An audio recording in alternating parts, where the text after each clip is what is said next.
like it, we'll go back to shooting at them, dropping bombs on their head. Now, President Trump is currently speaking about this at the G7 summit. I'm going to read some of the extract from what he's talking about right now. He said he did not want to see economic catastrophe. He thinks Iranian leaders will behave much differently this time around. Trump says he discussed details of the Iran agreement with allies at the G7 and that they are thrilled that they've made a deal. And finally, he says he defends the deal in a remark at the close of the G7 summit. Now, we're going to continue this conversation with retired Turkish Ambassador Cengiz Firat. Cengiz, thank you for joining us, Ambassador. The leaked deal, which was, as we mentioned, obtained by Al Arabiya English sources, it appears to give Iran some significant concessions up front. Like, we're talking things like oil exports, the reopening of the Strait of Hormuz. Tehran's negotiation from here, has it negotiated from a position of strength rather than from weakness? Well, thank you for having me. To start off with, I think we were all surprised that this deal came to give fruit. I think you're right. It looks like Iran is coming with a strong hand into the negotiations. Like President Trump said, this is not a final deal. This is a memorandum of understanding, so it's not legally binding at all. It hasn't been signed yet. In fact, as far as we understand, what's going to be signed on Friday is the process that's going to start. But what is very good and what I find very cautiously optimistic is at least this mess that we've entered into in the Strait of Hormuz is going to come to a stop for the time being. It's not just only the US, Iran and Israel involved in this. I think the whole world economy was involved. The Gulf states, of course, all of them were heavily involved in this war and to the detriment of everybody. So we are very positive in the sense that it's coming to an end in that sense. But what we have seen from, including Al Arabiya, well done on bringing to us the details of this memorandum of understanding, is that it looks quite in favor of Iran, to be honest with you, because we've had this situation where the Straits of Hormuz was open pre-February, and now what the world is getting is that the Straits of Hormuz is going to be open, but Iran is going to get a lot of concessions, it looks like. It looks like they will, the whole 300 billion investment package linked to the nuclear deal, all of the money that has been blocked in different banks in different countries around the globe to be set free for reconstruction of Iran, Lebanon issue. So there are many, many issues. And as far as we've heard, they're talking about 14 items, 1.5 page long memorandum of understanding.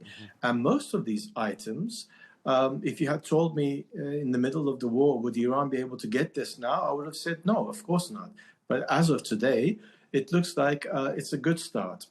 When we look at it from a third-party perspective, or from the world's perspective, if I can say that, I think it's a good start. It's a very good start. We saw that this war wasn't going to go anywhere. And Iran resisted. They resisted in such a way that was unexpected from the part of the US and Israel. So now they got, in return, they got this deal, this memorandum of understanding. And I'm hoping that this period of 60 days that we have ahead of us after Friday will be conducive and will be productive so that we can have an end to all of these problems, whether be it the Strait of Hormuz, whether be it the issue of Lebanon, whether be it sanctions, whether be it nuclear issue, all of these issues. Let me just, as you mentioned it there, one of the biggest sticking points, which you've just mentioned there, is, of course, Lebanon. Israel, we've heard again, continuing striking targets there. That's despite the agreement that's currently in place. I know it hasn't been signed yet. Is Lebanon, do you think, maybe potentially the biggest threat to the entire peace process, and over the next 60 days, the potential to sign something more firm and more solid? You're absolutely right. You're absolutely right. It looks like Lebanon might be the sticking point.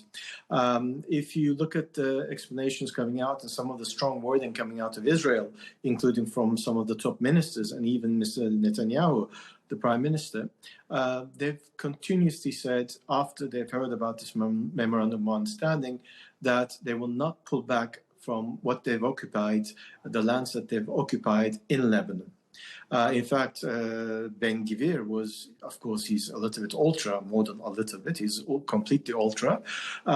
He was saying we should destroy more houses, we should continue destroying the south of Lebanon, etc., etc. So Lebanon will be a sticking point. What we've heard so far for coming out of Israel is that they don't want to give any concession on that issue.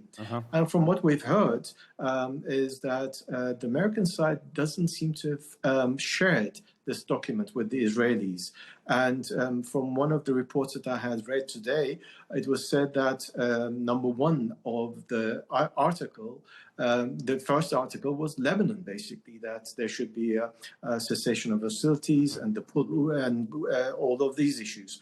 But I see a little bit more than that. I think, you have Netanyahu going to elections in Israel. I think it's in the fall. So he needs, and his party and the party politic in Israel needs to have some sort of hostility, instability in the region in order to continue with their politics. So it's not only Lebanon. I think they're even thinking about continuing with Syria. We will not be surprised if we see more atrocities in Gaza, in the West Bank, etc. Cengiz, it's impressive. The comparison between the two is that Netanyahu needs a war to continue in order to win the election, and Donald Trump needs the war to end before the midterms so that he can effectively win that as well. Quick question before we let you go. Why do you think Turkey didn't jump in here to mediate? I mean, they've done that in the past with crises in the Middle East. They've done that with Ukraine and Russia as well. But for this, they weren't part of the mediation process. They were, but I think what happened was that Oman, Qatar, Pakistan, Turkey, and Egypt, Saudi Arabia, maybe others, have always been involved in the mediation processes in the background. But this time around, the US chose Pakistan to go forward with. In the beginning, as you recall, it was Oman who was leading the negotiations, going back and forth, etc. But most of the countries in the region, including Turkey, have always been in the background, have always been there. We have had a lot of contributions made, as I would imagine most of the countries in the Gulf have, one way or another, contributed to this eventuality. I hope it stands. I'm cautiously optimistic, but knowing how Israel behaves, we also have 50-50 chance of having a settlement of these issues. Cengiz Ferhat in Bodrum in Turkey, thank you so much for joining us on W News. We're going to continue this conversation. We're joined now by British-Iranian journalist and host of Seema Sabith's show. Seema Sabith, thank you for joining us on the show. Many people expected Iran to emerge from this conflict, I guess, under greater pressure. Instead, as I was discussing there, it's now talking about selling oil, recovering frozen assets, negotiating from this table, effectively. This is quite significant, but how significant is it politically inside Iran, do you think? Well, it is very important to see why we are at this position. Islamic Republic played the card of Strait of Hormuz, which two countries that they went into war with Islamic Republic, they didn't have any contingency, any strategy in terms of how to contain if they play this card. So I guess, that was the main issue of why Islamic Republic now is playing as a stronger hand or having an upper hand in terms of negotiations, because, you can see that there, with the details that we know from this memorandum of understanding, they are going to have a lot of more money. They are going to have access into 300 billions of reconstructions and this fund that is going to be available to them. So at the end, inside Iran, well, from the perspective of Iranians, who they had protested on several times, the latest was in January 7th and 8th, which they had a lot of people got killed, and there was a massacre done by IRGC. From their perspective, they see it totally different. President Trump promised them that he's going to come to their aid. Help is on the way. And now he, as the person who was always criticizing Barack Obama for releasing a lot of money to IRGC and make it possible for them to develop more proxies in the region, stabilize the region, produce more missiles and weapons. Now he's doing exactly the same thing that he was questioning Seema, Barack Obama. One would argue that although, yes, we've seen this 300 billion of cash which will be released, the big sticking point here has been Iran's nuclear program. Yeah, it's a fund that is going to be available to them if they meet the conditions and they observe what has been negotiated in terms of the nuclear. So it's not going to be released to them immediately, but apparently there are ways that they are going to go step by step, and Iranians have some obligation. My biggest problem with this is that US is dealing with IRGC. Now IRGC is the one that is behind the government, is the one who has been managing the conflict, who has been at war with the US. And US prescribed IRGC as a terrorist organization in April 2019. But we're at the point, Seema, whereby we're not going to get to the point of a complete topple of the regime. We've discussed that in the past before, of the current power that's in place there. That's not going to be toppled, and it can't be done without boots in the ground, which is what we discussed. What Donald Trump has got instead is some level of saying there will be no nuclear program in Iran, which is, let's face it, the reason why we were here in the first place.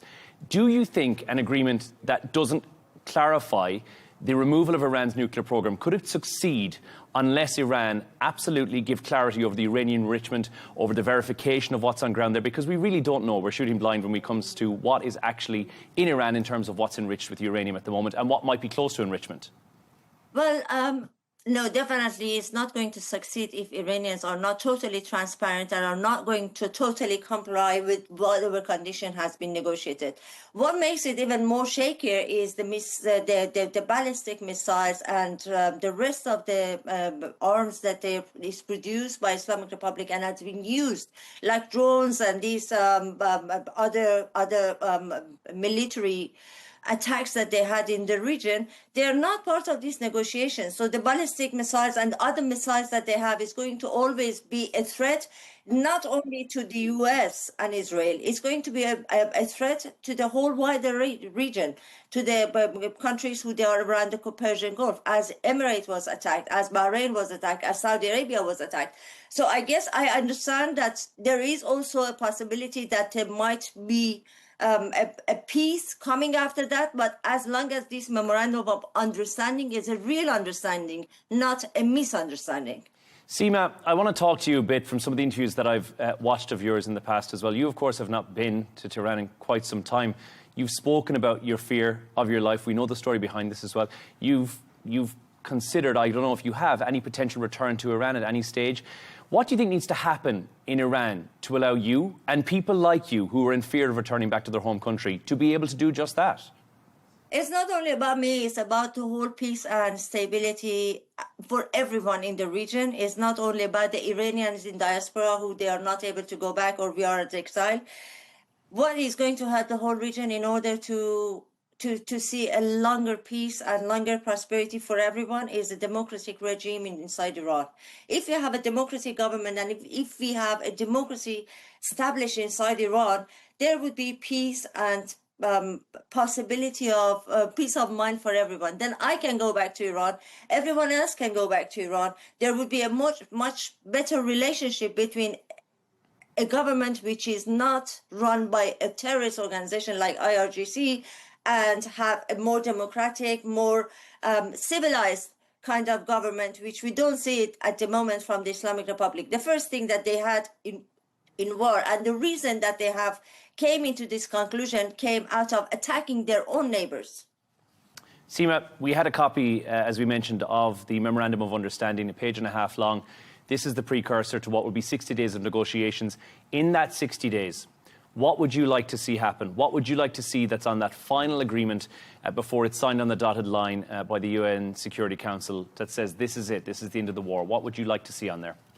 Well, I guess, if this memorandum of understanding and the deal at the end of it, it doesn't include the proxies of Islamic Republic, missile programs, threats to the neighbors, and also human rights violations inside Iran. If these four are not included, then it's not going to reach anywhere. Because At the moment, we do have everyday executions going on, torture, rapes of prisoners. We have tens of thousands killed, tens of thousands are still in prisons. So if human rights inside the country is not part of these negotiations, so there won't be any peace inside the country, because people are totally angry with the government. So we will see another unrest, another uprising, and then there would be, again, a shaky government in place. However, it doesn't matter how they pretend to be strong in a military prospect outside of Iran, still they do have a lot of problems and threats to deal with inside Iran. So I guess, those four, including the external issues and also the internal ones, which is human rights of Iranian people who they are owners of this country, is not going to last. Seema Savid, thank you so much for joining us on W News.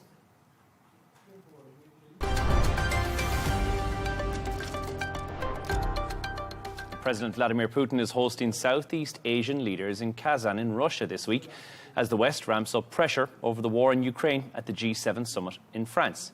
The ASEAN meeting comes as Moscow seeks to deepen ties with Asia amid sanctions and battlefield strain, while G7 leaders pledge stronger air defence for Ukraine and tighter pressure on Russia's war economy. Now, for more on this, we're joined from Oslo by political scientist and Professor Glenn Deason. Professor, first of all, President Putin hosting this ASEAN leaders while the G7 is pledging more military support. Both of these things going on simultaneously. Are we witnessing two competing versions of the global order taking shape before our eyes?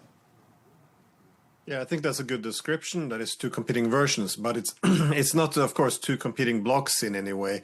I think this is unlike the Cold War when you would have a communist versus a capitalist. I think these two visions will be one, a unipolar world versus a multipolar. Now, in the unipolar world, there would only be one center of power, which would be the collective West, and this is essentially what the G7 should represent, and what also the G7 countries would like to bring back.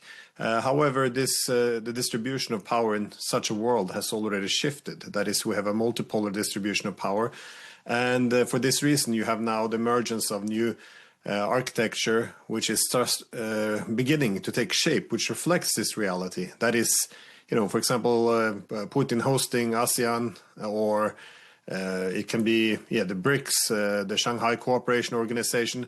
The structure isn't complete yet, but again, the distribution of power demands new institutions, new economic architecture, and we do see this coming into fruition. So I think this is a key part to understand the conflicts we're having. That is the war against Iran, the war against Russia, and also the economic war against China. It's largely within this context. That is, as you said, a competition between two rival versions of a future world order. Professor, let's talk about Donald Trump's comments at the G7. He said he wanted to help restart the peace efforts in Ukraine. From Moscow's perspective, though, the Iran agreement, does that create some sort of a momentum, almost like a diplomatic process that could eventually spill over into the Ukraine conflict? Could that potentially get things moving there now that potentially Iran, as we said, in 60 days' time, will hopefully be off the table and that will be dealt with? Well, yeah, I guess the key word there would be hopefully. I definitely, as the war in Iran was in its most high intensity, it consumed all of America's focus. So this, of course, impacted the war in Ukraine. And but again, how a bit like the question about Iran war, that is, how genuine is the United States in putting that war to an end, or are they simply doing a strategic pause or a tactical pause for regrouping? It remains to be seen. And again, this has been one of the lessons of Russia as well, looking at the war against Iran. That is, to what extent are the US diplomatic efforts, are they ruse or are they being genuine? Because initially, Moscow thought that Trump wanted to put a quick end to this war. But thereafter, it seems like the focus has shifted more to simply outsourcing the war to the Europeans. That being said, though, I think the US obviously overplayed its hand with Iran, and it appears that this has also been the case against Russia. Now, I think ideally the United States would simply have the Europeans fight Russia. That is, to gradually bleed the Russians' strategic adversary, while the Europeans would essentially carry the cost of this. So they would probably, so a bit like the Europeans, they want to keep this war going. But I think now there's some concern in Washington that the war is spiraling out of control. It's hard. I'm cautious to make predictions, but I do think that there's a good possibility that Trump might want to put an end to this war as well. Professor, let's keep talking about the G7 for a second. While that was taking place, announcements of tougher sanctions on Russia's energy sector. We're 4 years into this war. Are sanctions actually changing Russia's behaviour at all, or are they simply just accelerating Moscow's shift towards Asia and looking to make deals on that side instead? Well, that's a great question because, well, usually sanctions are, their effectiveness is assessed by the extent to which economic pain is a means to an end, and the end would be political change. Now, I think that a key objective here has actually been instead to just weaken Russia economically. I think that's been the key goal of these sanctions. But again, I don't think the sanctions would change any of Russia's policies or its behavior, as you say, because from the Russian perspective, they're fighting an existential threat. This was essentially the mistake the Americans made with the Iranians as well, by not recognizing the Iranians are facing an existential threat. They underestimated how much pain they were willing to absorb. And I think it's the same with Russia. They're willing to absorb any economic pain simply because the alternative is a threat to its existence, that it can't accept NATO's incursion into Ukraine. So I think that's the main reason why it won't work. And the second is also, as you suggested, it would only intensify Russia's pivot towards Asia. That is, ever since Gorbachev's time of his dream of a common European home, the Russians pursued this Greater Europe project. But in 2014, when the NATO countries toppled President Yanukovych in Ukraine, this decades-long project essentially came to an end. And since then, the Russians gave up on this what they considered now to be utopia, to integrate with the West, and they're now looking towards the East. That is, they would like to integrate with China, India, and the other countries in the East. And to do so, they're developing a new economic architecture. So, new technological basis, new industrial cooperation, new physical transportation corridors. So banks, payment system, trade in national currencies, and the formation of alternative institutions such as BRICS or the Shanghai Cooperation Organization. And towards this end, the sanctions, which cuts off Russia from the Western markets, it's only intensifying this pivot. So I don't see the sanctions working in any way. That being said, of course, it does bring some economic pain to Russia, and ideally, I think the Russians would like to have some more diversification in its economic connectivity, especially cooperating more with the Americans. But Professor, no, the sanctions won't achieve its objective, I guess, what I'm saying. Let me pick up on something you said there, that these sanctions are not really doing much for Russia. Does that mean Russia has successfully insulated itself and its economy from Western pressure? Is it self-sufficient and it doesn't actually need Asia or anywhere in the West to be able to function? No, Russia needs economic partners, but and also the sanctions do create pain sometimes. I mean, you see this in Crimea, for example, now with well, that's not just sanctions, but overall across Russia, they would have ideally maintained some of their economic partnership. That is, in this efforts to create a greater Eurasia, the Chinese is obviously the most important partner because they have both the capabilities and intentions of creating an alternative international economic architecture.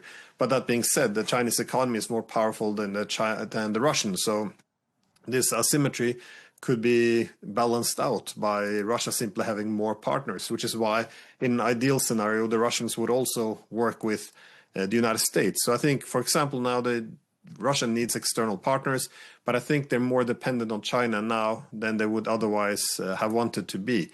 So this essentially puts, some interest, common interest by both Russia and the United States, because neither of those two countries would like for Russia to have excessive dependence on China.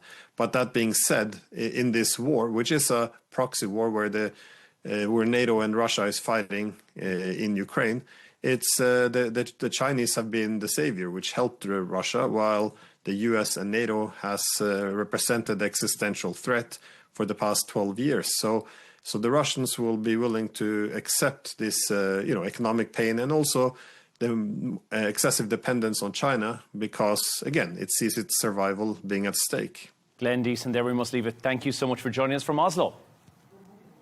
Thank you.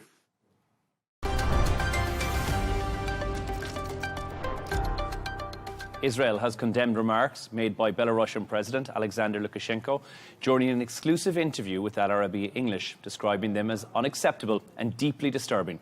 The Israeli Foreign Ministry has also summoned Belarus's ambassador for a sharp reprimand after Lukashenko compared Israel's war on terror to the Holocaust.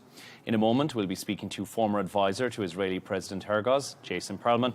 First, though, here's a reminder of President Lukashenko's comments here on Arabiya English. Take a listen. So Israel must be a little more careful. They already have a bad reputation in the world because of the bombing of Gaza. It is a Holocaust. Why do we speak about the Holocaust suffered by the Israelis while they themselves have killed so many people? Women, and above all children, have died in the Gaza Strip. It was simply wiped off the face of the earth. And they are trying to build a resort on the land where these people were killed. So we say that Israel has to start thinking about its future, because otherwise, even nuclear weapons will not help them. Now, the full version of that is available on the Arabiya English website, that interview with Melinda Nucifora. Let's speak to the former advisor to Israeli President Erdogan, that's Jason Perlman, who joins us right now. Jason, Israel's response there was pretty immediate, pretty strong as well. But what was your reaction? What did you think personally when you heard what President Lukashenko, as he did, and we heard in that clip, compared Israel's war against Hamas to the Holocaust? Well, I mean, I presume the Belarusian president is getting his news from TikTok, because what he said was not only inaccurate, not only offensive, but also damaging and also deeply ironic. You know, it's inaccurate. And of course, Israel is not conducting anything that compares in any way to the horrors of the Holocaust, which of course was carried out against the Jewish people. Israel is fighting a war on terror. Israel is fighting within international law. Israel is in fact, doing so much for the humanitarian cause that we damage our own ability often to fight the terrorists who are trying to kill us. And of course, it's deeply offensive because of that horrific idea that Israel could ever carry out the atrocities that were carried out against the Jewish people in the dark days of the Second World War. It's damaging because if you are here in the Middle East and you hear such ridiculous claims from leaders in Europe, then if you're a Hamas jihadist, you hear, great, the world's falling for our ruse, let's carry on, let's keep on doing exactly what we're doing. And of course, it's nothing short of ironic, because the Holocaust did, of course, take place on Belarusian soil, and he, quite frankly, should know better. Let's talk about it for a second, because for many Israelis, I guess the Holocaust is not just history. This is a national trauma. Comparisons like this provoke a very, very strong reaction. And it's even from people who disagree about the war itself or whatever is happening currently in Gaza or whatever Israel's actions are. That reaction still is different across the globe. Well, every year we stop and we remember every day, but every year we have Holocaust Memorial Day, and we stop and we remember, and we still talk to survivors who are still walking amongst us, and we hear the stories, how they were taken from their families, how their families were gassed, how they were taken to concentration camps, how they were shot into the pits across Europe. And we know, because we are fighting this war, that what the Israeli soldiers are doing is going into towns and villages, deliberately trying to prevent harm to civilians, and fighting terrorists who, let's not forget, have come into our country, have kidnapped our children, have murdered and raped our children, and now blame us for the crimes that are committed against us. It is the most horrific and offensive idea for the Israeli people, and it should be horrific and offensive to anyone who seeks peace in this region. Let me just very quickly pop something to you, Jason, on this from Trump's comments at the G7. Just a few moments ago, he mentioned that that Benjamin Netanyahu gets a little excited sometimes, but has been a good partner. For the last couple of days, some people saying that friendship looked like it might have been a little bit frayed. And of course, Israeli attacks continuing in southern Lebanon, as we know at the moment. Do you think that friendship is frayed or is strained a little bit, or is it likely salvageable?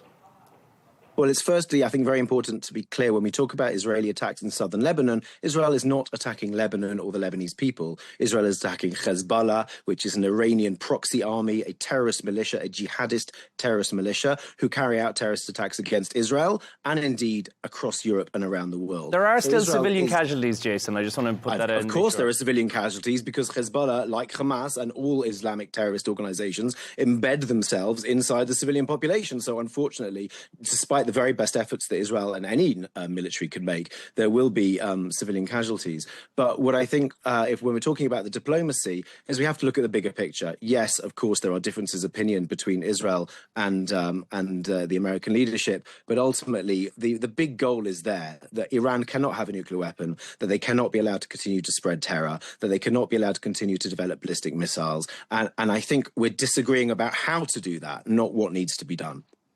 Jason, thank you so much for joining us. Jason Perlman, appreciate it. Thank you.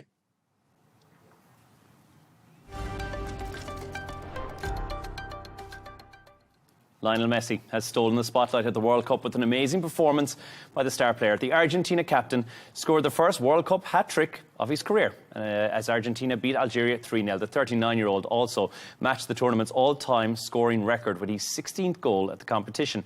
He also made history by becoming the first man to play at 6 World Cups. It is no mean feat. For more on this, we're joined by TalkSport reporter Nick Ellerby. Nick, thanks for joining us first and foremost. Look, Lionel Messi, he's just produced his first World Cup hat-trick. He's 39 years old. This World Cup is all about the people who are past 35. He's beyond GOAT at this stage, greatest of all time, for those of you who don't know. Is he in a category all of his own? Yeah, Joe. Yeah, I mean, we were all blown away by Messi's performance overnight because he's 39 actually next Wednesday, so he's a week away from his 39th birthday.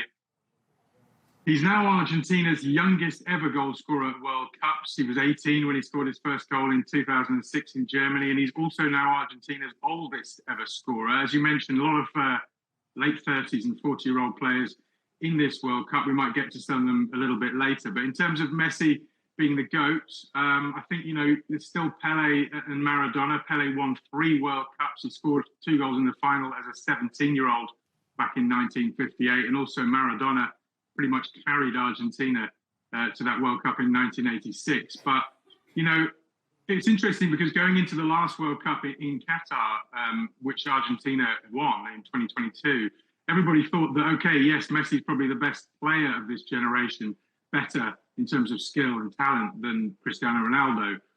But he'd never really done it at World Cups. Cristiano Ronaldo could be the only man to actually score at 6 consecutive World Cups. Portugal playing DR Congo today. But Messi and Argentina lost that first game to Saudi Arabia last time out, and then managed to sort of, did that high wire act and won every single game through to the final. And then again overnight, Messi, he's not been at his best in terms of his peak over the last 3 or 4 years, but he has been playing in the United States. I wonder if that was a calculated decision from him looking ahead to this tournament. We didn't even think he was going to play. He was umming and ahhing about whether he wanted to sort of bow out as an Argentina player by winning that World Cup and whether he'd be good enough. But he certainly proved that in that 3-0 win against Algeria. Some of the goals and that movement that we know and love him for, that, he's just got this body movement that he's able to sell defenders and just leave them basically in his wake. So in terms of the modern era, Lionel Messi, even comparing to modern greats like Kylian Mbappe, is certainly in a category of his own. As you mentioned, Nick, there, Mbappe, when we've seen Messi, Mbappe, Haaland, they've all kind of stolen the headlines in the space of 24 hours here. Is this kind of a passing of the torch tournament more than anything else, keeping in mind Ronaldo out after this as well? We're going to see a lot of players who are going to hand it over, or do you think Messi might refuse to hand it over? Well, who knows? I mean, modern sports science, we're seeing these players carry on for much longer than we ever thought possible. I don't think Messi will be able to come back in 4 years' time, age 42. But it is an interesting phenomenon in terms of Messi and Ronaldo. There's so many years where they just won the Ballon d'Or between them. Only Luka Modric, who's also 40, playing for Croatia tonight against England, was the only man to sort of break that run. But I think because Messi and Ronaldo came of age in the social media era, their kind of legend still persists. But, as we've seen, Messi still has the talent to back that up. Cristiano Ronaldo, really, I think Portugal need to drop him He probably will start against DR Congo today. But Portugal are a better side without Ronaldo, whereas Argentina are all playing for Messi, really, and he's their best chance of retaining the World Cup. Nick, England, you mentioned it there, facing Croatia tonight. Gareth Southgate, he's got options pretty much all over the pitch on this one. If you were making a selection, what's the one thing you'd have done differently for tonight? Well, do you know what I like about Thomas Tuchel is that he's definitely a man with a plan. You know, obviously a German taking charge of England, there are a lot of raised eyebrows, but he's really enjoying himself. I think you'll see England now are set up to get the best out of Harry Kane. We had a number of years under Gareth Southgate and then briefly under Lee Carsley, where they tried to fit all these number 10s into the same team. Jude Bellingham, Cole Palmer, Phil Foden, and recently Morgan Rogers, Jack Grealish as well. But they all end up competing for the same space. So Thomas Tuchel, instead of, he's left big names out, Cole Palmer, Phil Foden, Trent Alexander-Arnold, all left at home. But his plan is to get the best out of Kane. What you're going to see tonight is proper wingers. Anthony Gordon is going to start on the left. I think Noni Madueke on the right. Bukayo Saka not fully fit yet, and their job is to bomb on past Kane and make some space for him, and also those midfielders as well will kind of sit in. But Kane, you'll see Kane dropping really deep, picking up the ball sometimes in his own penalty area. I think Cole Palmer is unlucky not to be in the squad just because of the talent that he has to change a game, and also Adam Wharton, the young midfielder at Crystal Palace. But Thomas Tuchel is a fantastic cup specialist, very successful manager, an upgrade on Gareth Southgate.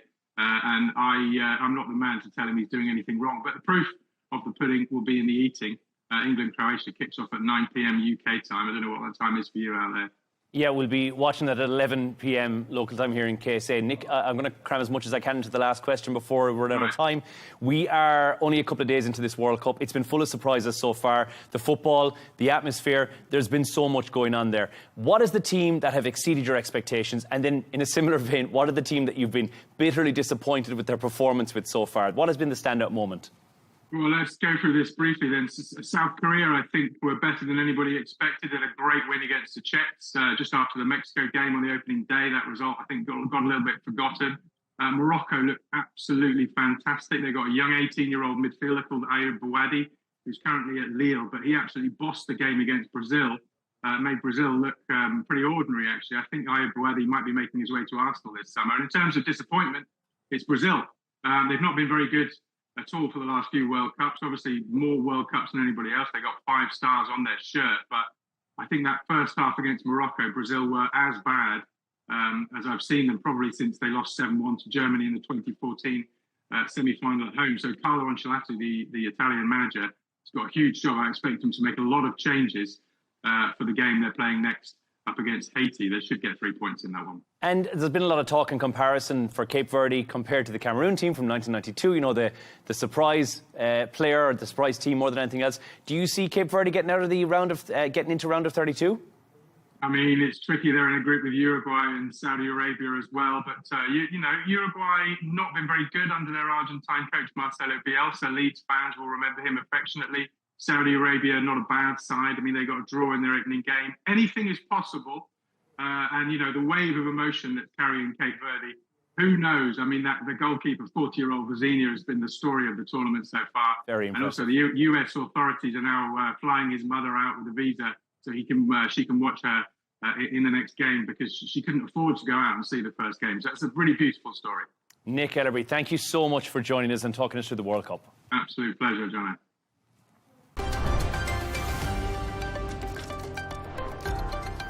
And a reminder of our top stories this evening. Trump issues a stark warning over Iran, saying he's ready to return to military action if commitments are not met, as details of the draft accord obtained by Arabiya English come into focus. Putin hosts Southeast Asian leaders in Russia as the G7 steps up pressure on Moscow over the war in Ukraine. And Lionel Messi steals the spotlight at the World Cup with a historic hat-trick as Argentina cruise past Algeria.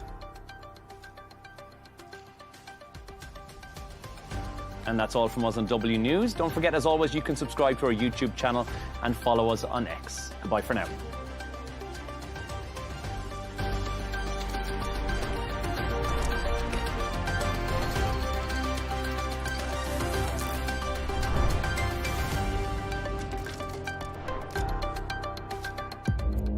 our allies. Our allies, in many cases, are worse than our enemies. Stay informed and connected with the latest international headlines. There obviously is a risk. From breaking news to in-depth analysis, it would appear that this war is coming to an end. Who buys this stuff? Investors, pension funds. we deliver the most important developments straight to your screen. Iran always wanted to deal with militia. Join us for compelling, expert-driven conversations. A curfew order has been established. And an insightful look at the issues shaping our world today. There are lots of proposals about European architecture for security. I'm Leigh Ann Gerrans, and this is W News. We dealt with this when I was Chief of Staff in the first term.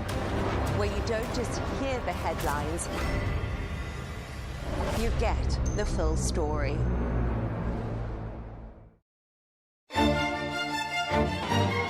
Do we celebrate too much? Does it help generations understand history?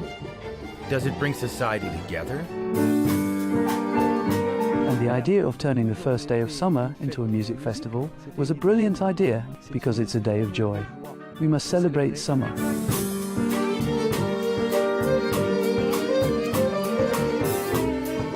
To be human is to connect. When we stop connecting, we start to die.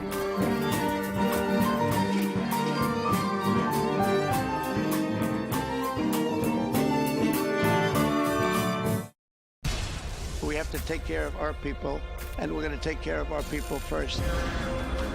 For in-depth analysis and all the latest developments across the globe, make sure you join us every weekday. President Trump is trying to negotiate a ceasefire. With so much happening, so much information, and so much noise, international law will have no part in his administration. It can be hard to keep track. Tariffs will just fuel inflation. We're going to fight these tariffs. But you can count on us to tell you what you need to know. We stand by your side. Join me, Tom Burges Watson, for Global News Today. It's right here on Al Arabiya News. You're watching Global News Today. Now to a double celebration which is playing out in Washington. President Donald Trump on Sunday turned 80, so a major birthday milestone for him, and the United States is moving closer to marking its 250th birthday. Well, the timing of this places the president's milestone alongside another major national milestone, with the country preparing for a year of high-profile commemorations, patriotic events, and political reflection. Well, as part of the president's birthday celebrations, a UFC-style cage fighting arena on the White House lawn. Well, let's cross now to Pastor Mark Burns, who is the spiritual advisor to President Trump. He joins us as ever from South Carolina. Pastor Burns, thank you very much for joining us once again here on Al Arabiya English. Always a pleasure talking to you. Now, President Trump has just turned 80. His birthday was on Sunday. Just first of all, how's he doing, do you think? He's very strong. You know, again, the State of the Union is strong, and President Trump is strong. And it was a great celebration to celebrate our president, and many believe the greatest president in our lifetime, the 45th and 47th president of the United States of America. I just recount backstage when it was his birthday. We was at an event, and I was about to introduce him on stage, and he said, do not have everybody sing happy birthday. Do not tell everybody it's my birthday. Well, you know, he's the president now, so the whole world knows that it was his birthday, and we all got to celebrate his 80th birthday. But he is strong, and America is strong. So from what you're just saying there, Pastor Burns, it sounds like President Trump doesn't like people making a fuss over him, especially on his birthday celebrations. Is that a fair comment?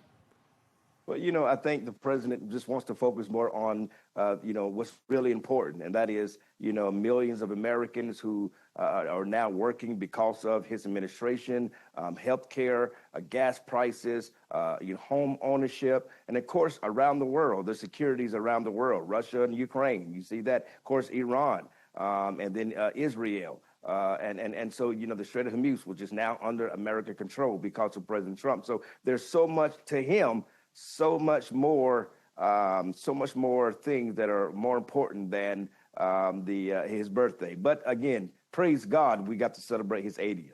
Yeah, it's a big birthday. I mean, 80 is the sort of age at which quite a lot of normal people would be about 20 years into their retirement. And here he is, many would say the most powerful man in the world. I mean, is he showing any signs, do you think, of slowing down at all? I mean, he's just had his medical. That all looked good, didn't it?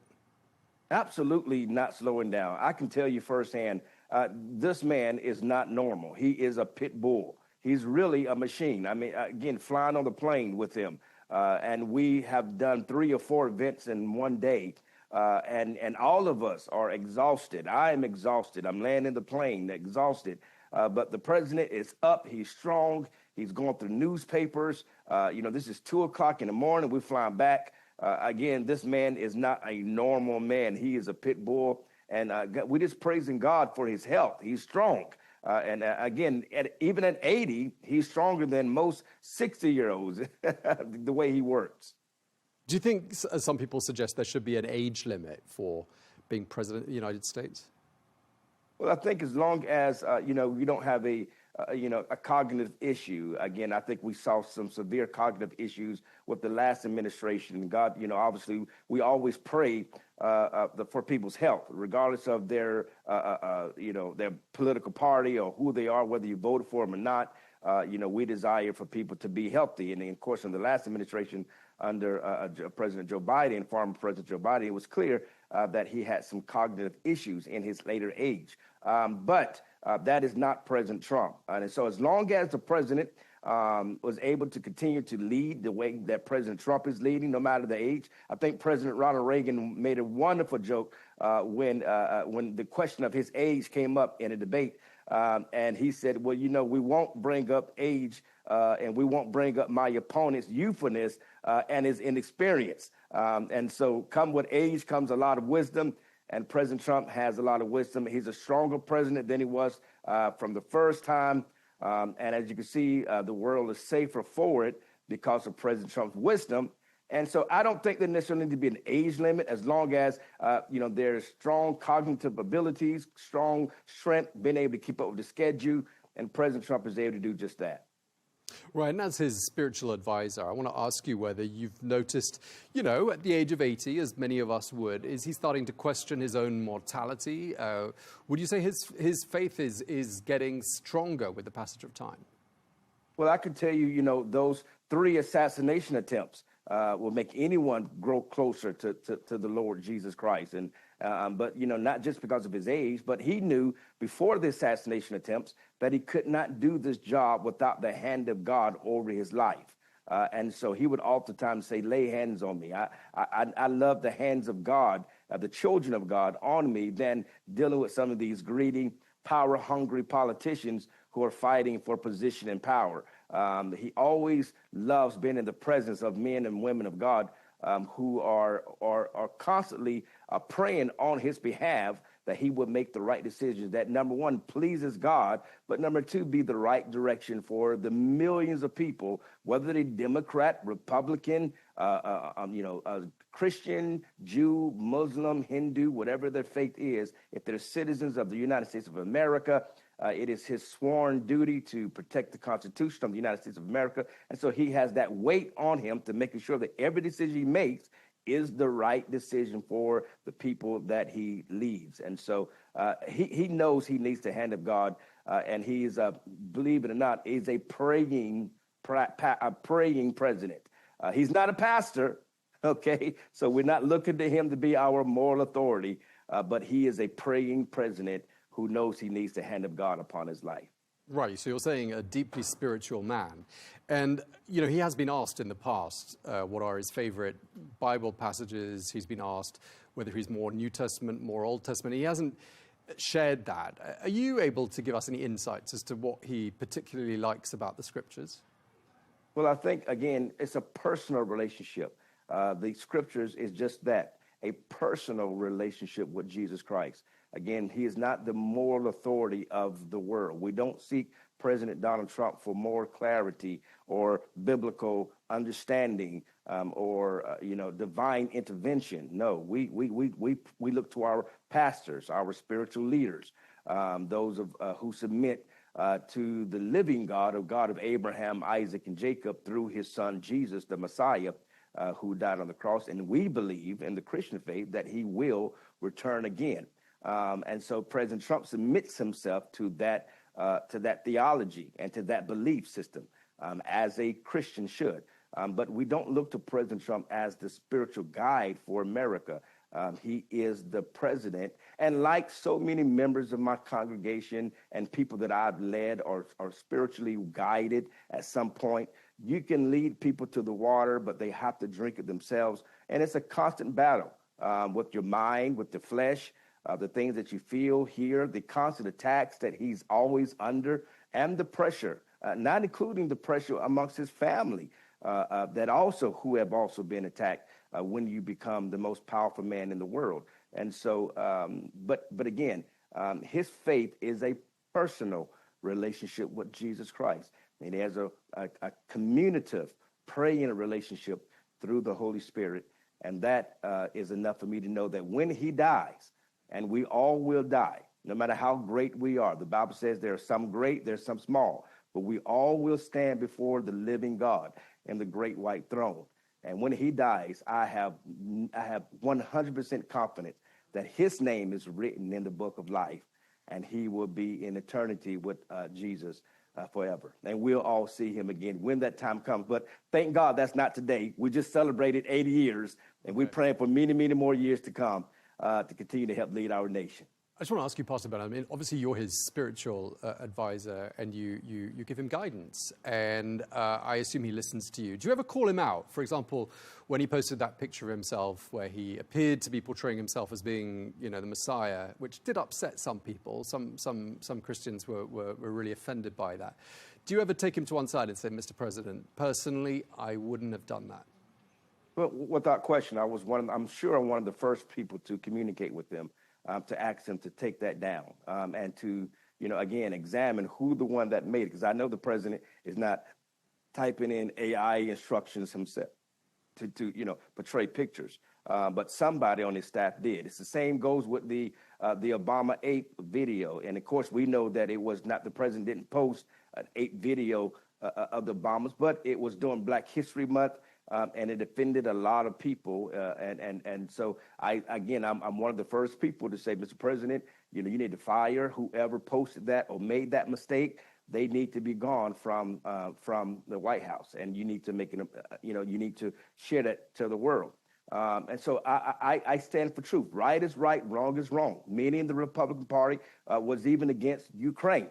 But again, when I went to Ukraine and then I saw for my first eyes what Russia was doing to the innocent people of Ukraine. Even though it wasn't popular, it was right to stand for what is right. And so, again, you can't be a real spiritual leader at all if you're bending with what's popular. You got to stand on the truth, and that is protecting the innocent, calling out evil wherever it may be, and stand on the word of God. And that's always been my position to the president. That's why he calls me a pit bull. He calls me. He's always said, you're a pit bull, and because I stand on truth. Well, you're two pit bulls, because you said he was a pit bull as well. And he's had the ultimate pit bull. He's had a long working life, hasn't he? Much longer than you and I have been on this planet. Absolutely. President Trump started working in 1968, which means he's been working for 58 years now. Do you see him fully retiring in 2028? No, not at all. I think the president is going to be a staple position in the Republican Party and conservative party movements after his presidency. I mean, he's just too strong of a force, of a political force, of a personality. Again, he's just going to continue to be a mentor to the leaders that are coming after him and a guide to those that are coming after him, and just being a continual staple in American politics and on the world stage. Of course, he's a very successful businessman, but also he's a very successful father and grandfather. And so for those things are even more valuable than being the president of the United States of America or being a very successful businessman. He's a very successful father and grandfather. And those things matter. That just speaks to the character of the man. So I don't see him slowing down anytime soon.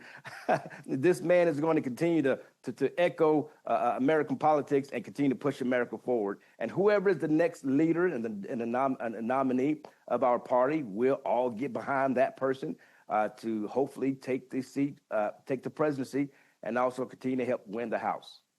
Okay, well, it looks like the US is going to be lurching from one party to the next, because no sooner is the party over for President Trump and his 80th birthday, the whole country is going to be celebrating, because the US turns 250 years old. Lots of festivities in the calendar, climaxing between the 3rd and the 5th of July with a 3-day national celebration. I mean, that should be a real opportunity, shouldn't it, to unite all 350 million Americans. And we sometimes hear about how divided America is. I mean, how do you heal the divides, Pastor?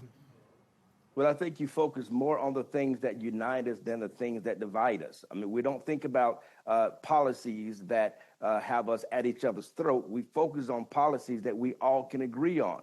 And we surround that with the 250th. The fact is that we are an independent nation that broke away from the British Empire of the time, and we were able to push back the redcoats, but also we were able to create a political system that has survived for 250 years. Remember, it was an experiment, and this experiment has lasted 250 years and has taken a center stage for the whole entire world and has become the most powerful nation in the world. And so this is something that we celebrate. And I believe it's because America has honored God. And that is an area where all Americans, Democrats and Republicans, can center around, because this nation was founded on Christian principles. And America can surround itself around knowing that God has blessed America, and that's what has made us a great nation.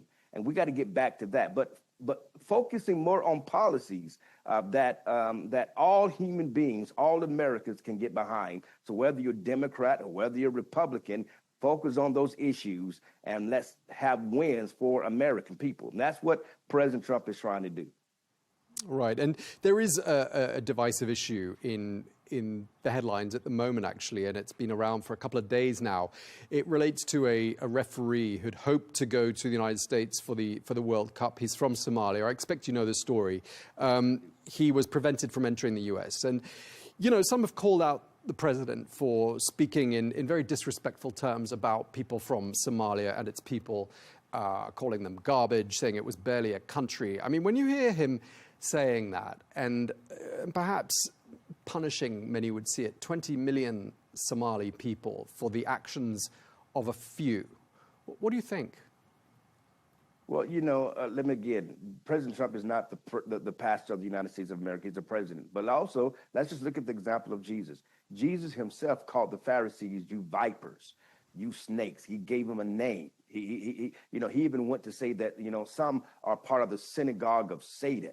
And so he categorized people based off of their actions. And I know many beautiful Somalians in America and around the world. And they themselves would talk about the dangers of their own country. In one incident, I know a very, very strong businessman from Minnesota, but who's a conservative and supported President Trump, supports President Trump, but he talked about how he was kidnapped in his own country and how he cannot go back to his country to try to do business. It's hard for people who want to go back to their own country to help raise it up. They found success in America, and now they want to go back, but then there's so many robberies and pirates and things of that nature that actually really do happen. It's not just hype.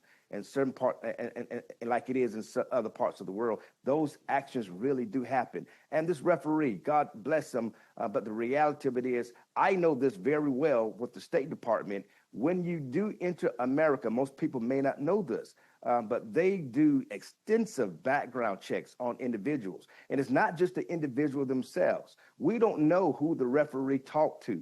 We don't know where the referee went and visited. We don't know who's in his phone records. All these things are documented.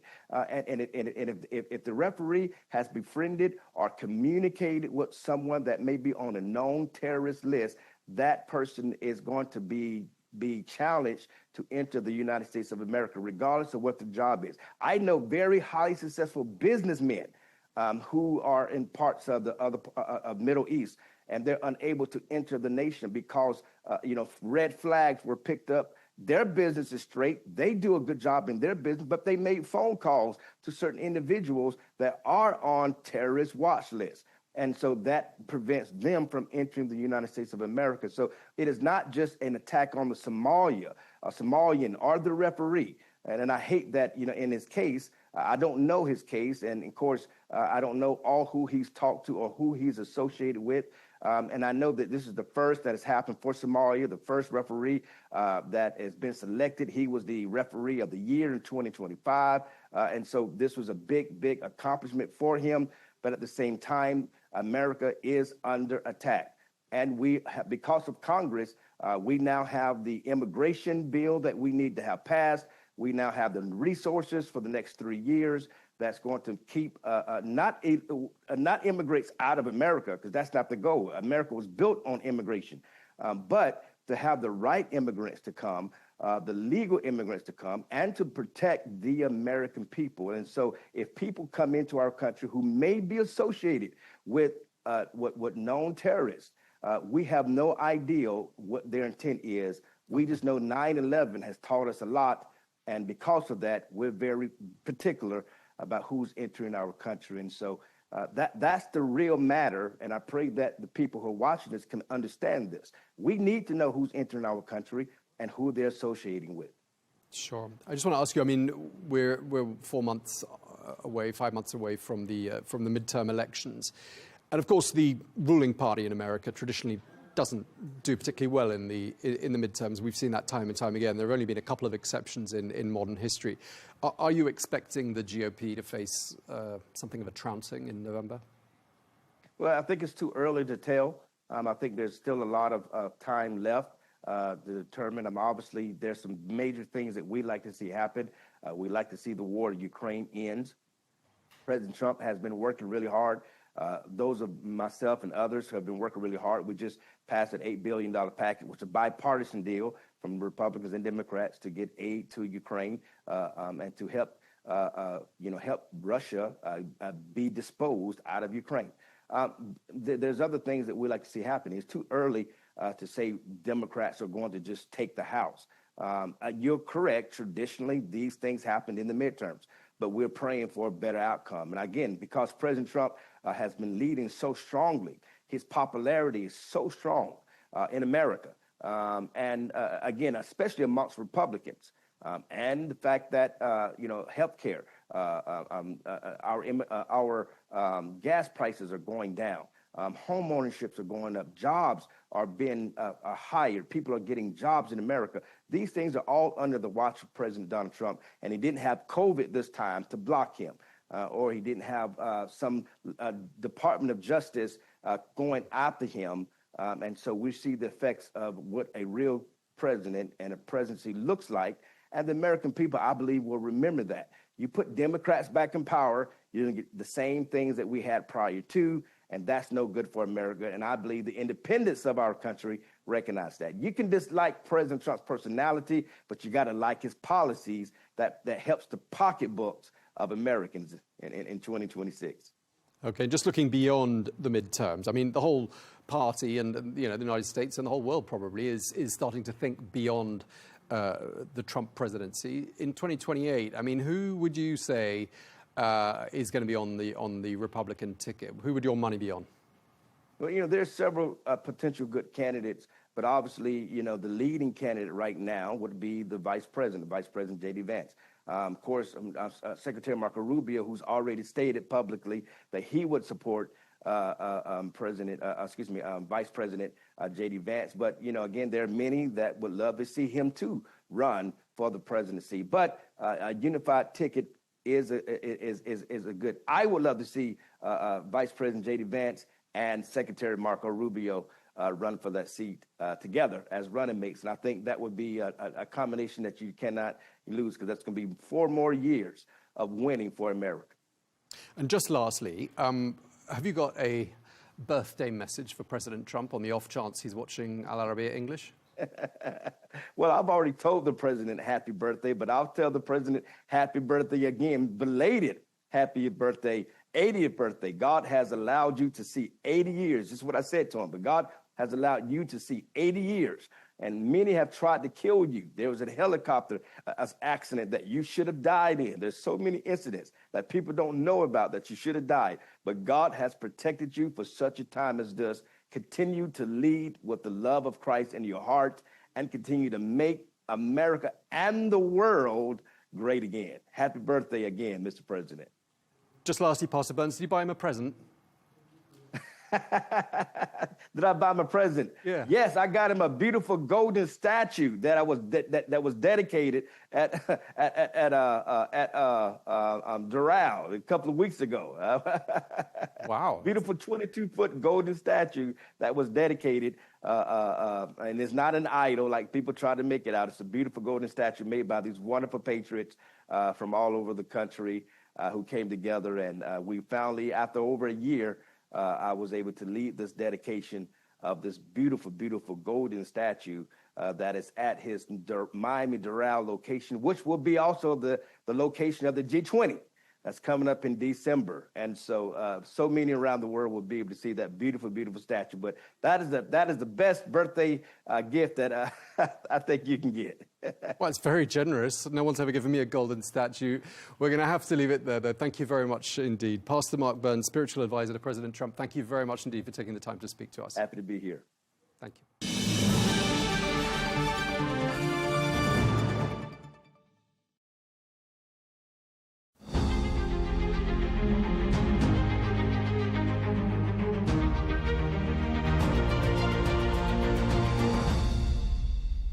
The world is in the grip of an energy crisis unlike anything we've seen in decades. The war in Iran and the closure of the Strait of Hormuz has sent shockwaves through global energy markets, triggering supply deficits, draining inventories, and raising the specter of an oil shock that many analysts had long warned was coming. But how bad is it really, and how much worse could it get? As refineries begin cutting runs and different regions of the world start feeling the squeeze in very different ways, the critical question is, are we still in the early stages of this crisis, or are we about to hit a wall? And then there is the geopolitical fog, a fragile ceasefire, on again, off again hopes of a diplomatic deal, and an oil futures market so volatile that traders seem reluctant to take any position at all. Meanwhile, in North America, a very different story is unfolding, one of opportunity. U.S. shale producers are sitting on higher prices, and Canada's oil sands industry is suddenly back in the spotlight with renewed talk of pipelines and increased production. To make sense of all of this, I'm joined today by Eric Nuttall, partner at 9 Point, and one of the most closely followed voices in Canadian energy investing. Eric, welcome to the program, and thanks for joining me. How big of a cumulative deficit are we seeing today in the global oil market in light of the Strait of Hormuz closure and despite as well the inventories drawdowns? And if the strait is open tomorrow, how long will the market need to normalize? And are prices set to remain elevated for an extended period of time, even after the conclusion of this war? You bet. This is very clearly the biggest energy crisis of our lifetimes, which for many of us who follow, do barrel counting, it's kind of mystifying to see the ongoing complacency in the market. Our numbers, and we just had Saudi Aramco confirm this over the weekend, we've lost roughly 1 billion barrels of forfeited production already. Even if the strait were to open up tomorrow fully, ignoring sea mines and all of the different challenges to a quick resumption, our estimate is we will lose at least 1.53 billion barrels. And so that's just an epically massive number. We have seen some workarounds to try to bring that down. We've had Saudi Aramco flowing more barrels to the west. We've had the Emiratis flow more barrels to the east. We've seen some refinery cuts. We just had the Prime Minister of India announce mobility constraints, requesting people work from home, etc. So kind of a flashback to the COVID era. But we still have global oil inventories falling dramatically. There's a bit of a misnomer in terms of how many barrels we can potentially lose for the system to be okay. A good report out by JP Morgan about a week ago said that we can only lose about 800 million barrels before the working inventories of refineries around the globe start to kind of hit the red line. We will be approaching that by our estimate in sometime in June. And so there remains a lot of complacency. You know, we've had a surge of US exports that has helped things. There was a bit of a surplus coming into 2026, and we can debate how big that was. That has very clearly been used up. There was some excess oil on the water that has now been used up. The last of the ships have arrived, etc. And so we've been a little early. However, we do think that, to your point, we are hurtling towards a wall at 100 kilometers an hour, and we're about 5 inches away from it. And so we think the coming days or weeks is really when reality is going to set in. I know that situations differ depending on the region and depending on current level of storages and domestic production, but how close are we today to seeing the full effect of this energy crisis that many have been warning from over the past 2 months? And more importantly, Eric, what ways and forms will this crisis materialize in the different regions around the world as run cuts in refineries continue? Yeah, so coming into, and you were correct to point out, every geography is different. Globally speaking, we were already quite low in terms of inventories of certain refined products. Jet fuel and diesel were both very, very low. And so it's not surprising in areas such as Australia, you know, they have the highest diesel consumption per capita of anywhere in the world. They're having to really, really curtail usage to the best that they can. In Europe, for example, London Heathrow, 70% of their jet fuel comes from the Strait of Hormuz. We're now 72, 73 days from that no longer being accessible. And so we're starting to just see the beginning of flight cancellations, more regional. We've yet to see international, you know, the more heavy fuel usage. That's coming. And so our view is you're going to have price rise materially in the coming weeks to start to rationalize demand. By our estimate, you need about $175, $177 Brent for that to begin to occur. We also had thought that governments would enact mobility constraints, and now you're just starting to see that in India as well from a very important speech. So we're just at the very beginning of this. It's been the lag effect really that I think, you know, again, we're 72, 73 days into this. Many of us would have expected to see a more dramatic price increase, but the complacency, I believe, is being fueled by, you know, existing inventories, which have all been been worked off. So again, we're very close to the cliff. The ceasefire is largely holding, but it is fragile. We've seen the Iranians and Americans exchanging fire just last week, but oil prices have retreated from their highs on renewed hopes of a deal to end the war. Of course, we've been here before, Eric, with this roller coaster ride of ebbing and flowing of hopes of a deal. Mind you, liquidity in the futures oil markets have been low lately, probably showing traders lack of appetite to take positions in such a topsy-turvy market. Are you optimistic that we are any closer today to the end of the war than we've ever been so far? I think what we have seen is, you know, this work towards an MOU, which is just really setting the principles for negotiations to begin. It still seems like both sides are very far away. You know, you have a ceasefire where you have love taps by Donald Trump's wording and such. So we do not think we are close to this resolving, which is dramatic. You know, we have Middle Eastern production now roughly 14 million barrels per day. We are rapidly drawing down stocks, and yet we have this complacency. And I think there's two reasons for that. Historically, every geopolitical spike, it has been warranted to sell into that strength. We think of Abcake back in 2019. You had a sharp rally in the oil price. It fizzled out, I think, a week or week and a half later on.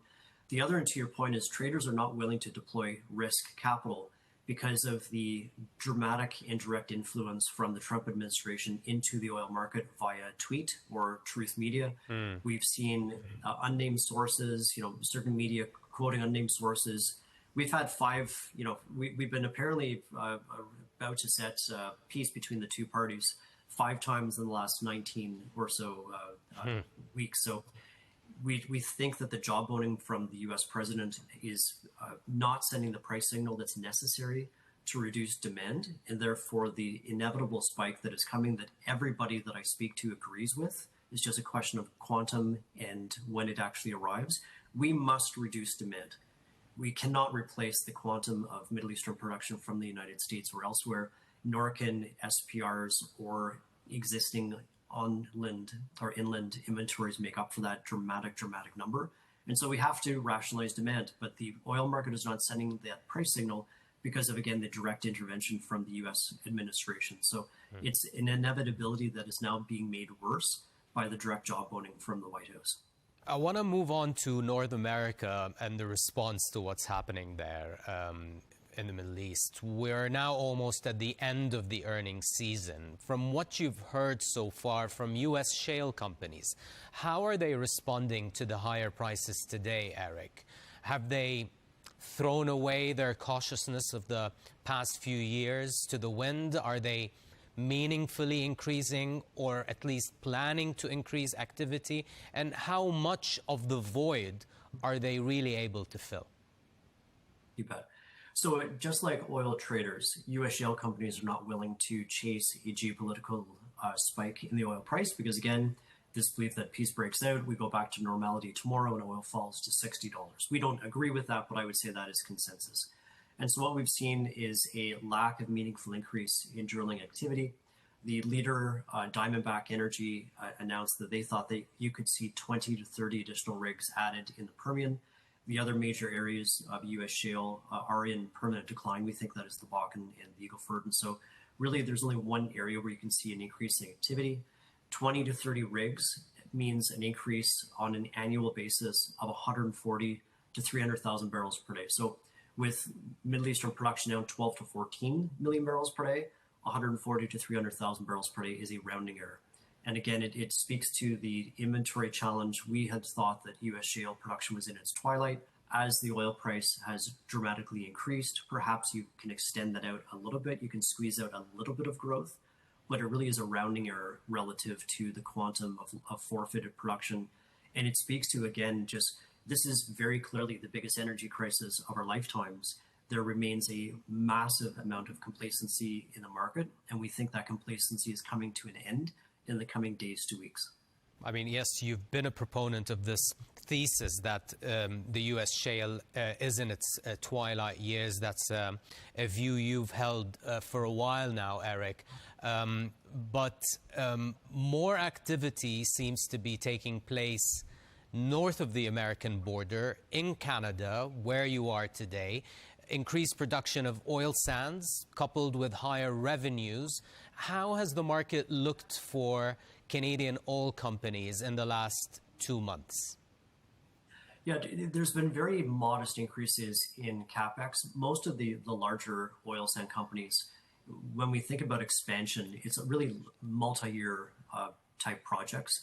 We also suffer from a shortage of incremental takeaway capacity. We just had a new pipeline come on stream that sends Canadian oil to our west coast that ends directly to Asia, or funny enough, back to the United States Gulf Coast. We'll talk about these two pipelines in a minute, yeah. You bet. So what we are up against the wall in terms of incremental takeaway capacity. We would think that Canada at best can increase production by maybe 120, 140,000 barrels per day. So it's quite modest again, relative to the global context. And again, it speaks to no one ever thought, no sober mind ever thought that the Strait of Hormuz could be closed, and sure enough to be closed for 70 plus days. There is no source of supply growth on planet Earth that can even come close to making up to the deficit that we're experiencing right now.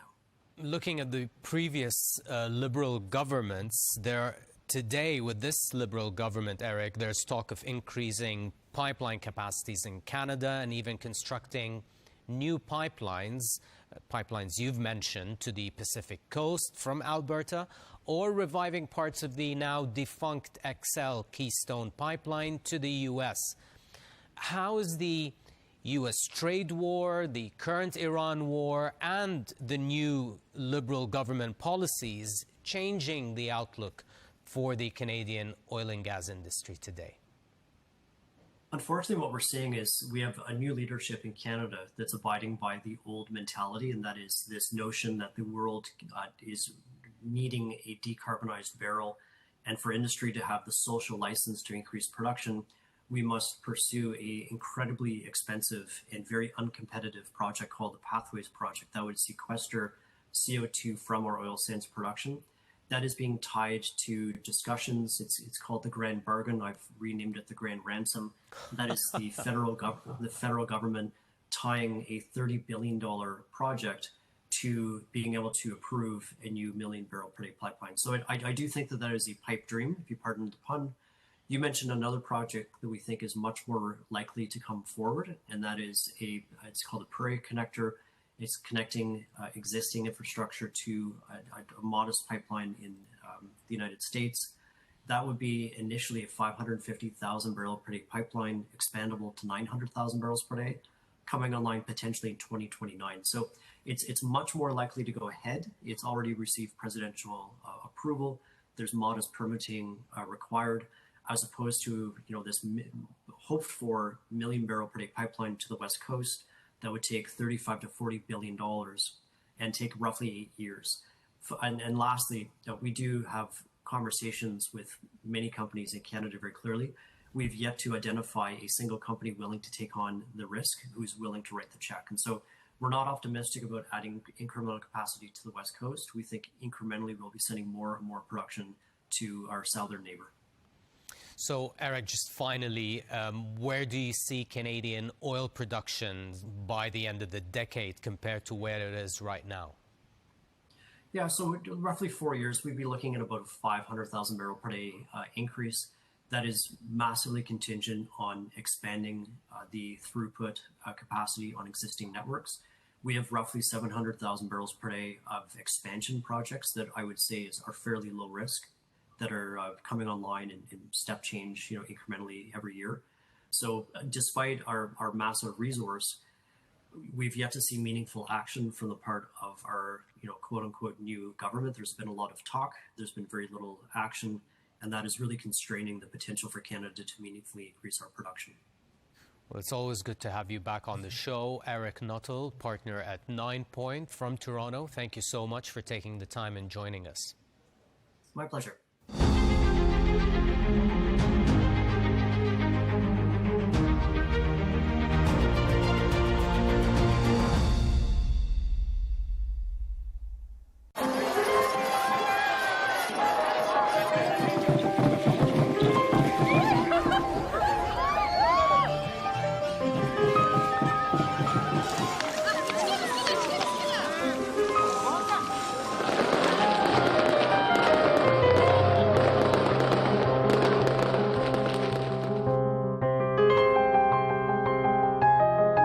Life is meant to be a celebration.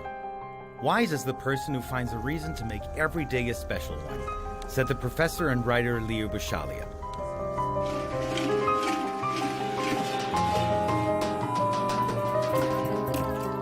Why do we love to celebrate? To be perfectly dressed, surrounded by people, confetti, cake and fireworks. Thus sharing a moment of happiness or sadness with others. Meet a human need to celebrate or to heal.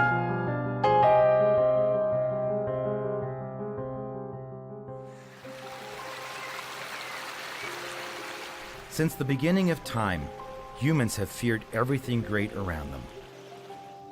The sun, the moon, the water, and the air.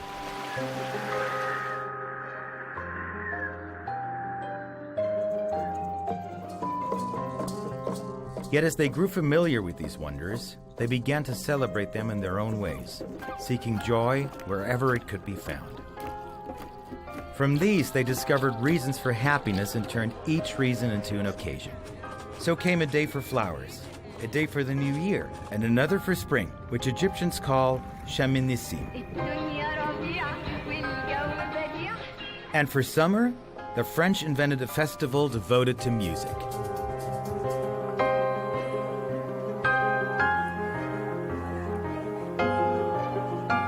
The 21st of June.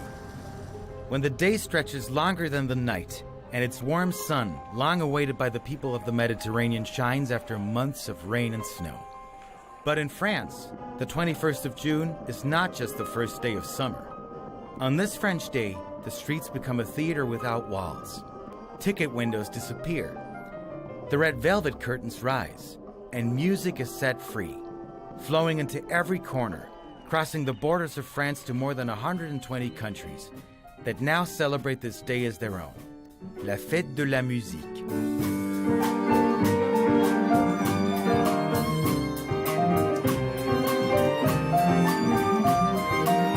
Donc le 21 juin, so June 21st is the first day of summer, and so people want to go out. The weather is warm, especially in Europe, and they need to celebrate. To party, they need music, because without music you can't party.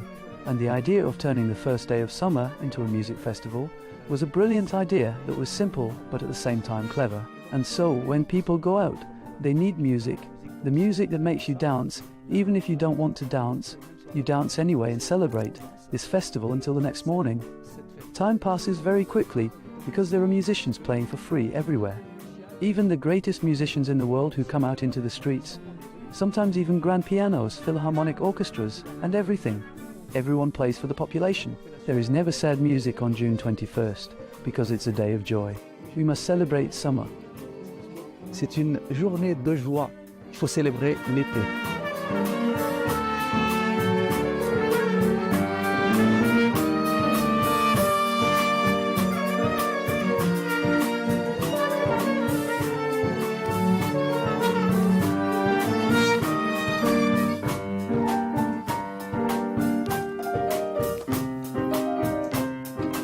This day was first announced in 1982 at the initiative of the then French Minister of Culture, Jacques Long.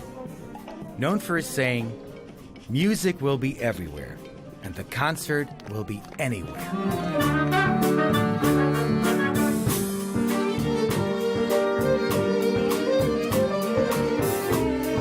We cannot live without music. To celebrate, we need joyful and danceable music. For a romantic situation, we need romantic music. And so music has existed since eternity. Since cavemen, we have been making music. We love to dance and celebrate. If there is no music in our life, we cannot live. Once someone asked me, if you go to a desert island, who or what do you take with you? I take a musical instrument with me.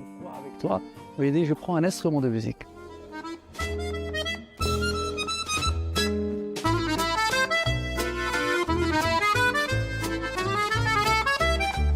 So we celebrate for many reasons. We don't only celebrate because we enjoy. Sometimes we think that celebration is only a kind of happiness we're enjoying, or traditional, or even a ritual. But it's much more than that. We need it as it's something we need as human beings.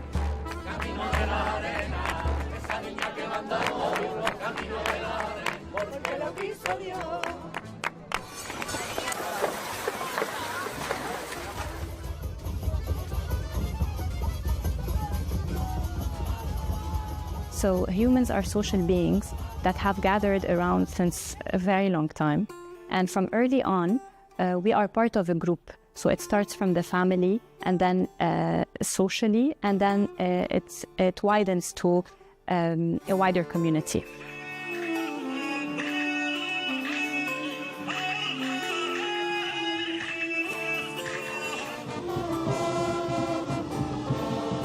Today it's music. But since the earliest years of known history, humankind has embraced many occasions to celebrate and to give symbolic expressions to the renewal of time and a lot more.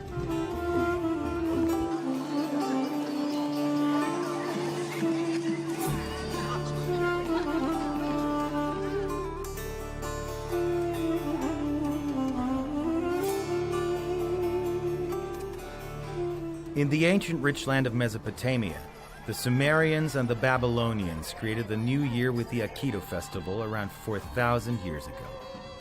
Celebrated in April, it symbolized the start of the agricultural season and the renewal of life.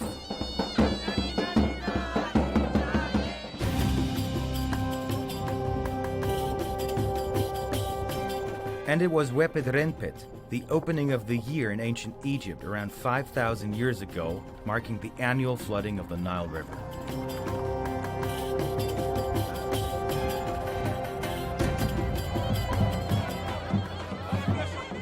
Not far away from the Nile Valley, Persians and Kurds were and still are celebrating the Nowruz, one of the oldest festivals that have continued uninterrupted to the present day.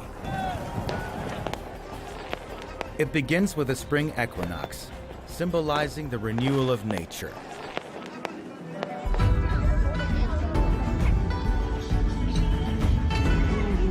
It is one of the oldest celebrations still observed today as well, and it follows the lunar calendar and falls between late January and mid-February.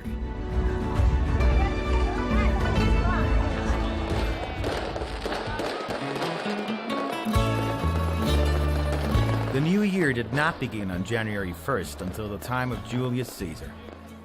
In Roman civilization, this represented a historical turning point, as the year had traditionally begun in March. Julius Caesar chose January 1st in honor of Janus, the god of gates and beginnings.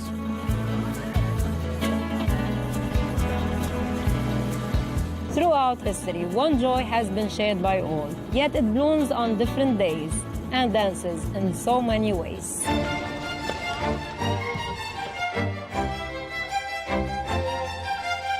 In 1162, the Venetian festival was established to commemorate the Republic's victory and soon evolved into an annual tradition.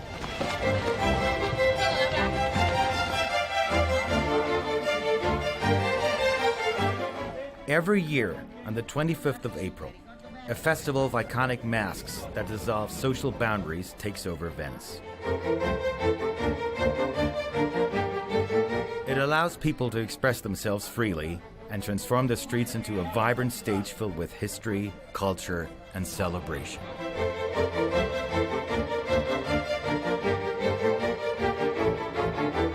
We don't only come together around joyful moments, but we mark painful ones.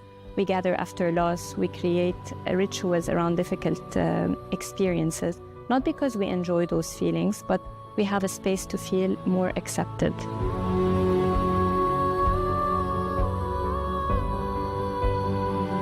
It connects to something deeper, our need to belong. I'm part of this, so I can say that I share this with others. So celebration is not just about tradition or about a ritual, it's also a human way of creating a connection, of reinforcing our sense of belonging, and of turning what we go through into something meaningful together.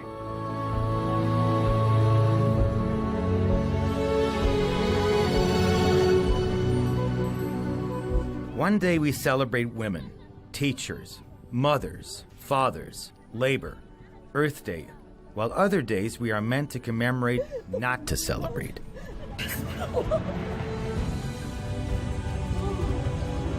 A day for refugees, for food and for peace? Do we highlight even what hurts?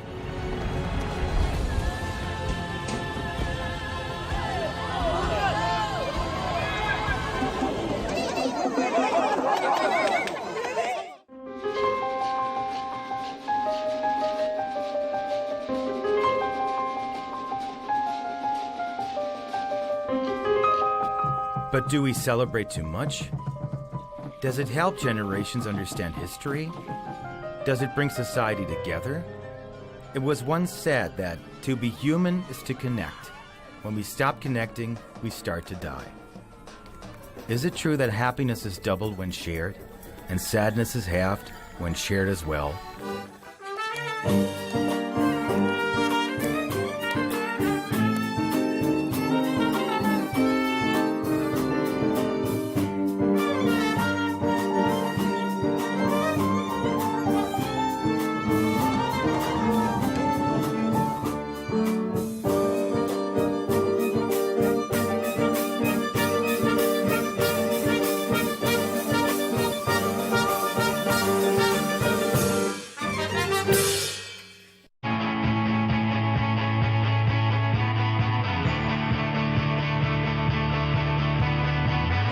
Welcome to the metropolis, the big city. This is where tech, trends, and culture meet. Meet the people. See the sights. Walk the city streets. And experience the lifestyle.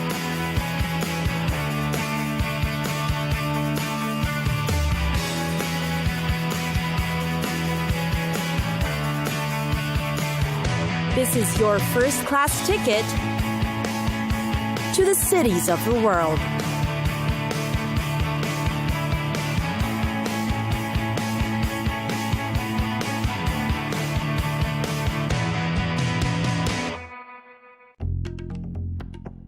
Canberra.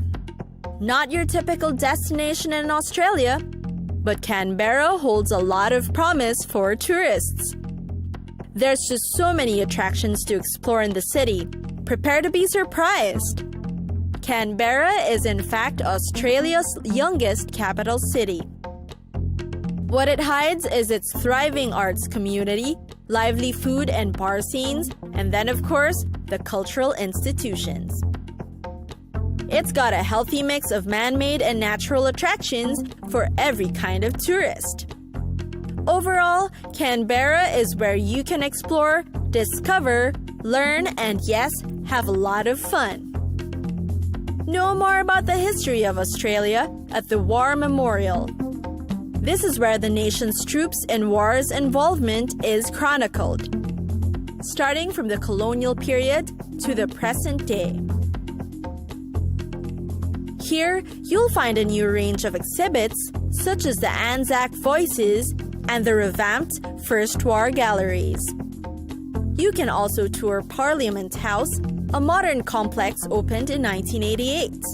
This is where you can witness the democratic process at question time in the House of Representatives or Senate. Historic and educational stops aside, Canberra's also got a funky spirit. You can experience this at the weekly Old Bus Depot markets held every Sunday. It's where you can buy the most interesting of things: hipster clothes, homeware, and yes, delicious organic produce. It's also where you can shop for souvenirs to bring home. The city is also a haven for art lovers. Small art galleries line the city, not to mention that some of the country's most important collections are displayed here. The National Gallery of Australia is the nation's preeminent public gallery, housing collections of Australian, Indigenous, and Asian art. There's also the National Portrait Gallery nearby that you might just be curious enough to check out. And then there's the Institute of Sport. Get up close and personal with elite athletes, gymnasts, swimmers, and cyclists that train at the Australian Institute of Sport in Canberra. The Institute welcomes visitors and offers tours for them. The place houses many facilities like swimming pools, tennis courts, and of course, a fully equipped gym.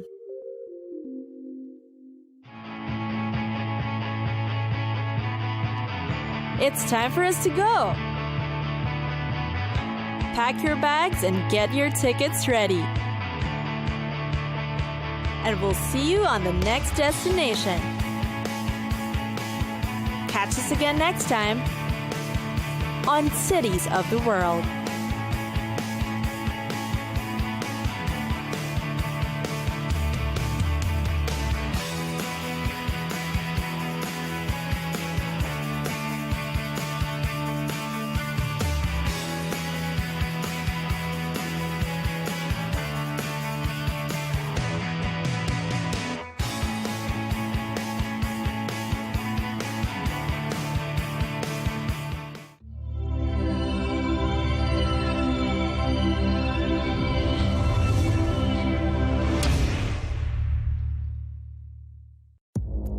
Our allies, in many cases, are worse than our enemies. Stay informed and connected with the latest international headlines.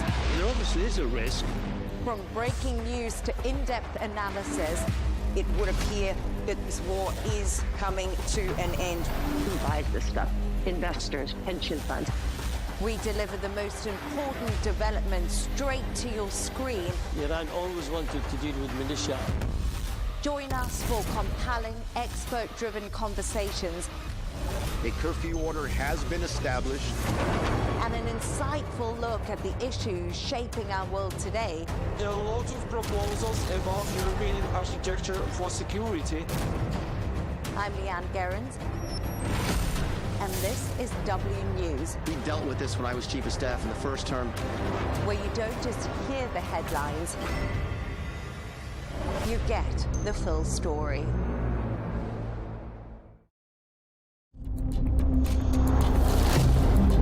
They seized our homes and refused to leave them. We launched the attack and destroyed the enemy's capabilities. There is a security concern, and this concern is related to Al-Shabaab. I opened the car window and saw my leg severed. She disappeared for a while and came back pregnant in the camp. We achieved major victories. We defeated the Al-Shabaab front and the ISIS front. It is very important that we see more embassies opening in Mogadishu. If they give us the chance, we will return here tomorrow.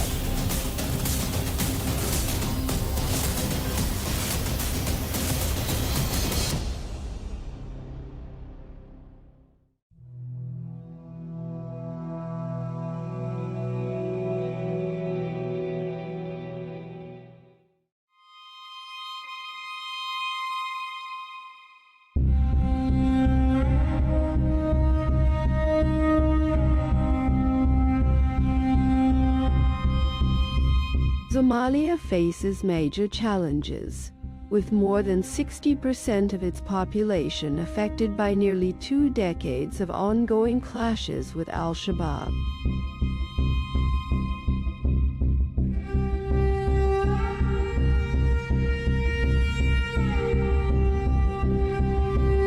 The Kawarai militia, as Somalis call it, seeks to overthrow the government and establish its own rule.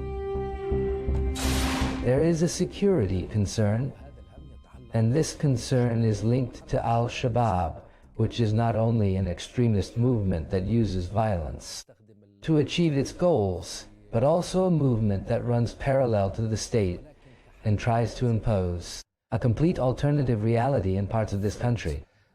واقعاً كاملاً في أجزاء من هذه الدولة.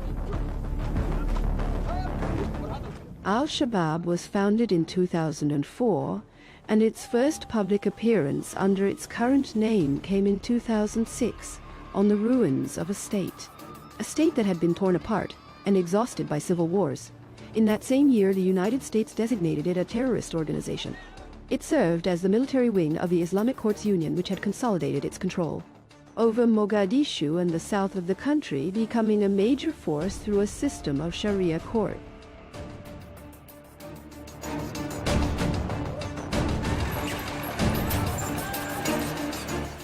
In 2007, the movement split from the Union, which had refused to remain silent in the face of Ethiopian intervention, having become a magnet for many extremist currents with backing from Eritrea. We are dealing with a Somali phenomenon that naturally crosses borders, receives support from abroad, and works to strengthen and cultivate its ties with other terrorist groups. Yet it has a distinctly Somali character. They say it is largely self-funded and entrenches its presence. Militarily, it constantly wages hit-and-run attacks and exploits clan disputes. And it exploits the lack of coordination between the central government and the regions, attacking weak positions. The movement's current emir is Ahmed Diriye, known as Abu Ubada al-Somali, succeeding Ahmed Abdi, known as Mukhtar Abdul Rahman Abu Zubair, who was killed in a U.S. airstrike in 2014. 2 years earlier, the movement had pledged allegiance to Al-Qaeda, revealing an even more brutal face. When the explosion happened, I heard that I had lost my leg. I saw thick smoke rising beneath me. I couldn't believe I was the target. I opened the car window and saw my severed leg. I panicked at the horror of what I saw. I jumped out of the car and crawled 4 or 5 steps. Nearby, there was an army checkpoint on the road leading to the airport. It is a heavily guarded area. I heard intense gunfire. Then the first soldier came toward me. I identified myself as a journalist because they thought I was the suicide bomber. After that, the soldiers took me to the hospital. The damage done to me is visible, but I did not bow to their intimidation and threats. I did not stop my work or my education, and I believe I defeated them. I did not give in to what they were demanding of me.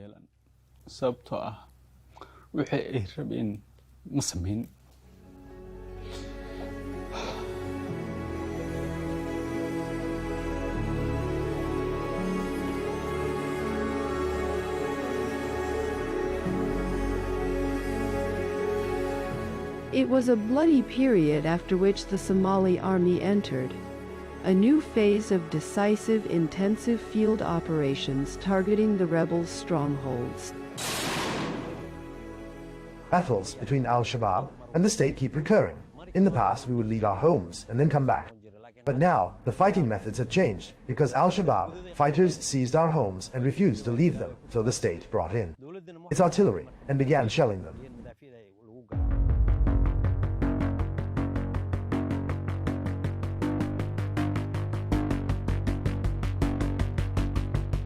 This approach began under former President Sharif. Sheikh Ahmed continued under President Hassan Sheikh Mohamud during his first term, and then under his successor, Mohamed Abdullahi Mohamed, known as Farmayo. The year 2022 marked a decisive turning point in the fight against terrorism, when the government, with the support of the PA, African Union mission, dealt heavy blows to the extremists.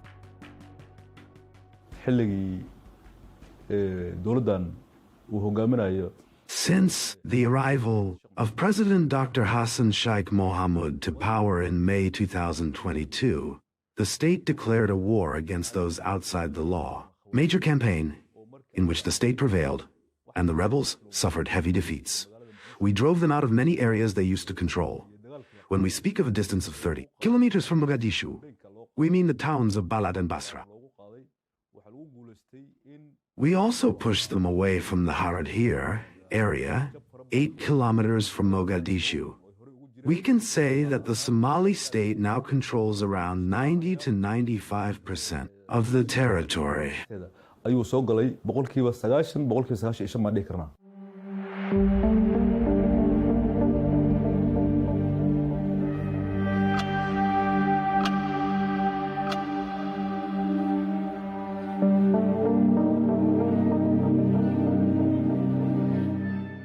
Al-Shabaab bases its strategy on choosing cities in strategic locations to serve as its strongholds. The latest area to be liberated from its grip was the town of Baria, about 60 kilometers from Mogadishu. The town served as a forward base for the group's fighters, from which they planned and managed operations against the capital and its surroundings. Baria is an important area.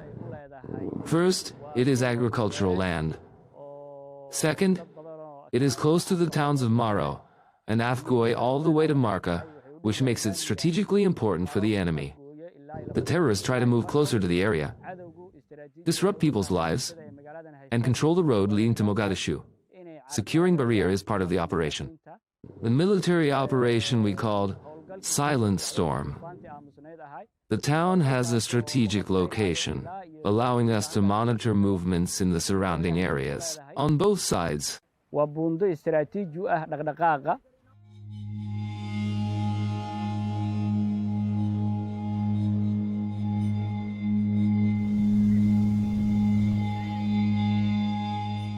Clashes have changed the face of the town after it spent a period behind the front lines. Motionless bodies bear witness to a fierce struggle, and hope is renewed for residents to return to their homes again. Shabab fighters came and ordered all the residents to leave. They told them they did not want to see any of them here. All our people want to return to their homes. If they give us the chance, we will come back here tomorrow. There is no current danger. What remains is to comb the area carefully, clear the mines they planted, and search for any remnants that could still harm people. Once we finish this important process, we will allow people to return to their homes.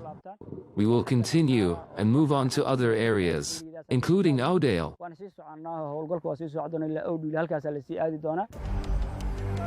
Somali clans have also stepped in after growing fed up with the extortion payments imposed on them by force.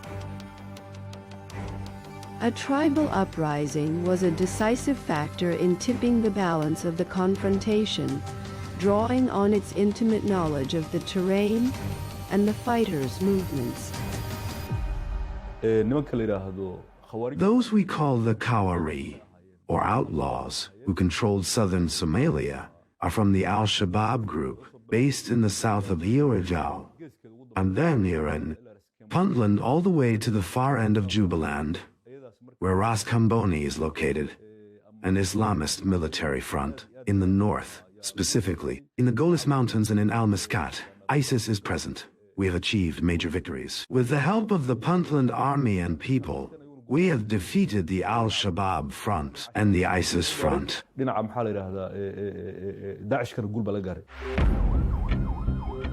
escalation peaked in March 2025, when there was an attempt to target President Hassan Sheikh Mohamud's convoy with a roadside landmine near the presidential palace.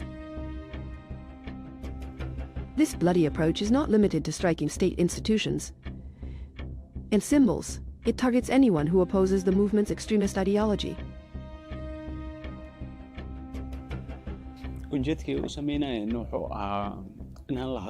They wanted to silence me, to make me keep quiet. They were targeting public figures, so that ordinary people would feel despair when they saw one or two such people killed.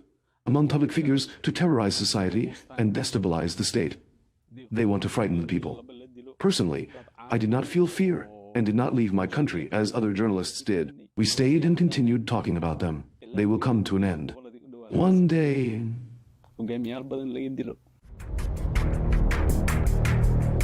Illegal, taxes, smuggling, kidnapping and extortion, money laundering and external support. This is how the movement funds its terrorist activities, providing it with around $100 million a year, according to the U.S. Treasury Department. هذا التمويل ممتد ويساعده في This funding is sustained, and it is aided by a kind of pragmatism in dealing with clans. Sometimes trying to win them over, sometimes standing against them, and terrorizing those clans, dealing with them in ways that avoid direct confrontations. Addressing this requires a great deal of work, not only from Somali society, but from the Somali state and from the country's brothers and partners. We have put in place an economic program to combat the Al-Shabaab terrorist movement, and we established a financial intelligence center to fight terrorist groups economically. We have succeeded in tightening the economic noose around them and cutting off their financial support. According to the latest reports, we have managed to close 575 accounts linked to the movement and have frozen 21 bank accounts.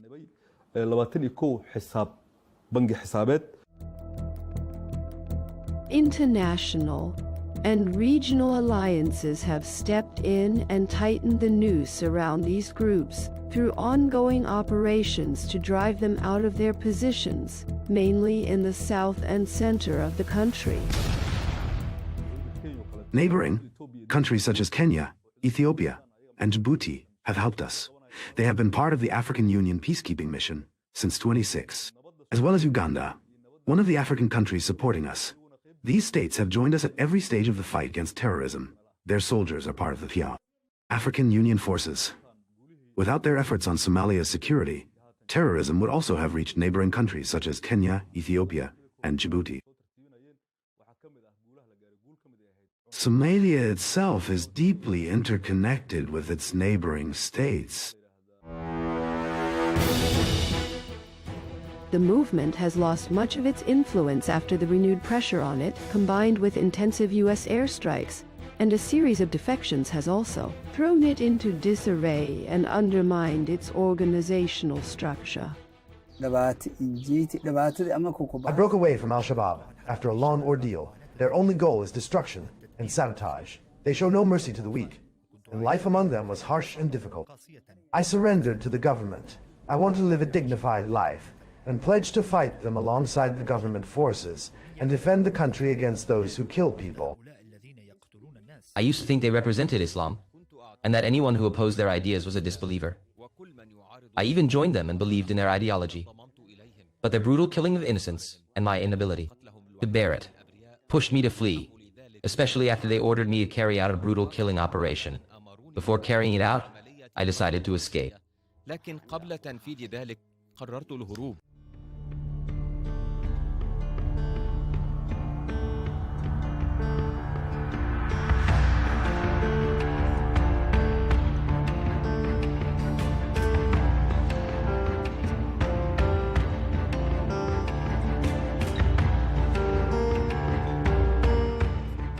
Mogadishu, which used to fall asleep to the sound of explosions and wake up to security fears and bullet marks on the walls, has now begun to regain its long-forgotten features. A cautious calm prevails under constant vigilance. Security checkpoints are everywhere, with heavy concrete barriers at the city's intersections. Military patrols monitor all entry points closely. A daily inspection routine is still present on every corner.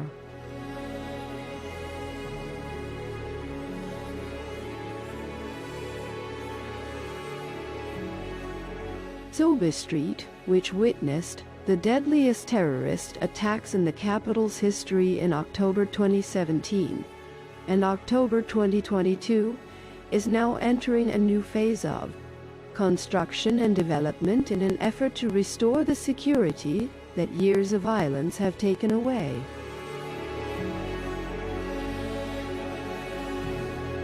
Bakara Market, one of the largest markets in the Horn of Africa and the center of economic life in Somalia.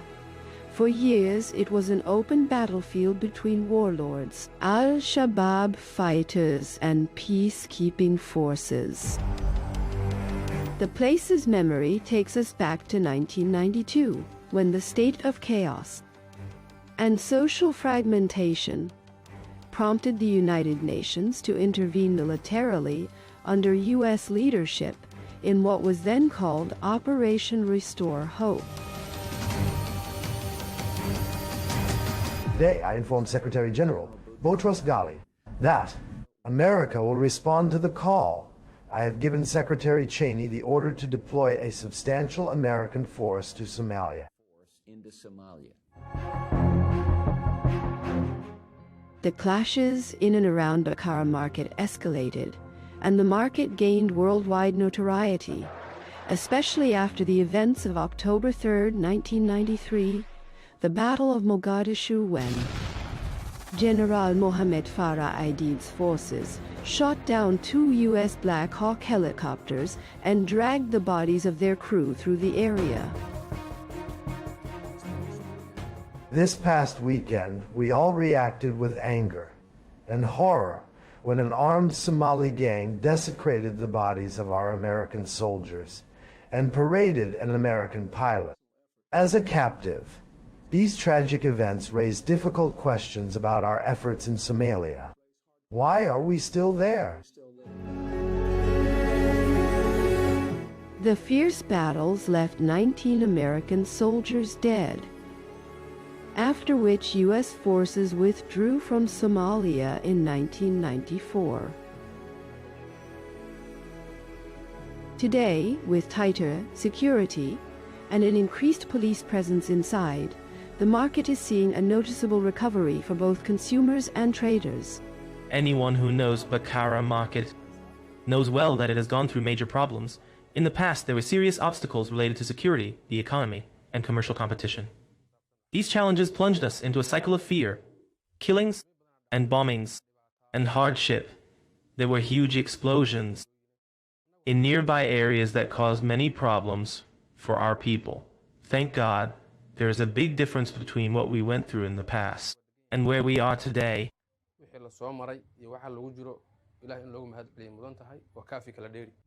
The relative stabilization of conditions has boosted commercial activity and extended to livestock markets, the backbone of Somalia's economy for centuries, the main source of livelihood for most of its people. This market was established in 2005. Large numbers of goats and sheep are brought here. Trade is going well.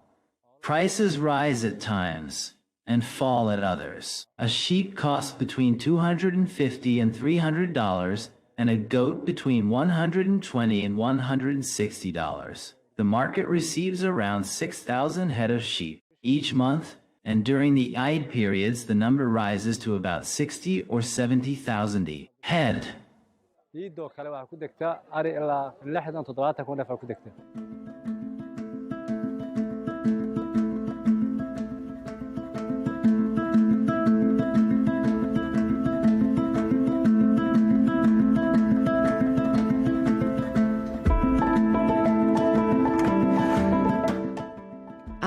Ada International Airport, named after the country's first president, is regaining its air traffic after being destroyed following the overthrow of Siad Barre's regime.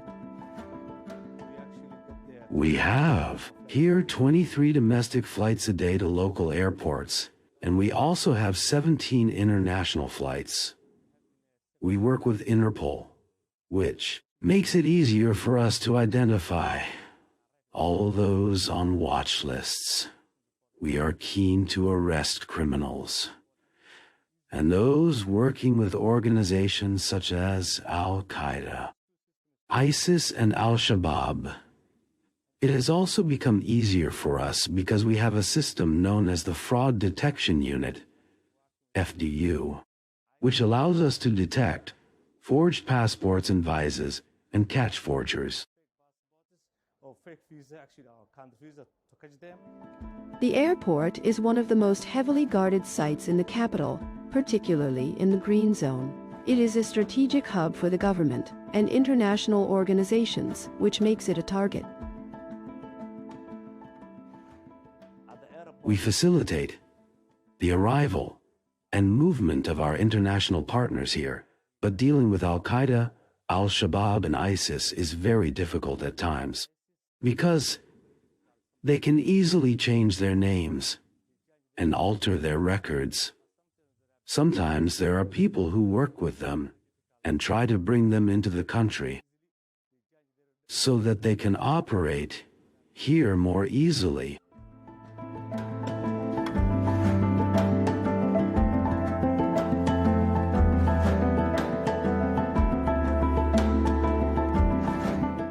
Mogadishu Port, the maritime heart of the capital, Africa's major ports despite past setbacks. Last year, Mogadishu Port became the second best port in sub-Saharan Africa. The first was also Somalia's Berbera port, and we are trying to reach first place this year. Last year's estimates indicated that more than 400 ships arrived here. And as conditions improve and peace returns to Somalia, many business people have begun to benefit, not only in imports but also in exports, for example, to Kenya, Asia, and Arab countries. This is very positive for our business community. We have also put in place an advanced system under which all incoming ships undergo thorough inspections. Everything entering through our ports is checked. Everything entering through our ports is checked. And we have one of the most modern scanning devices in the region.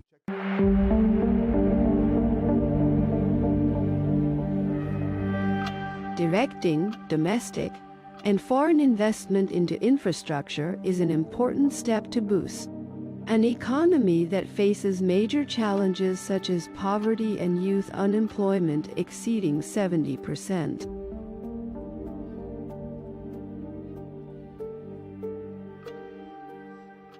In Somalia, young people make up about 75% of the population, and their ages range from 18 to 50 years old, which means that we have an overall promising human capital. Even in terms of technology, we are developing significantly compared to neighboring countries.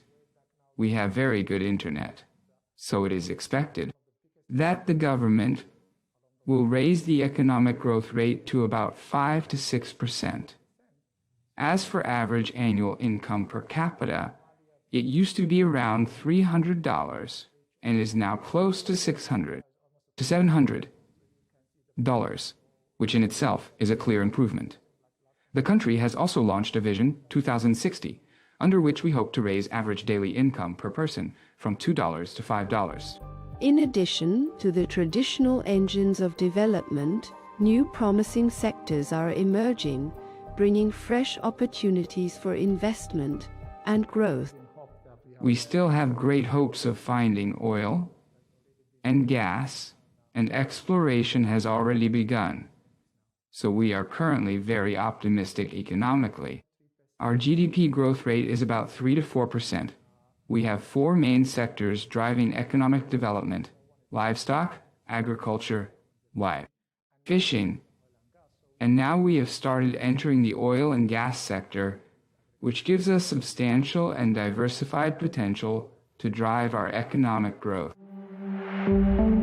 Despite the fragility of the economic recovery indicators, they have encouraged Somali investor Abdenoor Gutel to establish his project in the heart of Makkah al-Mukarramah Street, which was once the scene of bloody bombings.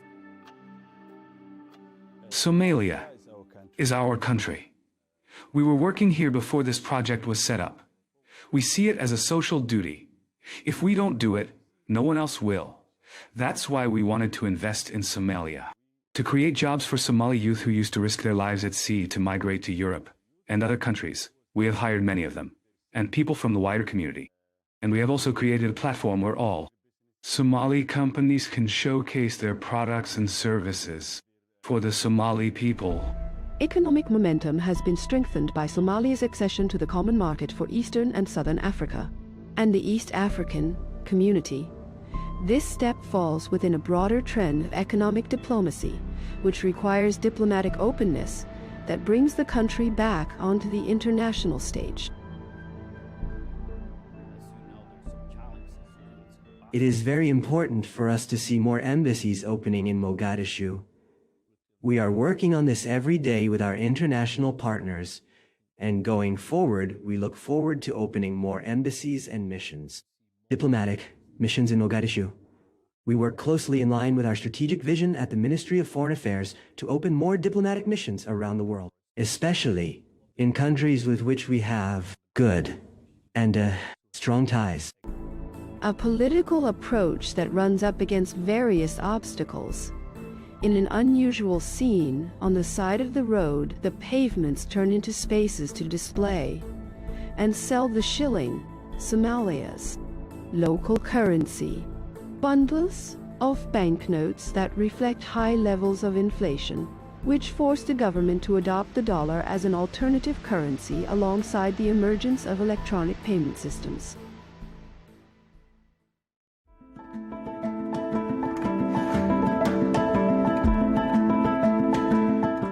Somalia's location has had a major impact on its political and economic makeup, past and present, making it a constant focal point of competition between great powers.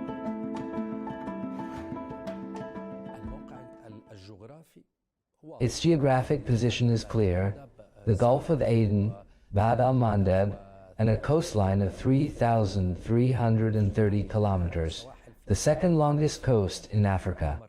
In sea lands of great importance, you are talking about a country emerging from conflict that has entered a zone of intense international competition, with multiple regional states competing over control of the maritime gateways in Africa and beyond.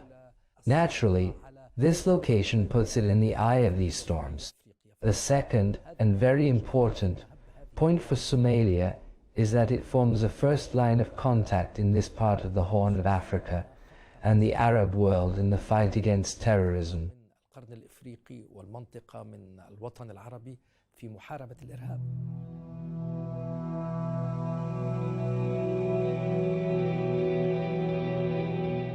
The same strategic location takes us back to a pivotal era in Somalia's history, when its unique geography in the Horn of Africa drew the interest of the major colonial powers, which redrew its borders according to their interests. After independence, Somalis began the journey of building a unified state, but successive conflicts threw Arab, African Somalia back into a spiral of fragmentation.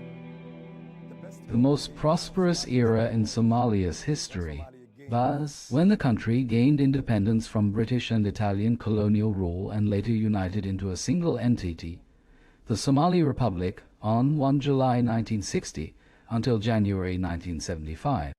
Since that date, Somalia's trajectory began to decline sharply after the military regime executed 10 Somali elders who opposed the regime's so-called family law, legislation that sought to impose legal measures of a secular nature.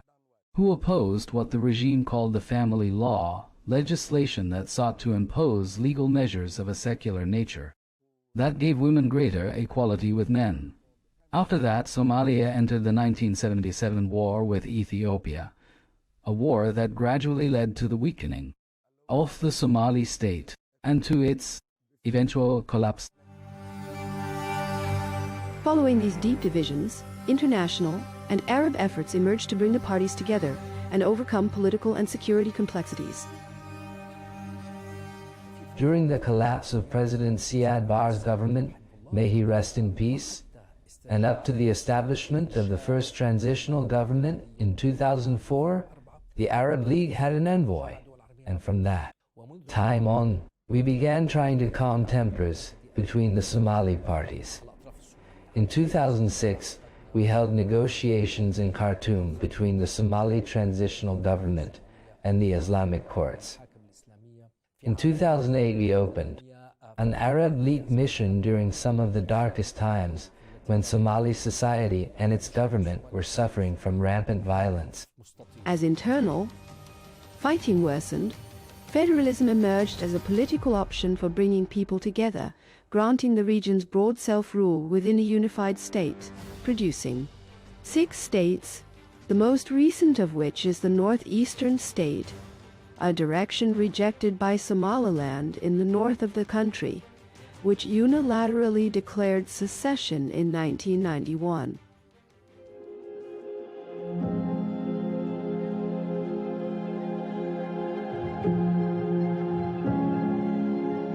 Today, this African country stands in the middle, seeking a delicate balance between its internal obligations and the pressures of geopolitics. From a geopolitical perspective, our core vision is to work closely with all our partners, including our neighbors, because every challenge we face. As a government, we see as an opportunity to cooperate with states that are serious about working with us on the basis of respect for our sovereignty, our unity, and our national and international interests. In the outskirts of the city, tin shack neighborhoods appear as a forced refuge for thousands of families fleeing conflict zones. Most live on limited means amid a total absence of infrastructure and basic services. A fragile social fabric further burdened by an extreme climate. It struck local community, stability, and left nearly 4 million people suffering from food insecurity out of a population of 19 million.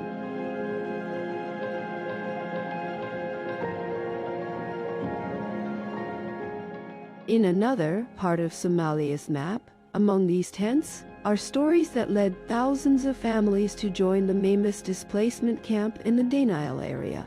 Hassan Ibrahim was one of those who left Baidoa in south-central Somalia during a mass displacement of more than 700,000 people.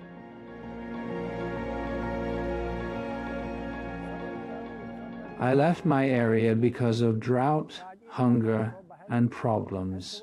We've been here for 4 years. We have nowhere to go and cannot find good work. I used to farm and herd livestock. My wife, my children, and I fled after our animals died because the pastures dried up. We came here suffering from many problems.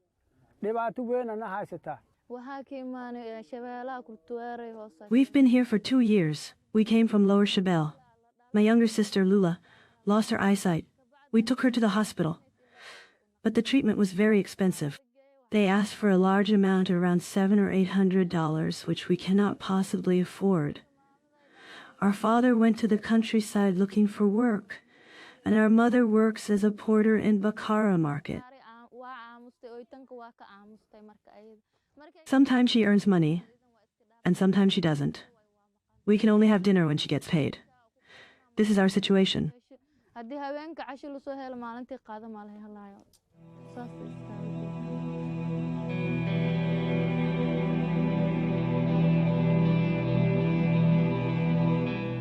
Forced movements with different causes, yet all meet at one point, the struggle for survival. The number of people here is large. They came from the regions of Middle Shabelle and Lower Shabelle, from places like Bay and Bakul, and all the areas beyond Afgoy, Kurioli, and Shalambud. Water shortages and clashes pushed them to come to this camp. Last week I was told that one woman suffered a psychological breakdown because of the fighting. She disappeared for a while and returned pregnant to the camp. There are also some wounded who were hit by gunfire.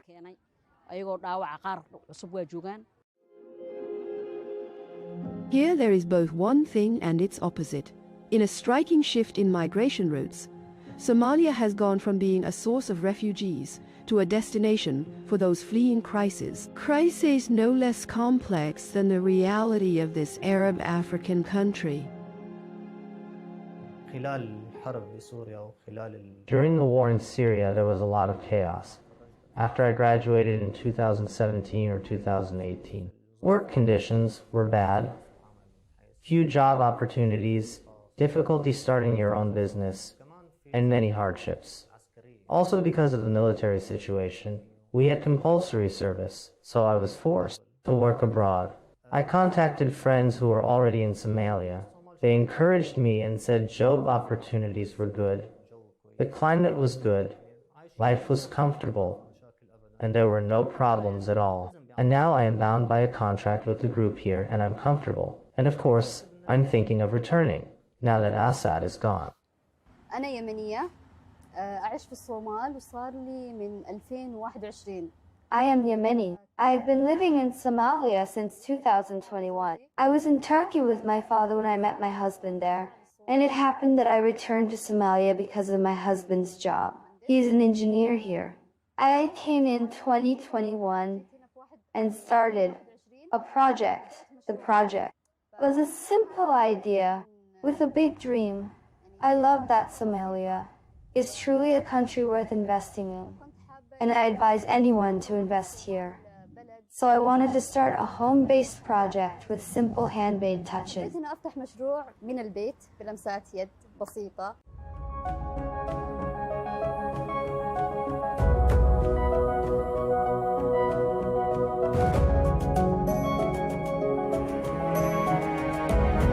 Somalia today stands at a crossroads between the legacy of old conflicts and a serious opportunity to rebuild beyond the era of state collapse. Somalia's story may shift again given the current situation, and as the model of direct elections appears on the horizon, promising new rules with no war and no division. We have to take care of our people, and we're going to take care of our people first.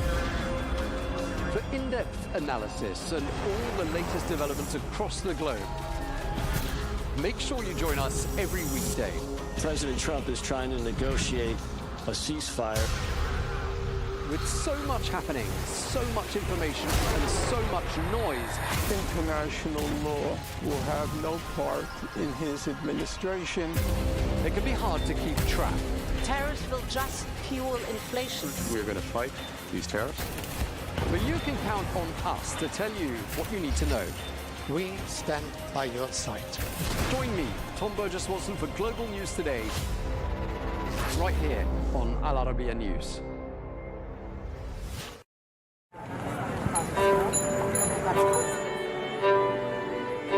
People think that we launder money, but actually we make money black. It's a weird law. They call it gedoogbeleid, like this. that is the law. So they say, okay, bye, but don't let us see you.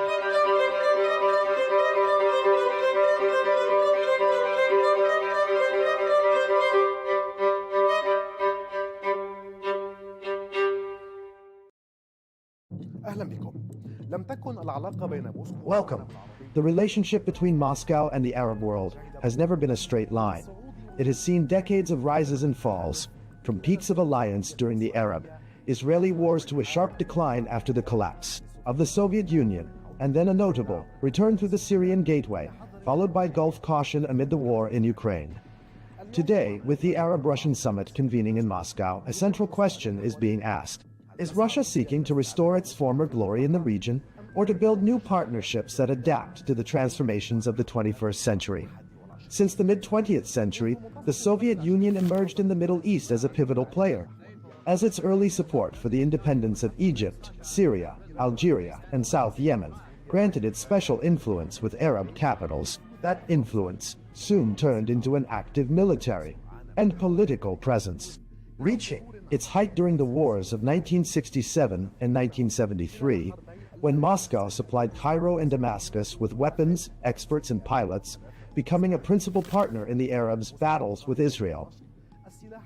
In that period, the depth of the alliance with Cairo was embodied in a historic visit by Soviet leader Nikita Khrushchev to Egypt in 1964, where he joined President Gamal Abdel Nasser to celebrate the diversion of the Nile as part of the Aswan High Dam project.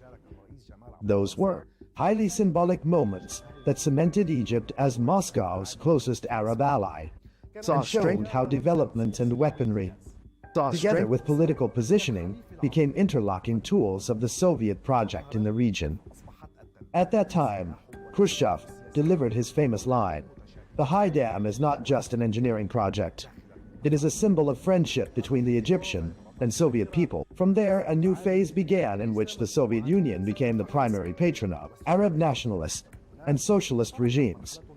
But that alliance gradually began to crack through the 1970s, when President Anwar Sadat rose to power following the death of Nasser. Sadat sought to free his political and military decision-making from Soviet dominance and to pave the way for a rapprochement with the West. In 1972, he took a stunning step by ordering the expulsion of around 20,000 Soviet military experts and advisors from Egypt, a moment that marked the great rupture between Cairo and Moscow. And although cooperation in arming the Egyptian military continued up to the October War, what followed, the signing of the Camp David Accords and Cairo's opening to Washington, effectively ended the Soviet presence in Egypt and pushed Moscow to seek alternatives in Syria, Algeria, and Libya to compensate for the loss of its largest Arab ally, with the Soviet Union's collapse in 1991. Russia's presence in the Middle East receded, and Moscow withdrew from bases and ports that had underpinned its influence for 5 decades. With the dawn of the 2000s, Vladimir Putin redrew the compass of Russian foreign policy, seeking to regain influence lost with the Soviet collapse. Military cooperation revived with Algeria, Egypt, and Syria, and economic channels opened with the Arab Gulf in energy and grain, restoring Moscow's bridges of interest with the region. But the major shift came with the Arab uprisings of 2011, when Moscow saw a chance to cement its presence. Its direct military intervention in Syria in 2015 restored to it key strategic levers, most notably the bases of Tartus and Memim. This intervention reinforced Russia's image as a protector of its allies. Yet at the same time, it raised caution among Arab capitals trying to balance relations between Washington and Moscow. Saudi Arabia, the UAE, and Qatar viewed Russia's military presence in Syria as deepening Iranian influence and keeping Assad in power.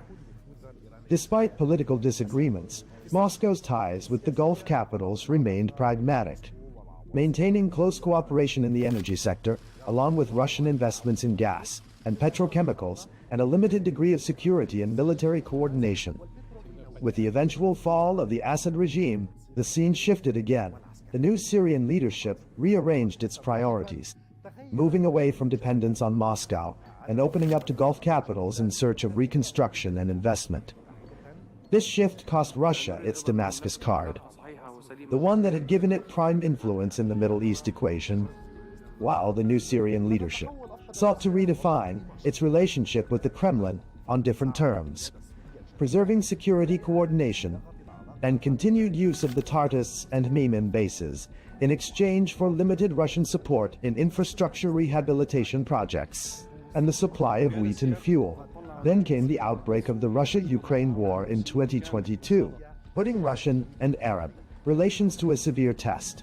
Saudi Arabia, the UAE, and most Gulf states adopted a policy of neutrality, maintaining oil cooperation with Moscow, while on the other hand, Egypt and Algeria continued their economic and military partnerships with Russia despite Western pressure. But Western sanctions affected grain and fertilizer trade and energy prices, driving several Arab countries to seek a careful balance between their interests with Moscow and their need for Western partners.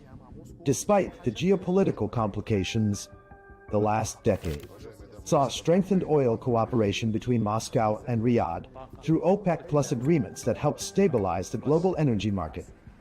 Mutual investments also expanded in petrochemicals, agriculture, and religious tourism, with high-level visits between Russian and Gulf leaders keeping communication lines open even at the height of crises.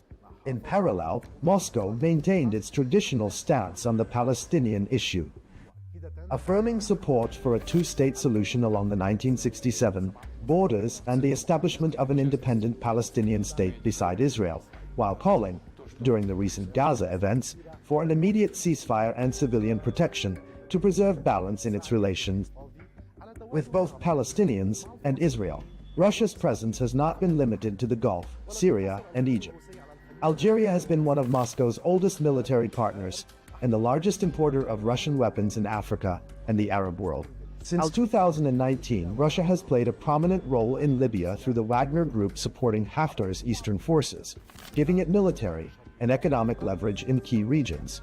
In Sudan, there was the 2020 signing of a preliminary agreement to establish a naval logistics base at Port Sudan, not yet implemented because of political circumstances. Meanwhile, Russia has remained a major arms supplier to Sudan. In Tunisia and Morocco, cooperation centers on agriculture, trade, and tourism, while in Lebanon, Moscow's influence is confined to the energy and offshore gas sectors. Thus, over 7 decades, Russia has shifted from a strategic ally of Arab nationalist regimes to an oil and investment partner for the Gulf states, and finally to a party in confrontation with the West, one that directly impacts the Middle East stability. Today, with the Ukraine war still raging, Arab capitals face the challenge of mediating between East and West, while Moscow strives to entrench its footing in the region despite global isolation, and to deepen cooperation with Arab countries in economics and energy. In this context, attention turns to the Arab-Russian summit, on which Moscow hopes to represent itself as a principal actor in the Middle East, and to broaden its political and economic partnerships with the Arab world amid a phase of profound regional and global transformation.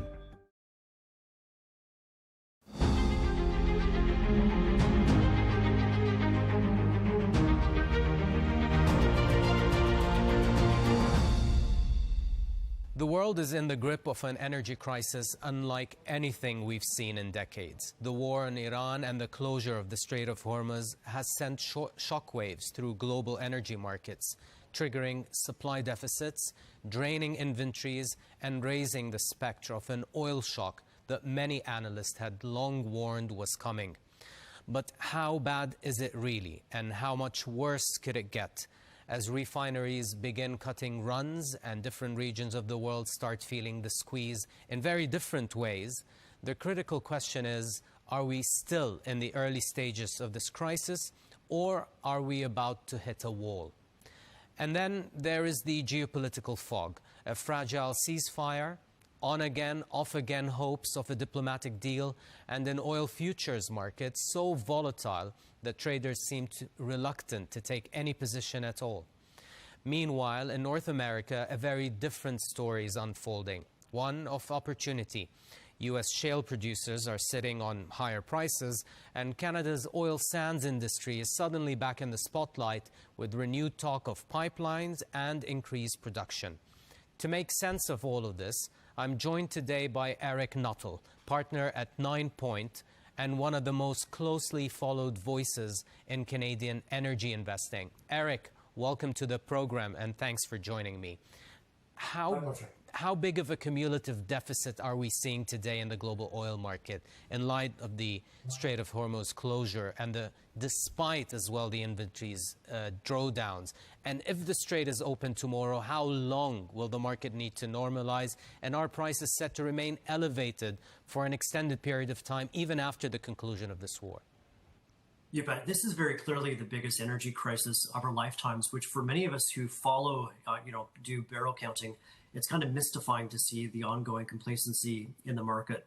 Our numbers, and we just had Saudi Aramco confirm this over the weekend, we've lost roughly 1 billion barrels of forfeited production already.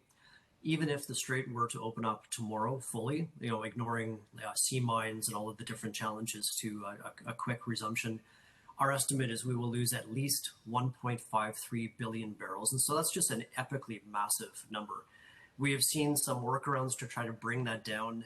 We've had Saudi Aramco flowing more barrels to the west. We've had the Emiratis flow more barrels to the east. We've seen some refinery cuts. We just had the Prime Minister of India announce mobility constraints, requesting people work from home, etc. So kind of a flashback to the COVID era. But we still have global oil inventories falling dramatically. There's a bit of a misnomer in terms of how many barrels we can potentially lose for the system to be okay.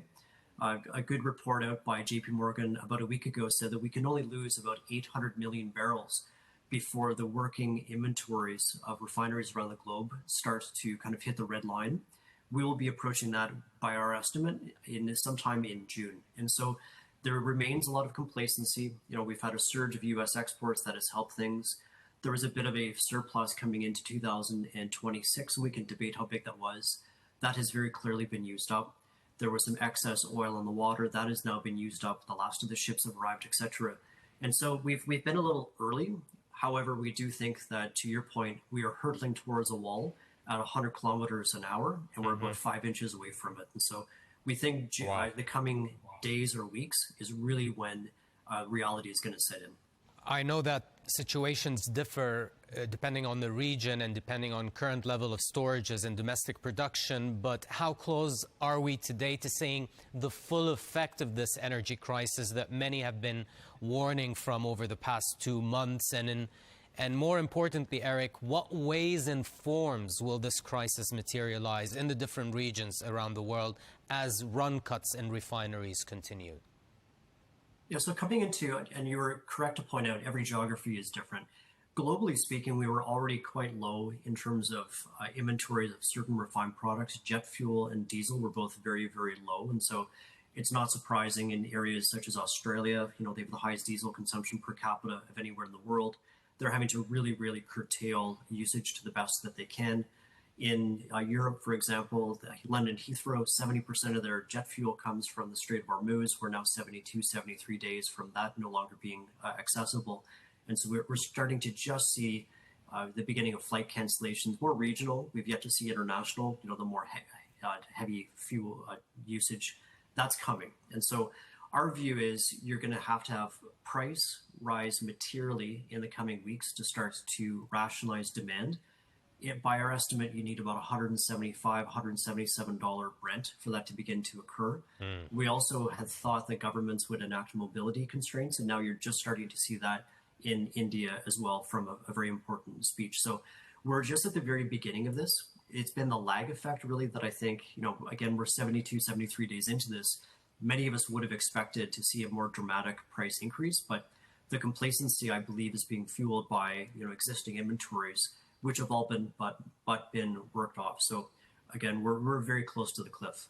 The ceasefire is largely holding, but it is fragile. We've seen the Iranians and Americans exchanging fire just last week, but oil prices have retreated from their highs on renewed hopes of a deal to end the war.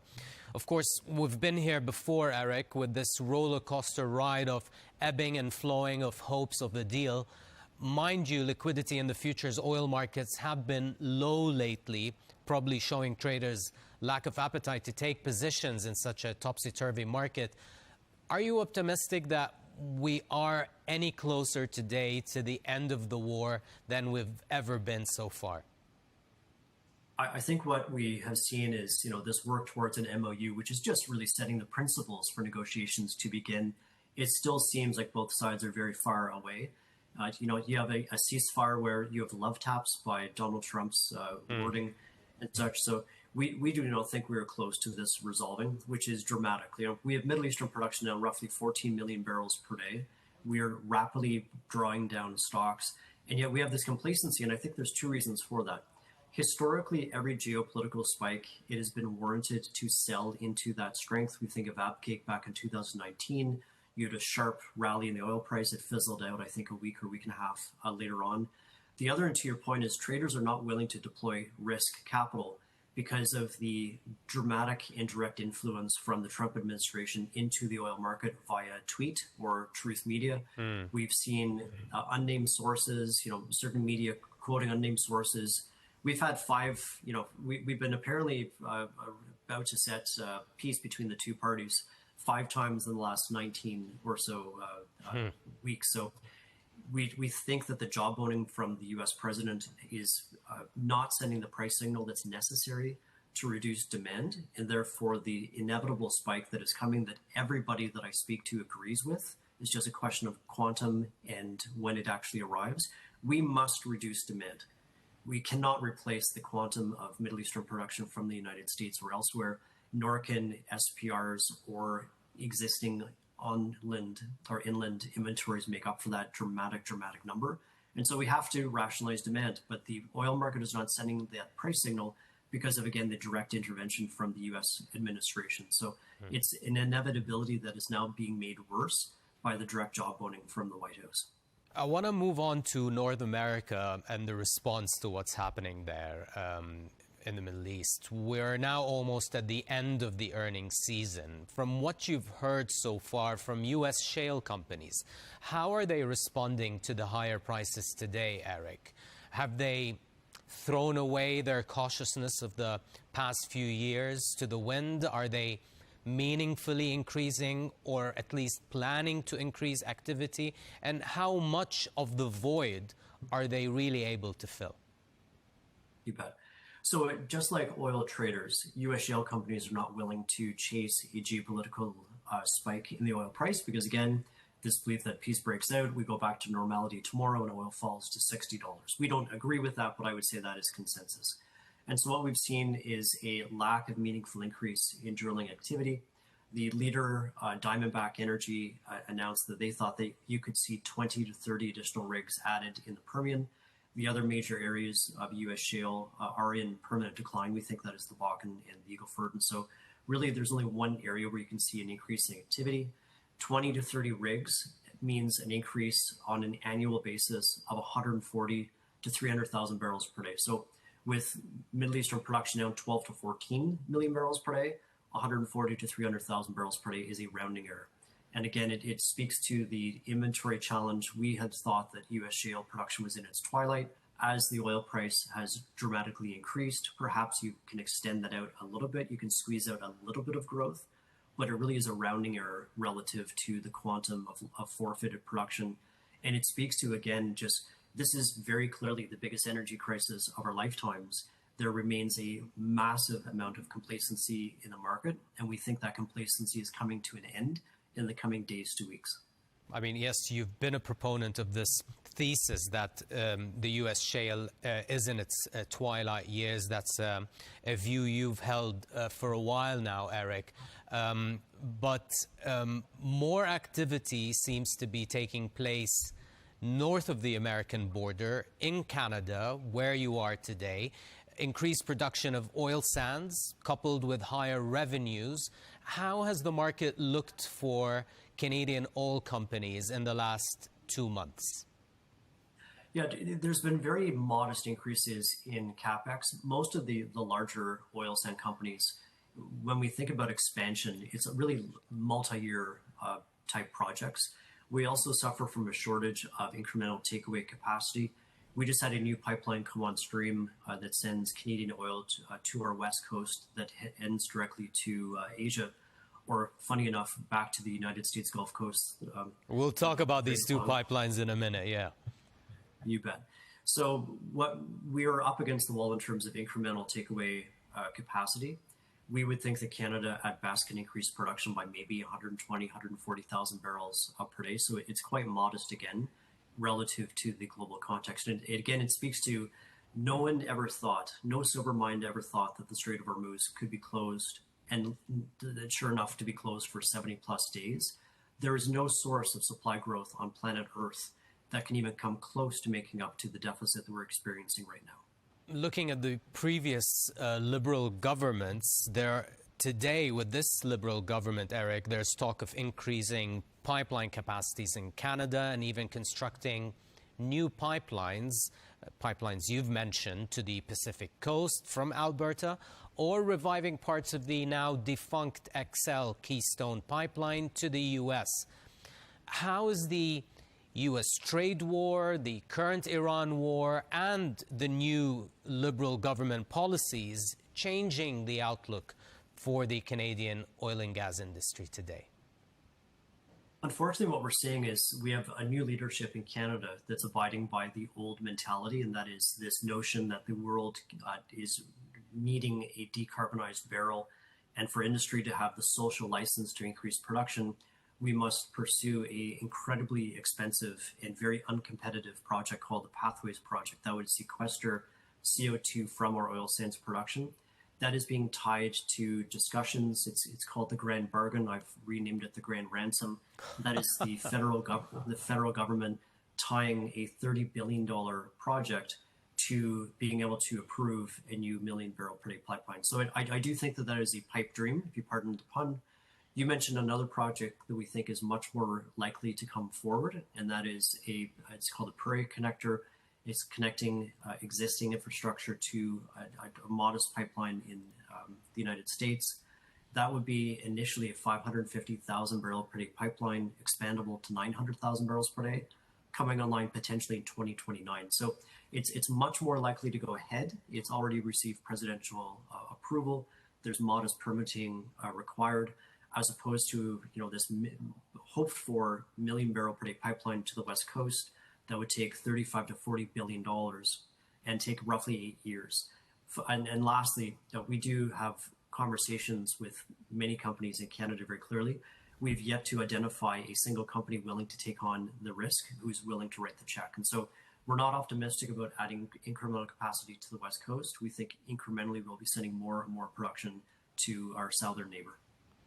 So, Eric, just finally, where do you see Canadian oil production by the end of the decade compared to where it is right now? Yeah, so roughly 4 years, we'd be looking at about a 500,000 barrel per day increase. That is massively contingent on expanding the throughput capacity on existing networks. We have roughly 700,000 barrels per day of expansion projects that I would say are fairly low risk, that are coming online in step change, incrementally every year. So despite our massive resource, we've yet to see meaningful action from the part of our, quote unquote, new government. There's been a lot of talk. There's been very little action, and that is really constraining the potential for Canada to meaningfully increase our production. Well, it's always good to have you back on the show. Eric Nuttall, partner at 9 Point from Toronto. Thank you so much for taking the time and joining us.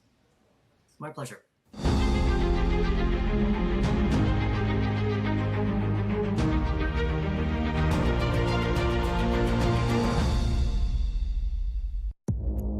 Our allies, in many cases, are worse than our enemies. Stay informed and connected with the latest international headlines. There obviously is a risk. From breaking news to in-depth analysis, it would appear that this war is coming to an end. Who buys this stuff? Investors, pension funds. We deliver the most important developments straight to your screen. Iran always wanted to deal with militia. Join us for compelling, expert-driven conversations A curfew order has been established. And an insightful look at the issues shaping our world today. There are lots of proposals about European architecture for security. I'm Leigh Ann Gerrans, and this is W News. We dealt with this when I was Chief of Staff in the first term. Where you don't just hear the headlines, you get the full story.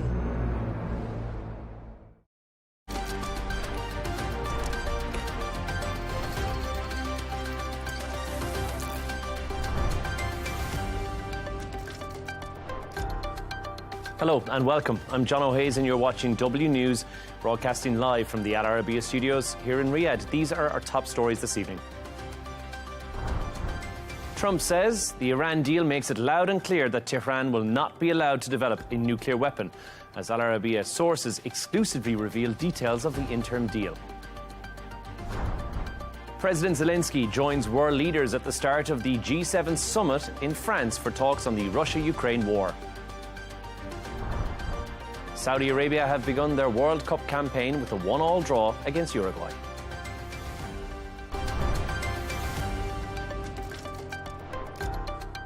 We're starting the show with breaking news. Al Arabiya English sources have obtained a copy of the 14-point agreement expected to be signed on Friday between Washington and Tehran. I'm going to read some, but not all, of the points from that document. The Islamic Republic of Iran and the United States, together with the allies in the current war, declare upon signing this memorandum of understanding an immediate and permanent end to the war on all fronts, including Lebanon, and undertake that from now on they will not launch any hostile action against each other and will refrain from threat of use of force against each other. The final agreement will confirm the provisions of this article and the remaining articles. From Article 3 of that, the Islamic Republic of Iran and the United States undertake to negotiate and reach a final agreement within a maximum period of 60 days extendable by mutual consent. Number 4, immediate signing of the Memorandum of Understanding. The United States will lift the naval blockade and prevent any interference with obstruction against the Islamic Republic of Iran and restore traffic within a maximum of 30 days to its full capacity. The traffic of ships shall be proportional to pre-war volumes of traffic on the part of the Islamic Republic of Iran. The United States also undertakes to withdraw its forces from surrounding areas within 30 days after the final agreement. On to number 8. The Islamic Republic of Iran reiterates that it will never produce a nuclear weapon. The Islamic Republic of Iran and the United States have agreed that the fate of the enriched material and the fate of all other mutually agreed nuclear-related issues, including Iran's nuclear needs, will be adequately addressed in the final agreement. The final agreement will confirm the provisions of this article. Number 9. The Islamic Republic of Iran and the United States agreed that pending a final agreement, they will maintain the status quo and Iran will maintain the status quo in its nuclear program, and the United States will not impose new sanctions on Iran or strengthen its forces in the region.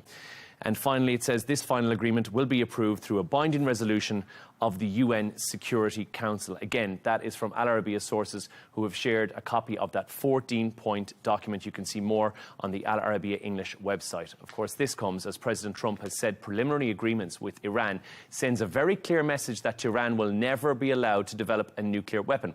Speaking at the G7 summit in France, he's defended the framework deal and actually rejected reports that Washington would invest money in Iran. Have a listen to this. The one thing that's happening that's of note, frankly, the only thing that really matters to me, is Iran will never have a nuclear weapon. And it says it loud and clear. They're not going to develop it, they're not going to buy it, they're not going to do anything with it. And if they do, they suffer unbelievable consequences. Not just a little bit like, I won't even tell you the consequences. But the consequences are the ultimate consequences. And with that being said, I hope we have a very good relationship. But the biggest thing is they will not have a nuclear weapon. And that's the reason I got in, and that's the reason I agreed to sign. They will not develop, purchase, buy, or any other thing. They're not going to acquire a nuclear weapon. If they do, all hell will rain down on them. And they're not going to do that. For more on this, I'm joined by Errol Markov, who's the spokesman for Republicans overseas, who joins us from Detroit. Errol, as we said, Vice President J.D. Vance said this memorandum of understanding, which we've now, I'm not sure if you heard, obtained a copy of this. It is a page and a half long. It is remarkably short for something that we believe is designed to end this war. How confident are you that this is going to be the framework for lasting peace?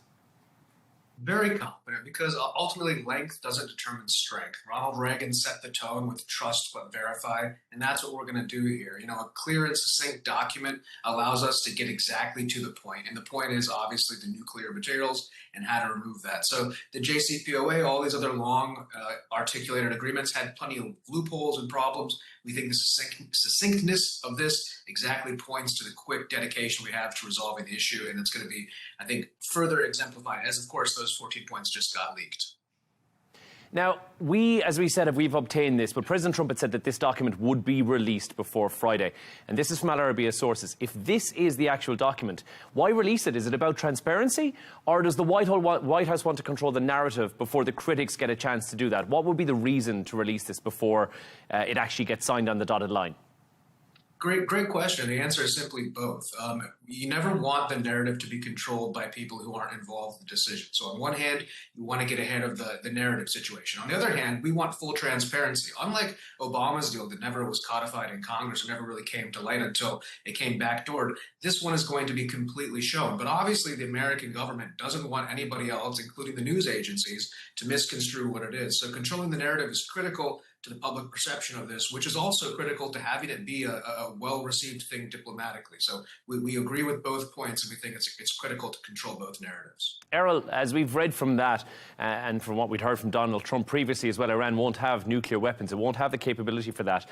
The question is, we don't know exactly how Iran's nuclear program will be monitored going forward. So is it reasonable to ask people to trust a deal before they've actually seen the details of what's in there? Because again, we don't know what's stockpiled, we don't know what's in there, and we have to rely on the trust and transparency that we hope that Iran would show going forward. Well, look, it is absolutely fair to question any deal with Iran, and nobody should blindly trust it. Skepticism is healthy. In this situation, though, you have a verifying architecture that's going to come out of it. And I think when you have somebody like Donald Trump, somebody who's made deals across the Middle East, peace deals, economic deals, personal business deals, he's a deal maker, he's our commander-in-chief, and he's the person who set the tone for this. So in that case, while we want to trust but verify, at least in the case of this administration, it would behoove everyone to trust the man who has committed his entire life to making deals to deliver on this most important one to him. Errol, let me read point number 6 from this document that we've obtained. Again, Al Arabiya sources have provided this document to us. This is not the officially released document for this MOU. The United States undertakes, together with its regional partners, to create a comprehensive plan agreed upon by both parties for the rehabilitation and economic development of the Islamic Republic of Iran, while ensuring financing of at least $300 billion. The implementation mechanism of this plan, as part of the final agreement, will be formulated within 60 days. We had that denied initially from White House reports in that there was no money that going to be giving towards Iran. Was it inevitable there was going to be something in there that was going to give some level of repatriation, I don't want to call it back, or remuneration back to Iran in terms of the deal going forward? I think the biggest difference is it's not going to be a gift without any contingencies, which is what the Obama administration did. A $300 billion global fund to redevelop parts of Iran, that's economic integration. That shows what the U.S. is always trying to do with its enemies in every facet, is to ultimately entangle them in the octopus of the U.S. financial system. So in respect to how it plays optically, we need to separate that it's not a gift, there's contingencies, and ultimately redevelopment, of course, is something that's going to integrate the region back with Iran, hopefully to bring them to be a better neighbor and partner to the Gulf, which they have, of course, brutally attacked. Errol, all the signs in this and everything that I'm reading here indicate that this is a better deal than the 2015 deal. What are the things are you expecting, or what is in here that you thought, yes, this is an America First style deal? This is the kind of deal that Trump will go in there and take as a win? For us, it's the permanent restrictions, no expirations. That's critically important. That's what Obama gave them. He gave them expirations and sunset clauses, which allowed them to reach up to 60% and then fade away. Ultimately, also, we're going to have the Congress involved. We're going to bring this to a vote and have it codified in the United States, as well as the UN Security Council. And that's America First, because that's making sure that this is a lasting agreement and not something the next generation come in and just wipe away. And ultimately, the proxy behavior that Iran has conducted itself in, that's sort of coming to an end. And you see that America is detaching itself in some ways and giving power to regional players, not just Israel. And so I think because of all that, you're looking at America, looking at everybody as an equal player here, rather than the 20th century viewpoint, which was slightly skewed. Errol, there's a point in here, number 4 as well. Upon the signing of the MOU, the United States will lift the blockade and prevent any interference or obstruction against Iran and restore traffic within 30 days to its full capacity. This is the sticking point, isn't it? This is the Strait of Hormuz. This is the problem that we've been talking about since the get-go on this. And this arguably may be probably one of the, aside from the nuclear halt to nuclear armament, this is probably the biggest win out of this 14-point document more than anything else. Oh, I absolutely agree, because everything is obviously tied to the price of energy. If you buy an Apple, it's tied to the price of refrigeration, transportation, and all of these things which are tied to petroleum prices. This is going to unlock the world economy, which has been through quite a 3-month tumultuous period. But you have oil prices at 3-month lows now. That's going to start going down. It's going to bring peace and stability. And obviously, this is going to bode well for other U.S. strategic interests, whether that be in Cuba or ending the war in Ukraine. So all of it is kind of together. Energy is tied to everything. And when you bring down the price of energy, ultimately you bring down escalation. Errol, President Trump has been discussing this deal, as you can imagine, at the G7 summit. This gathering brings together world leaders. It brings them together as peers. And Trump very often dominates the conversation, sets as much of the political narrative as possible when he's in the room. How important is this deal to just hammer home how crucial the US is when it comes to the grand political theatre scene? Oh, critical, very critical, because the G7, self-admitted, is sort of an archaic institution in some respect. Mark Carney said it himself in terms of the economic power per capita, it's there, but global economies are changing. So for the United States to walk into a room of people who have basically achieved nothing diplomatically or militarily in 50 years and shown that he could have steamrolled the situation, pulled a deal out of the hat and brought it back and with something to actually show them, I think it shows Europe and it shows these G7 economies that the United States not only is the top dog here, but they're here to deliver results for the world economy. And if we all work together to weed out bad apples, as opposed to just making America do everything by itself, this might have been even more successful and much quicker than it already had been done by the president. Errol Markov in Detroit. There we must leave it. Thank you so much for joining us. Thank you for having me. Let's continue this conversation. We're going to speak to Zafar Nawaz Jaspal, who's a professor of international relations at Quadi Azam University in Islamabad. Professor, thanks for joining us. We saw today President Trump standing alongside Qatar's emir, praising the country's role in these negotiations. Pakistan, of course, has also been credited hugely with helping broker this deal. Is this now moving to become a joint diplomatic effort between Pakistan and the Gulf states to get the final agreement over the line, now that we do have this 1.5-page document as a starting point, as an MOU? It's a reality. From the very beginning, Pakistan engaged the Arab Gulf states. When we were mediating, when we were facilitating, we tried to engage the Arab Gulf states, including Qatar, so that they will not retaliate when Iran was firing on it. Pakistan has a good relation with all these states in the Persian Gulf. So that's why if we were engaging in the last phase of these negotiations, Qatar emerges as some kind of a also facilitator. So in this context, one cannot rule out Qatar's role in this deal or others who refrain but not openly coming up, their contributing in finalizing this deal. Professor, what do you make of this from point number 6, again from this Al Arabiya obtained 14-point document, which we believe to be the MOU, which will be signed on Friday? The United States undertakes, together with regional partners, to create a comprehensive plan agreed by both parties for the economic development and rehabilitation of Iran and ensuring finances of $300 billion. The mechanism of that has not been agreed, but it will be formulated within 60 days. What is your take on that? That is a lot of cash going towards Iran. I think it's a confidence-building measure. It's a confidence-building measure between Iran and the Gulf states, the Arab neighbors. It's a confidence-building measures between the Iran and the United States. Because Iran has suffered a lot in the war, and in the last 1.5 years, because of blockade, its economy has been shattered. And naturally, they have to give a breathing space to Iran. And at the same time, the deal makers have to sell something to the people. So that's the reason when you talk about it. And my understanding is that the UAE, Qatar, Kuwait, and all these countries, they need a peace in the region. Otherwise, they will be sinking in the poverty. So that's why they are talking about this kind of a deal where conflict management moves towards the conflict resolution, especially when all are the stakeholders because of the economic matter. I want to bring your attention to point number 11 here as well, Professor. The United States undertakes, in light of the progress of negotiations towards a final settlement, frozen or restricted funds and assets of the Islamic Republic of Iran will be released and made fully available. Again, I'm paraphrasing that from the 14-point document. And this, again, is a win, I guess, for Iran more than anything else. And this is something for them to take back and to celebrate. Would you think that that's the reason why that is inside this 14-point document at this early stage of the MOU?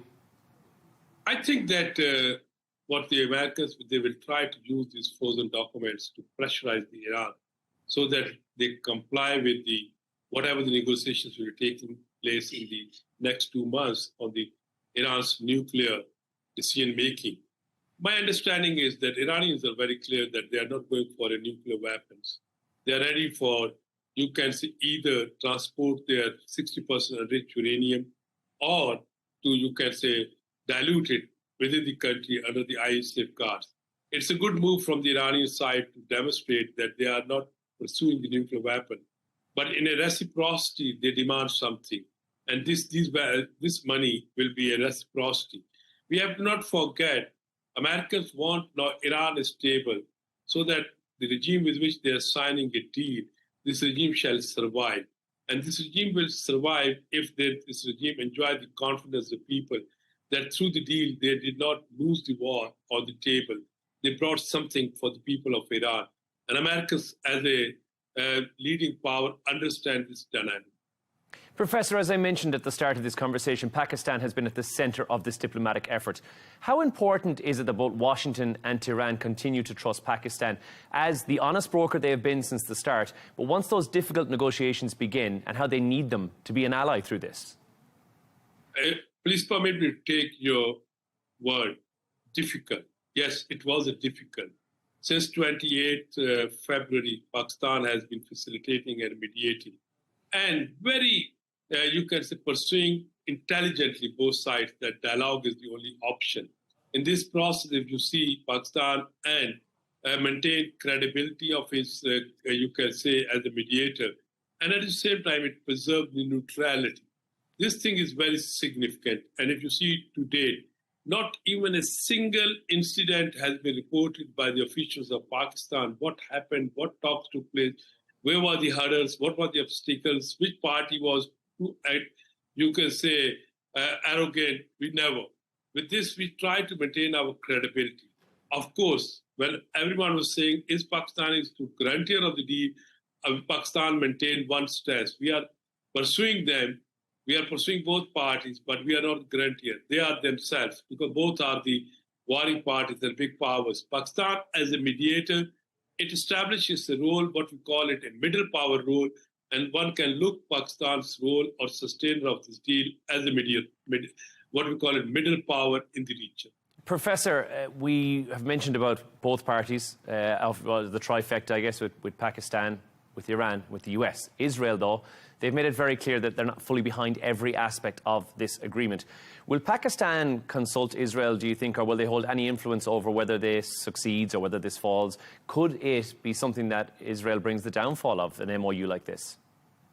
That's why I say this deal, I'm very much optimistic, but I use the word cautious optimist, because Israel is not part of this deal. Yes, Americans are consulting with them, but Pakistan is not part of this consultation. Pakistan has no connection with Israel, and it's an open secret. And Israel is very much trying to derail, and many people told us here, and it seems, according to empirical data, that when Israel was increasing its firepower or striking in Lebanon, it was trying to scuttle this deal, because Iranians from the very beginning demanding comprehensive ceasefire, including a ceasefire in Lebanon. So in this context, we are only communicating to the Americans. You have to fulfill your promise that Israel will stop its aggression in the Lebanon, what the Iranians are demanding. And Professor, before I let you go, if this agreement is to become a permanent peace deal, what is the single hardest issue to get over the line in order to take this from an MOU to a full-on peace deal that we can hang our hat on and say it's done? Peace in Lebanon, peace between the Lebanon and Israel, peace between the Israel's, or you can say stopping of Israel from this militaristic strategy in its left and right, Gaza and Lebanon.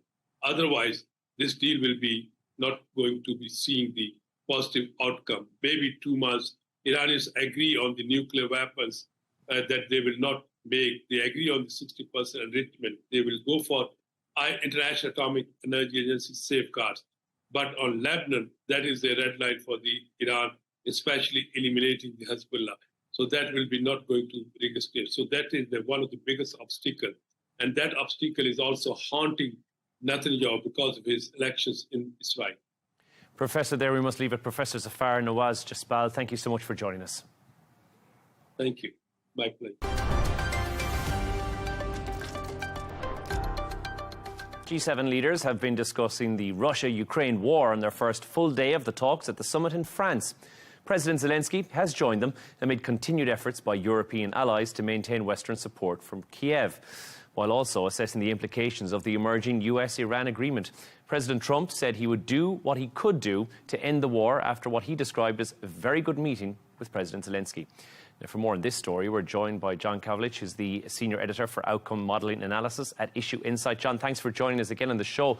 World leaders, as we're seeing, arriving to where you are in Evian in France right now, expecting Ukraine to dominate the agenda before they landed. And now this US-Iran agreement has, it seems, completely changed the entire conversation. The G7 has seemed to have found itself with a very different agenda all of a sudden. G7 always has a habit of not living up to its potential. And that's because, as a group of 7 plus 2 representatives of the European Union, it's anything that comes out of it is always based on the lowest common denominator. It's based on the one who doesn't want the most, and that's who they have to appease. And in this particular case, with the U.S.-Iran agreement, everyone here knows it's not a final agreement. It's not a peace treaty. It's an interim agreement. It's an agreement to get to another agreement.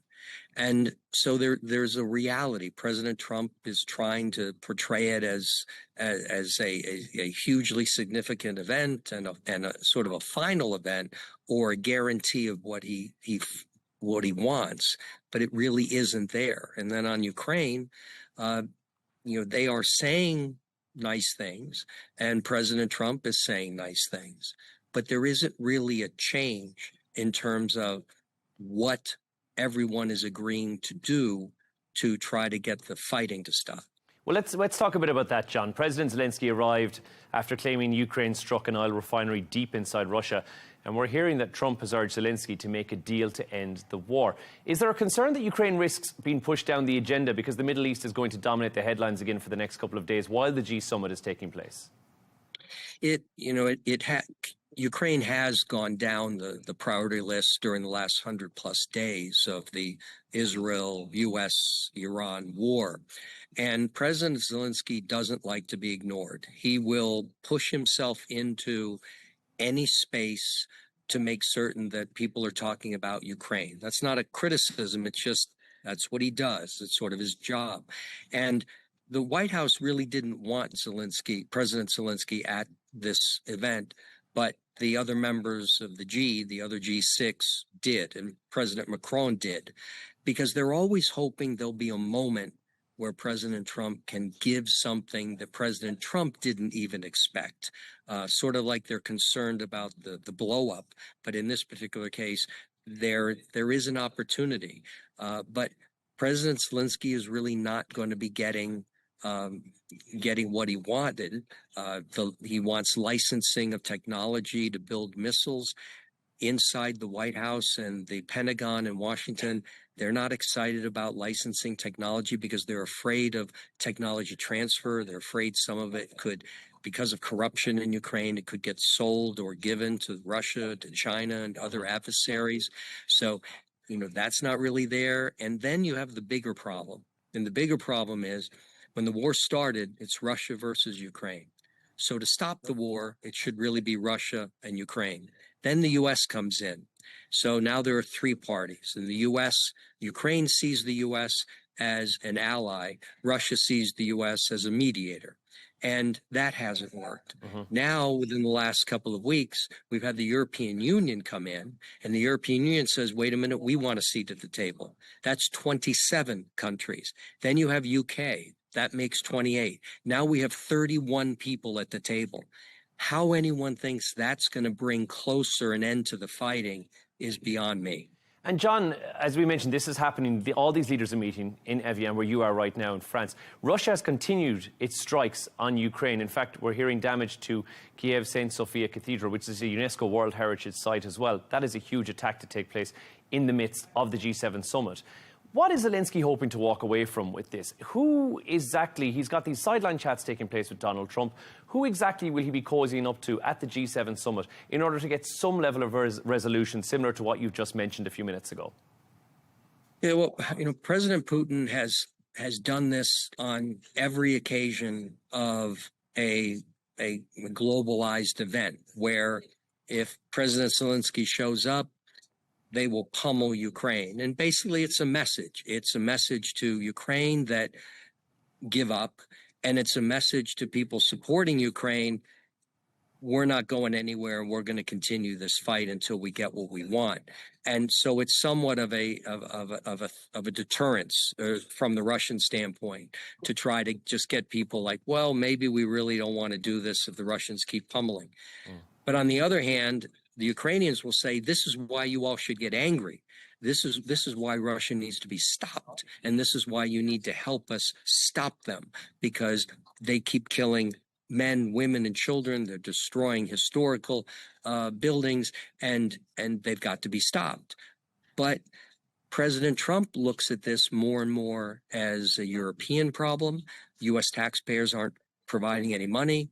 The European Union, NATO members, Ukraine is buying what it wants. So from President Trump's standpoint, it's a profit mechanism.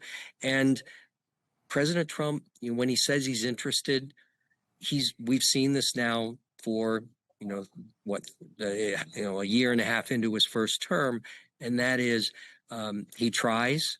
He gets rebuffed. He tries again. He gets rebuffed. Then he goes to something else. In this case, there was Iran. We've got Cuba, which is waiting, which is a domestic political issue. So he's going to spend time in that.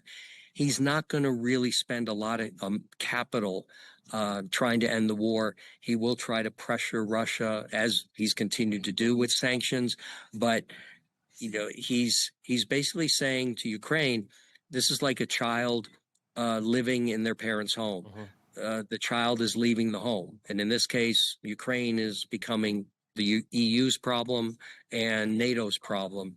And President Trump is pretty satisfied to see that happen. He'll still be involved, but he's not going to really be aggressive. John, it feels like as one thing de-escalates, something else escalates. I want to get your thought on this as we went to air just now. The warning shots fired in the English Channel. Is that an isolated incident? Is there a sign here that there might be some escalating tensions between Britain and Russia that's rearing its head? Well, there are domestic politics at play here, too. For Keir Starmer, the UK, he's in a really delicate position, and no one's quite certain how many days or weeks, months he has left. There's also a massive issue in the electorate in the UK and in the parliament and the government with respect to defense spending, where they're not spending what they should be spending. And the defense minister recently quit. Actually, two defense officials quit. And the administration has said, well, we're going to grab these Russian shadow tankers. We're going to, be aggressive with Russia in that. But no one should expect this is going to lead to the proverbial World War III or precursor to World War III. These are skirmishes that Russia has had with other countries now for 5 years. It's just sort of a normal process, and each government tries to play it up. So UK is going to try to play it up because we're being tough on Russia, and Russia is basically sending the message, we're still a threat, and you still need to think about us every day. John Kavlich in Evian at the G7 summit. Thank you very much for joining us. Thank you.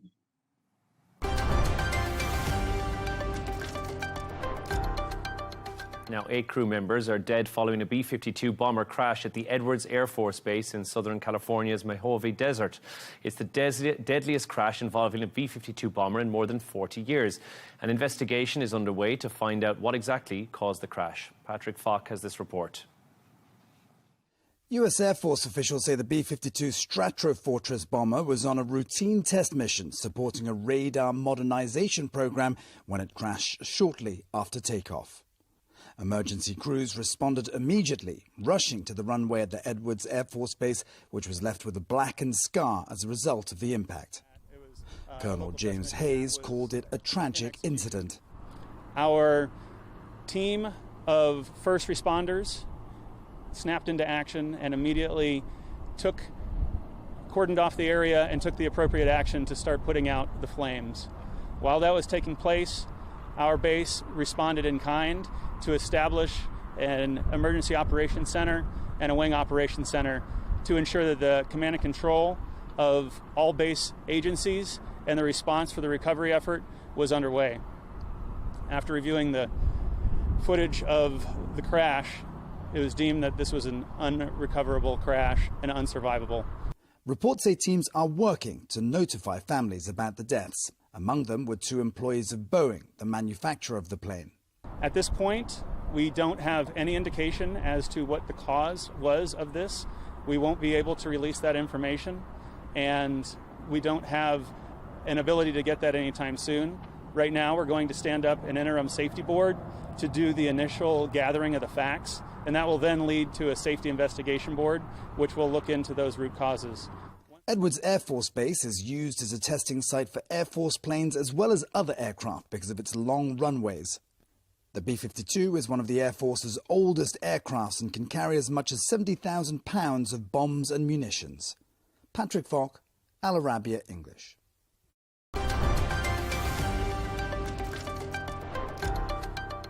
Now, Saudi Arabia have begun their World Cup campaign with a 1-1 draw against Uruguay. Abdallah Al-Amri's opener for the Kingdom was cancelled out by Max Araújo's in the game where both sides profited from goalkeeping errors. Now, for more on this, I'm joined by Olympian and broadcaster Samantha Murray here in the studio. Sam, it's good to have you. I was pleasantly surprised, is what I will say, last night. Saudi Arabia came away with that 1-1 draw against Uruguay. Given the quality of the opposition, some impressive saves from Saudi in the first half. I got to be honest, I fell asleep at that point of the game. But anyway, some really good domination, some really good possession of the ball in the first half as well. All that surely pitches Saudi up the ranks in their group now. Yeah, I mean, it was early hours in the morning for us here, so it was hard to stay awake watching that game. But amazing start for the Green Falcons. I know the crowds just erupted in jubilation, anyone who was wearing a green shirt in the stadium yesterday evening. 1-1, probably now, in hindsight, Saudi fans will think, well, it could have been a win, given that goal entered the net by Uruguay in the 80th minute. But Mohamed Al-Awaz, the goalkeeper for Saudi Arabia, made 9 saves. He was just on incredible form, and unfortunately that goal came in the second half. But yeah, as you said, Saudi, they controlled possession, they defensively showed great discipline. So they've really placed themselves in a strong position in Group H, and given what's gone on, it's really exciting. And this is the kind of drama that we see in a World Cup, and why it draws so much attention and gets us really on the edge of our seats.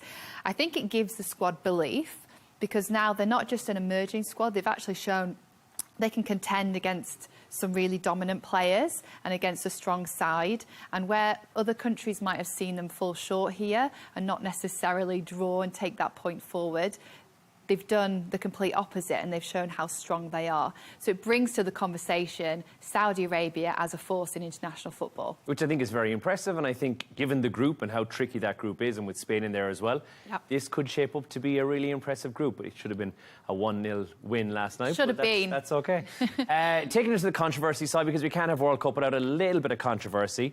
Iran's players have been complaining they've been treated differently, including reports that they've been forced to leave the United States immediately after each group match and then travel back in again. How difficult is it for them to focus on football? Because politics is following this team around the US and even Mexico where they're playing. Look, sport and politics have often intersected throughout history, but as a player, as an athlete, it's not what you expect. And these players will have trained for the World Cup, massive opportunity for them, loads of pressure, and they're finding themselves having to fly in and out of the US for their group matches. And when you think about just travelling yourself on a 3-hour flight, it's exhausting, even if you're about to head off on holiday, that kind of thing.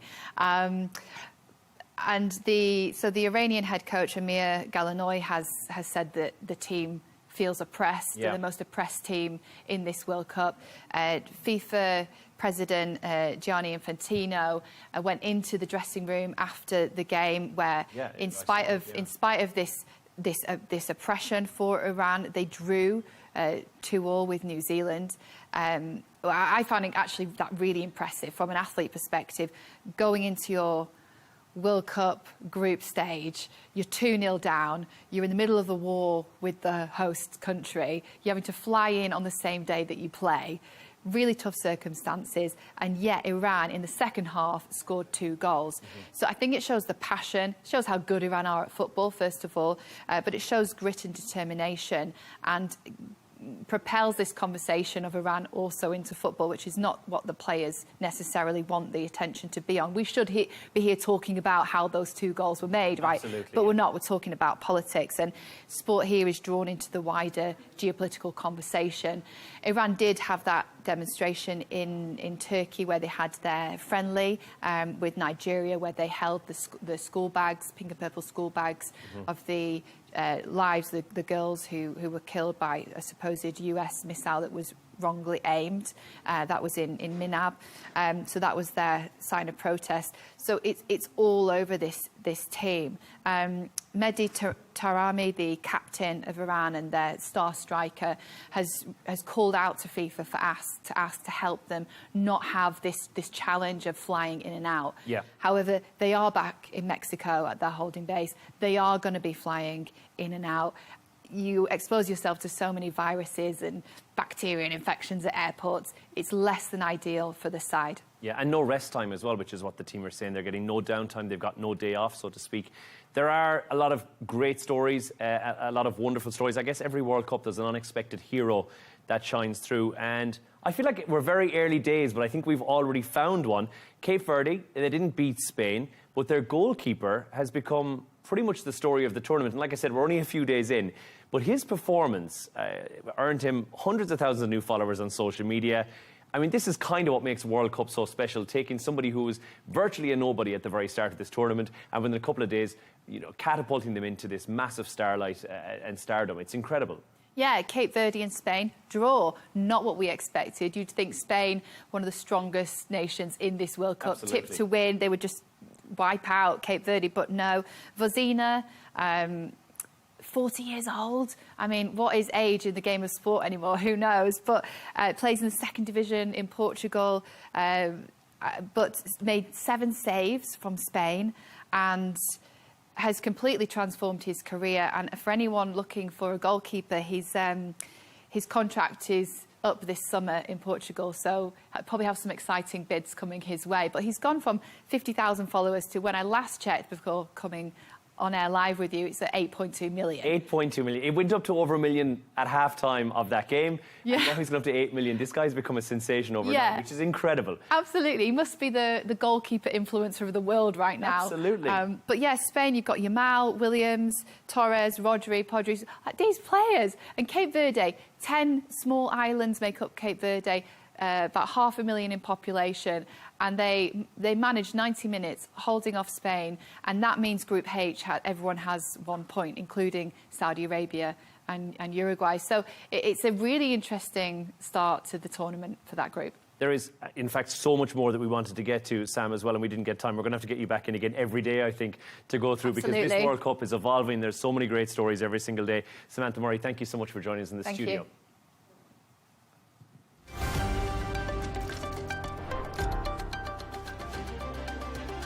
A reminder of our top stories this evening. Trump says the Iran deal makes it loud and clear that Tehran will not be allowed to develop a nuclear weapon, as Arabiya English sources exclusively reveal details of the interim deal. President Zelensky joins world leaders at the start of the G7 summit in France for talks on the Russia-Ukraine war. And Saudi Arabia have begun their World Cup campaign with a 1-1 draw against Uruguay.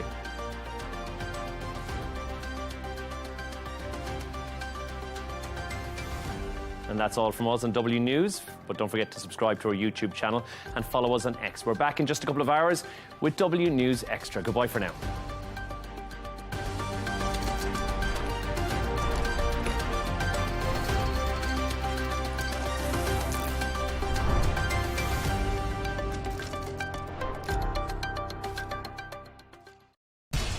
We have to take care of our people, and we're going to take care of our people first.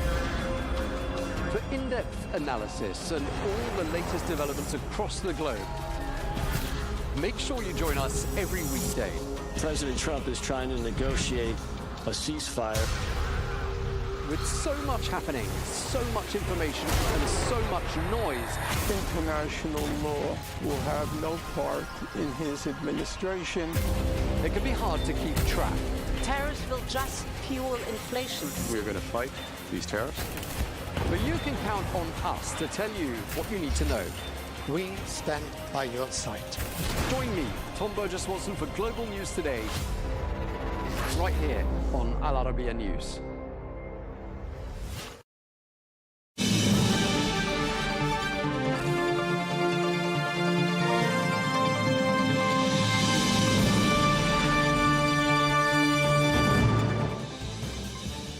Hello and welcome to Global News Today, bringing you exclusive interviews with leading experts every weekday here on Arabiya English.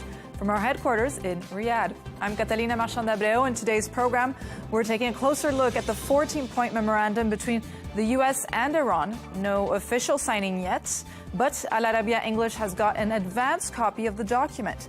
Will this deal end a war now stretching beyond 100 days?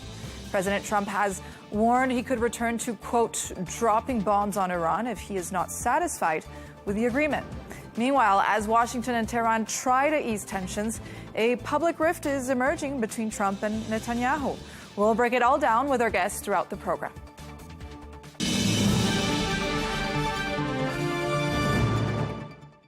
Hello and welcome to the program. We begin today by taking a closer look at the 14-point agreement between the United States and Iran.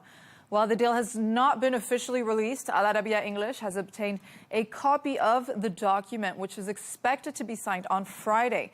3 key points stand out. First, Iran says it will never develop a nuclear weapon. Second, the United States would begin lifting sanctions and allow Iranian oil exports to resume. And third, both sides would commit to ending hostilities and restoring commercial shipping through the Strait of Hormuz. For U.S. President Donald Trump, these terms and conditions are not set in stone until the deal is officially signed in Geneva on Friday. Speaking at the G7 summit, he warned that the United States would, quote, go right back to dropping bombs on Iran if he is not satisfied with the agreement. Let's listen to what he had to say. The text of the agreement now final, or are you still... No, it's not final. It's a memorandum of understanding. And if I don't like it, we'll go back to shooting at them, dropping bombs on their head. When do you expect the wording? If I don't like it, if they don't behave, we'll go right back to dropping bombs right smack in the middle of their head. Okay? Because they've misbehaved for 47 years. While Tehran and Washington work towards a deal, cracks are emerging between President Trump and Israeli Prime Minister Benjamin Netanyahu, with their differences increasingly playing out in public in recent weeks. President Trump says he remains unhappy with Netanyahu's actions in Lebanon, despite ongoing ceasefire efforts. Meanwhile, Israeli officials have pushed back against the U.S.-Iran agreement, with Israel's ambassador to the UN calling it very bad for Israel. Trump, for his part, insists that Israel would not exist without the support of the United States. Without us, without the United States, there would be no Israel. Without me, there would be no Israel, because no other president was willing to do what I did. I've had a great relationship with Bibi, but now Bibi has to be more responsible with respect to Lebanon. So when you ask me about Bibi, an unbelievable relationship. But Israel would have been blown up a long time ago had I not gotten involved. Mick Mulroy is a former U.S. Deputy Assistant Secretary of Defense for the Middle East under President Trump. Thank you for joining us today, Mick. Good to be with you, Catalina. So let's start with Donald Trump's recent comments, Mick. Donald Trump said Wednesday at the G7 conference that the U.S. will go right back to dropping bombs if he doesn't like the Iran deal. So if the president is already saying military action could resume if negotiations don't go his way, how meaningful is this agreement really? That's a fair question because we already know that they signed it remotely. Generally speaking, when you sign a diplomatic agreement or any agreement, that means it's final. But the statements he made today at the G7 indicate that it might not be. It's potentially the feedback he's getting from members of his own administration and Republicans in Congress that have seen the leaked terms of this agreement and are really not happy with it. So it might be that he's now trying to adjust it before the second, ceremonial signing on Friday. And he's using what he usually does, which is the threat of force to try to get Iran to accept his new potential edits. So is it safe to say, Mick, that this memorandum of agreement isn't final? What can happen from now and in 60 days? Well, essentially, a lot of nothing. I mean, this doesn't commit Iran to much of anything when it comes to the nuclear program. And that was the primary objective of the United States for starting the war. From what we've seen, again, we should wait and see the actual terms of the agreement when it comes out, because it could adjust. But what we've seen reported is Iran does not promise anything when it comes to its highly enriched uranium, turning it over, having it degraded, having it destroyed. None of that. It doesn't commit to dismantling their enriched or their capability to enrich uranium in their entire program. Yes, it does say that they will not seek a nuclear weapon, but they've said that since 2003. That's when the fatwa was issued that they would not seek a nuclear weapon, and they're members of the Non-Proliferation Treaty. So that was a restatement of something they've said many times, and the United States simply doesn't believe. I mean, that's why they have almost 1,000 pounds of enriched uranium, up to 60%, far beyond anything necessary for a civilian program. So I think the big concern here is Iran's going to get a lot of financial relief, essentially for just opening up the strait, with very little commitments to do anything on their nuclear program. Does that mean that Iran is the winning side when it comes to this memorandum of understanding? Well, we'll have to see what the final version is. But if it is Iran gets financial relief, sanctions relief, unfreezing of assets, the $300 billion reconstruction fund, which President Trump said we're not contributing to, the U.S., but we obviously control it, or it wouldn't be in the MOU between Iran and the U.S. So the financial incentives seem substantial. And right now, we have no agreement to replace the JCPOA that we got out of in 2018. So there's two parts to it. So Iran's essentially going to get paid. It will get financial incentives to open the strait. And there's no guarantee that we'll have anything left to offer them to get them in a new nuclear agreement. So there's a lot of questions about this. But to be fair to all sides, including the mediators, we need to wait to see the actual terms on Friday, because from the president's comments today, these could adjust. Well, we just heard Barack Obama also saying that there's no way that this peace deal or memorandum of understanding could be any better than his agreement that he reached back then. What's your first impression? As you said, we also have the 14 points. You also have to see the points coming up. But what do you think? What's your first impression here? Could this be a better deal than that one reached with Obama? Well, it really has to be. So the verdict's not out yet, but it really has to be, or there's going to be a lot of questions of why President Trump pulled out of the 2015 JCPOA. That limited enrichment to 3.67. That's far below anything needed for a weapon. Now, after getting out of it, we have, again, 1,000 pounds at 60%. So there's a lot of questions already of why we simply ripped it up instead of trying to improve it and keep it and essentially keep Iran within those limits. So if it's not more restrictive, and the way it'd be no more restrictive is zero enrichment. Anything less than that is not going to be, I think, historically viewed as a success by the United States. So this is an imperative that the U.S. gets, not just for political purposes, which I don't care about, but for national security purposes. We need an Iran that never acquires a nuclear weapon. And we don't want to give away our incentives to get them there before we even get into the negotiations on a new nuclear agreement that has to be more restrictive than the one the president pulled out of in order for it to be successful. And Mick, what do you think? What could be the defining factor here that could lead President Donald Trump to go back to shooting at them or dropping bombs on their heads, as we just heard him say at the G7 summit this Wednesday? So I think if the nuclear discussions, negotiations fail, they don't get into a new nuclear agreement, they never agree to turn over this HEU, and they essentially say, we're going to keep our sovereign right to enrich uranium. If we give up our, cut sanctions, give away frozen assets, what can't be refrozen, this is going to be a very difficult thing for the national security establishment in the United States to accept. So that's what I think the president would potentially look at restarting this war, although it's clear that he doesn't want to do that because the air war alone is not going to change the regime, and it's really not even going to change their behavior, which they've already shown after 17,000 airstrikes on Iran.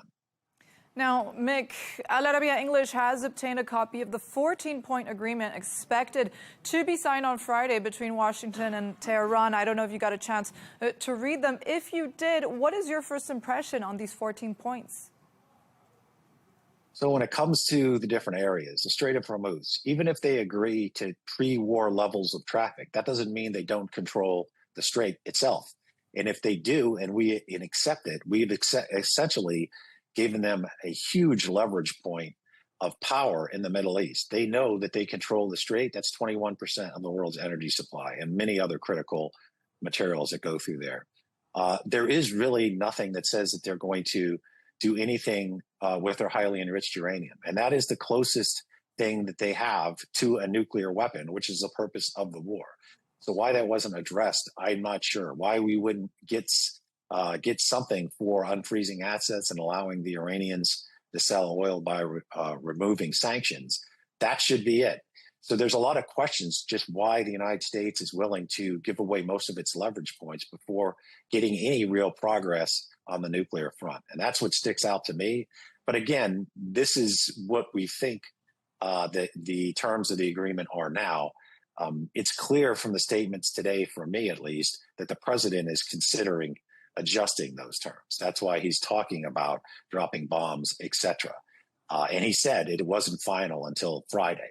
So I think he understands that this is getting a lot of pushback, not only from the United States in his own cabinet and his own party on Capitol Hill, but also key allies. I would imagine Israel is not liking this agreement at all, and they play a big part of it because the other part is, in the 14 points, is a regional peace, which includes Lebanon, which is going to be very difficult for the U.S. to deliver if Hezbollah keeps attacking Israel. So there's a lot of things that could scuttle this agreement really before it even starts. That's right, Mick, and we'll get to Israel in just a couple of minutes. But looking at the document as a whole, which point do you believe will be the hardest to implement in practice? Well, I think the concept that we get into a new nuclear agreement that's more restrictive, that's going to be the most difficult part through this. There's a lot of things that could scuttle it. We talked about Lebanon, or I just brought up Lebanon, but that is going to be the hardest thing, because if we give away all the incentives before we even get to the negotiations, why would Iran accept it? And of course, one of their biggest diplomatic tactics is to delay. And they realize in the U.S., there's term limits for presidents. We have 2 years left on the second term of President Trump. They might simply keep kicking this can down the road, to use an American expression, until there's a new president, and then restart the whole thing. And so this is a big issue for the United States. And if we don't get into a more restrictive nuclear agreement, this will be considered a strategic failure of the United States. There's no way to spin it otherwise. We have to get into a new nuclear agreement that keeps them from getting a nuclear bomb, or we have not met our objectives at all. And let's talk about point 8, which you've been mentioning, perhaps one of the most important points in the memorandum. It dictates that the Islamic Republic of Iran reiterates it will never produce nuclear weapons. Although this depends on the final agreement, which will confirm the provisions of this article. So do we think this point will hold for 60 days? So that might be what they're promising to, because the term of the agreement is for 60 days. It says never, of course, but when the agreement itself is terminated, then I imagine Iran is going to say, well, then we don't have any obligations under the agreement not to pursue a nuclear weapon. And let's face it, they're not going to admit to a nuclear weapon until they have one that's deliverable. And they can take the examples of, say, Libya, who turned over any capacity to do this and how that ended for the leadership there, and North Korea, who gained a nuclear weapon and now has an entirely different status on the world stage. And after the attacks by the United States on the regime, which didn't change the regime, I imagine those inside the regime that have been pushing for a nuclear weapon are going to have a louder voice. So this is now more critical than even before the war, that we prevent them from getting a nuclear weapon, and their promise to do so or not do so is somewhat irrelevant. We don't trust them. And I think they would not announce a nuclear weapon until they believed that it was to the point where nothing could be done about it. And then that would totally change the dynamics in the Middle East with having a country like Iran with a nuclear weapon. That would be a significant strategic problem for the United States, for the region, would likely trigger a nuclear arms race in the region and the world. Now, Meg, on to Israel and Lebanon. What's your take on this memorandum of understanding practically ignoring Israel right now? So the big issue there, I think, is there's a ceasefire, if you will, between Israel and the government of Lebanon, but not Hezbollah, which is who Israel is actually fighting. And Hezbollah, as I'm sure your audience knows, is a proxy force of Iran. So if Iran wants a regional peace, Iran needs to help make a regional peace, which means Hezbollah, according to the UN Resolution 1701, shouldn't be below the Litani River, and they obviously shouldn't be attacking a neighboring country. They have control. They have the proxy. They found it in the early 80s. They have the ability to do that.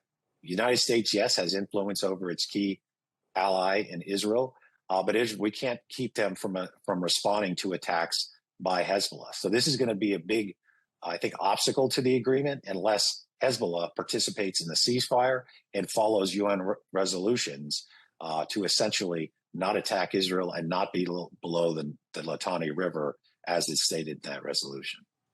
Now, you've just mentioned Hezbollah. President Trump says Syria could do a better job dealing with Hezbollah than Israel. Is that even a realistic strategy?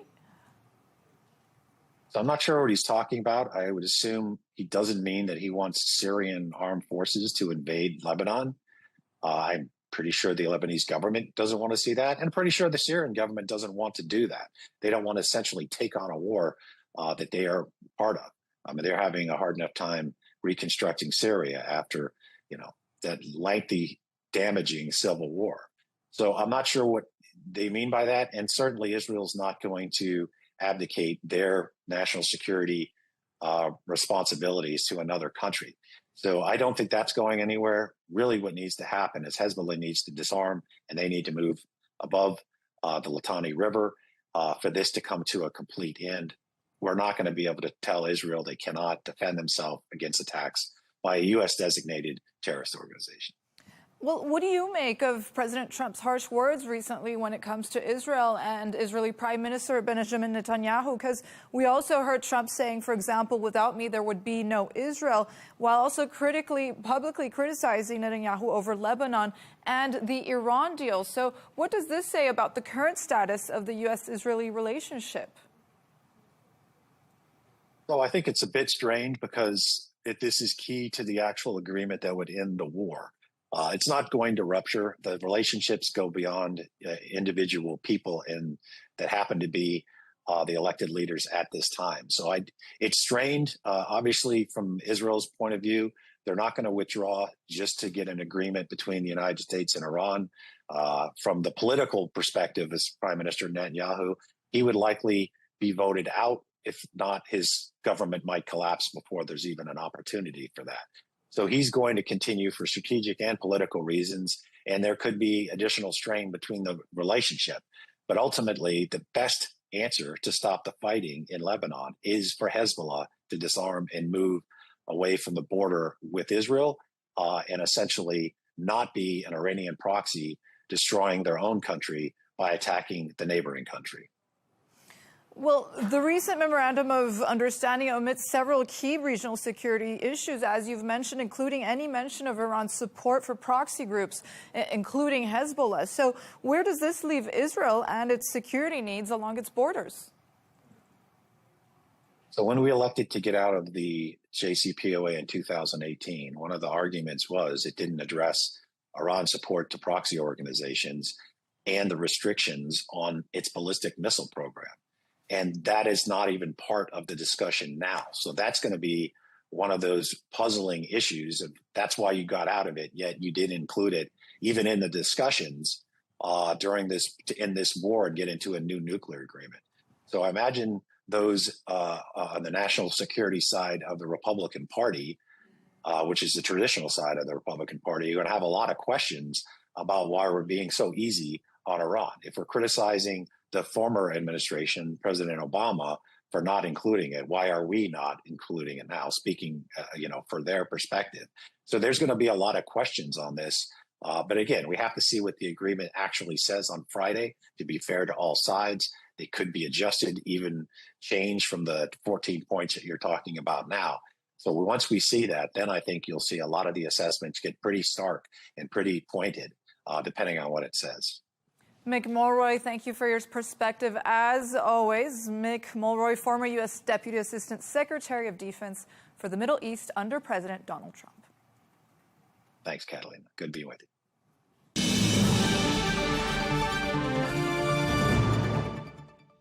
Matthew Bryza is a former U.S. ambassador to Azerbaijan under President Obama and also worked in the administration of President George W. Bush. Thank you for joining us today from Istanbul.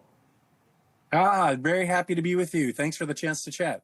So, Matthew, let's start with Donald Trump's recent comments. He just said Wednesday at the G7 conference that the U.S. will go right back to dropping bombs if he doesn't like the Iran deal. So it seems to be very conditional if President Trump is already saying military action could resume. Well, yeah, this has been President Trump's pattern all throughout since February 28th, where he seems to try to calibrate military threats as a way to catalyze diplomacy with actual negotiations. We should always remember, of course, that the use of military force and the threat thereof, as much as we may not like it, is a tool of diplomacy. And so I think President Trump is trying to, I think he wishes he could combine the two maybe in a more consistent, predictable, or sophisticated way. But yeah, he's back to, his pattern up until now. And I have to admit that yesterday when it was sounding like he was just kind of going with the flow and that he was really leaning on Prime Minister Netanyahu and everything was going to work out, it just seemed way too premature because it was inevitable he was going to come back to this sort of bluster.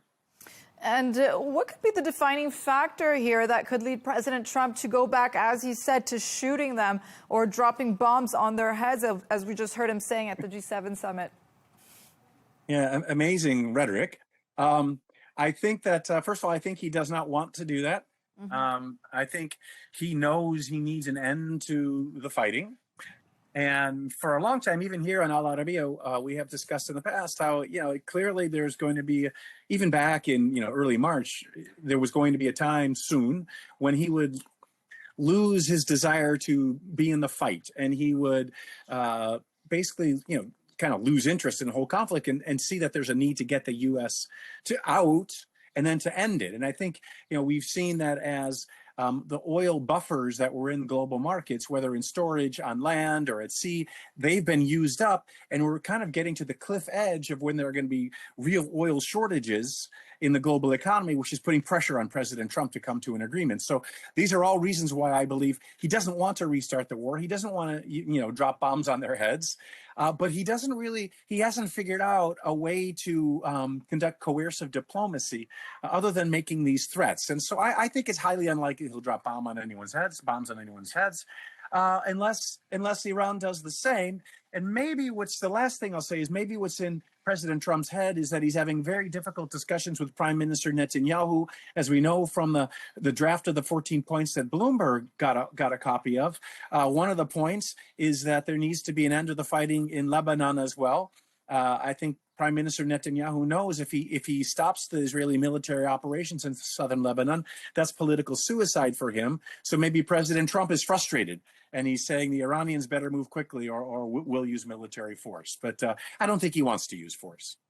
And Matthew, also, Arabiya English also received a copy of the 14-point agreement expected to be signed on Friday between Washington and Tehran. So I'm guessing you read the same 14 points that we did. What is your first impression? My first impression is there's a lot of sloppiness from the U.S. perspective in them, in much of which a lot of it is what we've already understood, right? There will be this 60-day period, that the shooting will stop, that the Iranians will allow the Strait of Hormuz to open, and the U.S. will lift its blockade, all to be expected. And then also to be expected was that the technical discussions on Iran's nuclear program would be deferred until 60 days from now, and that there will be an easing of U.S. sanctions and an unfreezing of Iranian assets as there is performance by Iran on the negotiations with regard to its nuclear program. What is surprising for many people is the absence of any mention whatsoever of Iran curtailing its ballistic missile program or ending its support for Hamas, Hezbollah, and the Houthis. It's not a surprise that stuff isn't in there, but I think some in Washington, especially hardline hawks on Iran, like Senator Lindsey Graham, will be disappointed. But there are other things in there that I think are bits of ambiguity that could be extremely problematic. So, and I'm almost done here. One is in the section that talks, or the paragraph that talks about the U.S. lifting the blockade, it also says that the U.S. will remove its military forces from the region. What does that mean? If it means, or from the area, if it means the U.S. pulling back its naval forces so there's no blockade, I think that will be acceptable to Washington. But if what that means, or if Iran intends it to mean, is that the United States will withdraw military forces from the Gulf region, that is utterly a non-starter for Washington and could lead to a breakdown in the negotiations before they even begin. And then the other point that I think is maybe a ticking time bomb is in the paragraph, I think it's 13, it says that that subject to progress on paragraphs 4, 5, and 10 and 11, the negotiations will begin for the 60-day period. So there has to be progress on those paragraphs. So 4 and 5 have to do with the lifting of the blockade and Iran opening up the strait. But one of those has to do with the United States unfreezing Iranian assets. So if what the Iranian side believes is that there can begin that 60-day negotiating period on a final agreement only if the U.S. first unfreezes Iranian assets, that's a complete non-starter for President Trump, who believes the assets will be unfrozen only as Iran makes progress in implementing whatever will be negotiated after the 60-day period begins. So there's a huge potential gap in timing and in expectations, which maybe President Trump has realized now and got him angry and said, I'm going to drop bombs on heads if. And Matthew, let's talk about point 8 a bit more, perhaps one of the most important points in the memorandum, right? It dictates that the Islamic Republic of Iran reiterates it will never produce nuclear weapons. Is this realistic? Especially, will it hold for 60 days? Well, it's realistic if you look at history and the previous Supreme Leader Khamenei's fatwa, right, which said Iran is not going to develop or acquire nuclear weapons. And this is a line of discourse that Iran's government has long been adhering to. So to be honest, it's nothing new. But what's unclear is what does it mean not to pursue nuclear weapons? Does it mean, I think, as Washington wishes, that Iran will end enrichment and dismantle that entire program? And what does it mean? Which part of the program? Does Washington insist that civilian nuclear power and civilian enrichment be eliminated? That's not clear, and that's something that needs to be negotiated later if the 60-day clock begins ticking. So it's not such it's not a departure at all from normalcy if Iran is to say we don't seek to acquire nuclear weapons, because they've long said that. And Matthew, you worked under the Obama administration, so your perspective will be very valuable on this. How will this final agreement between the U.S. and Iran in 60 days be any better than that of the Obama deal? To be honest, I mean, I'm nonpartisan, right? I mean, I worked for 4 years in the White House of George W. Bush, and then another 4 years in the State Department under him, and then President Obama nominated me as ambassador. So I was a career diplomat, apolitical. But just from a purely logical perspective, I don't see how it's possible to obtain an agreement from Iran that goes beyond the JCPOA that the Obama administration negotiated together with Iran and all the other parties, China, Russia, the European Union. Because of the contents of it, which was, Iran suspends enrichment well below the nuclear threshold, the weapons threshold for 10 years. And that, all those provisions, which are that there will be IAEA inspectors. If President Trump could get to those points to get Iran to agree to stop enrichment and then go a bit further, and then get Iran to agree to dilute or destroy its current holdings of enriched uranium, then that would be a little bit better than the JCPOA. But at the end of the day, I think the JCPOA is probably just about the maximum of what anybody could expect Iran to agree to. Now, Matthew, on to Benjamin Netanyahu and Donald Trump's bromance or relationship status. We've heard Trump recently be very harsh against Netanyahu, saying, without me, there would be no Israel, for example. These are harsh comments. He also publicly criticized Netanyahu over Lebanon and the Iran deal. So what does this say about the current relationship status? Well, I think the relationship has really deteriorated. I think, I don't know, but it seems President Trump is operating according to the adage, fool me once, shame on you, fool me twice, shame on me. In other words, I think President Trump is angry that Prime Minister Netanyahu promised President Trump that intelligence findings suggested that if there was a decapitation strike, as there was, which was successful against the Iranian government, that the people of Iran would rise up and the Iranian regime would be finished. And instead, Netanyahu was wrong.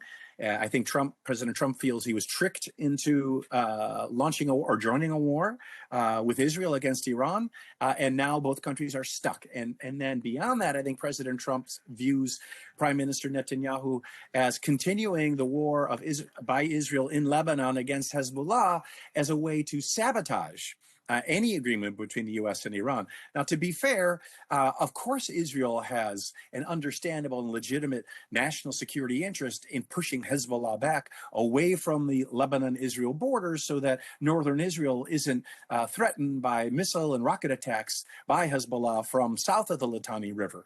But it seems Prime Minister Netanyahu is trying to push way beyond that, way beyond the Litani River, and, attacking Beirut, and even suggesting possibly the desire of Israel to do a repeat of the attacks and the siege even of Beirut, as we know about in the late 70s and early 80s, and from 82 to 2000, Israel occupied much of Lebanon. So President Trump has made clear he does not accept that. And I think President Trump is really angry that both members of Prime Minister Netanyahu's cabinet and the opposition were saying that Israel will pursue its national security interests in Lebanon no matter what the U.S. says. From Trump's perspective, which led to that outrageous comment, in my opinion, from a diplomatic perspective, saying Israel wouldn't exist without Trump. President Trump is right in as much as that Israel could not conduct a military offensive against Lebanon and protect itself against counterstrikes by Iran without U.S. support. So I think Trump is saying, we've supported you. Okay, then you need to support us. You don't want to support us, then why should I support you? So, Matthew, what is your assessment of this situation? Is Israel the ultimate losing side here when it comes to this deal between the U.S. and Iran? If the deal goes forward, yes, I think that as I had alluded to, I think that such an agreement would be seen in Israel as the political suicide, the end of Netanyahu's career. I think he would suffer, and his coalition would suffer disaster showing at the upcoming Israeli parliamentary elections, because what it would show is that Prime Minister Netanyahu was unable to achieve any of Israel's strategic objectives. And Iran comes out of this conflict stronger. Going back to your question before, is Iran the winner? Yes, it does come out as the winner in all this. And also that Netanyahu would have destroyed Israel's relationship with President Trump, with Netanyahu long having said he's the only Israeli official who can manage relations with President Trump. Matthew Bryza, thank you so much for joining us today from Istanbul, former U.S. ambassador to Azerbaijan under President Obama, and also worked under the administration of President George W. Bush. Thank you. Greatly enjoyed it.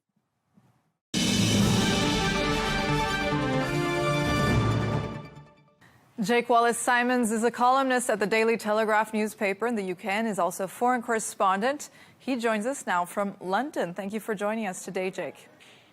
Hello, good afternoon. So let's start with Donald Trump's latest comments, Jake. He said this Wednesday at the G7 conference that the U.S. will go right back to dropping bombs if he doesn't like the Iran deal. So if the president is already saying that military action could resume if negotiations don't go his way, how meaningful is this agreement really?